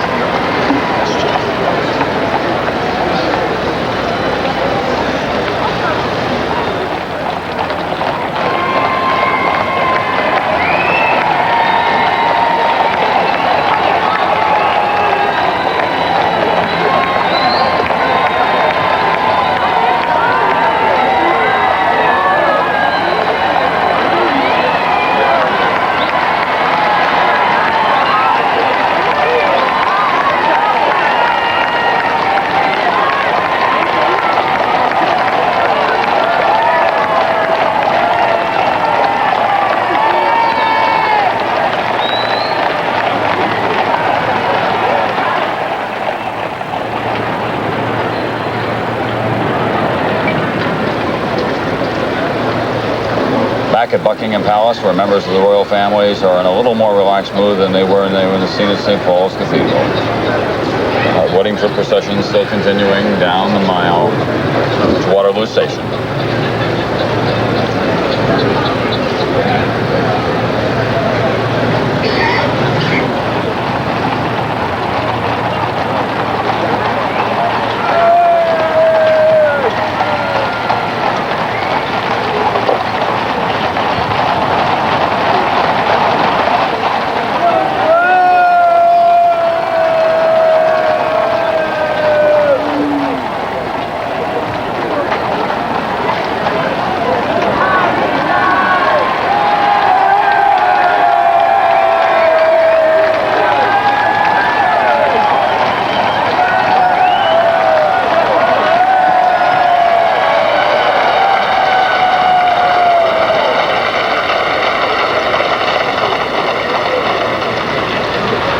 Tina, the cheers seem to be lustier now that the wedding ceremony is over.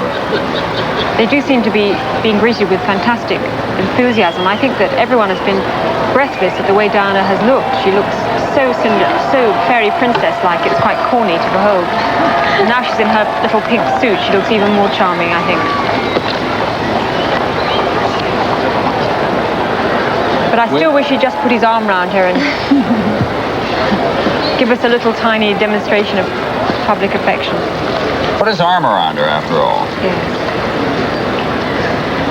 Well, last night when the interview was concluded, they closed with a nice shot of Prince Charles holding her hand, and I think his forefinger just gently stroking hers. It was very decorous. Sweet. I hope it wasn't cued for the camera. In fact, when he was playing polo, Lady Diana at one stage went up and kissed him firmly on the lips, right in the middle of the crowd, which was very daring indeed. I don't think she'll be allowed to do that now. Well, they're married. One wouldn't expect it. In fact, that day she was also wearing dungarees. I don't know what got into her.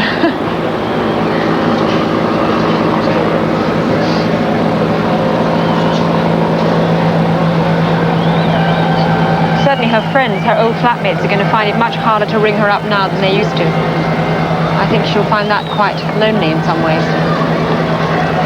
What was Prince Charles' stage of development when he was 20 years old? Was he fairly grown up then, as she is, or more so? No, I would say much less so, really. Very experienced already as a public figure at the age of 20. But he was nowhere near a man, and he'd led really a very sheltered life indeed. Whereas the one thing about Lady Diana is that she has seen a bit of the world before she's got imprisoned in the royal enclosure. Coming down through Whitehall, that's a place that I remember from political science exams when I was an undergraduate. It is where they have many of the government buildings. Civil servants work all along there. That's part of the route now to Waterloo Station. We're no longer headed for St. Paul's, of course.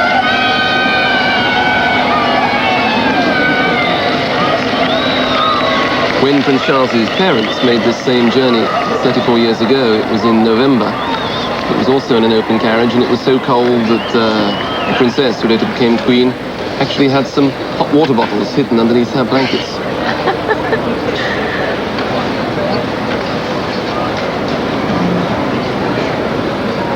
That's Prince Charles saying hello, goodbye. Yes.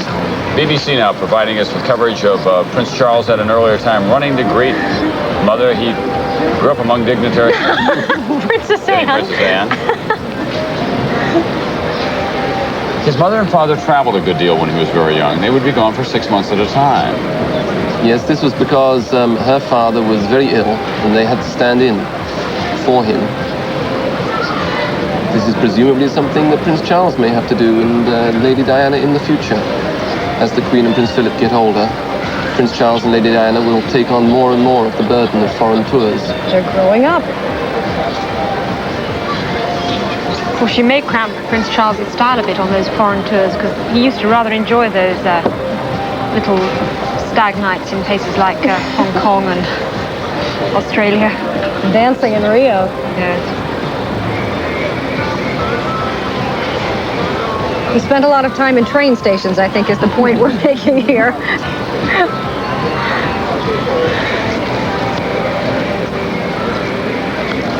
And there's the Lady Diana Spencer. Train named after her. Not a very pretty train.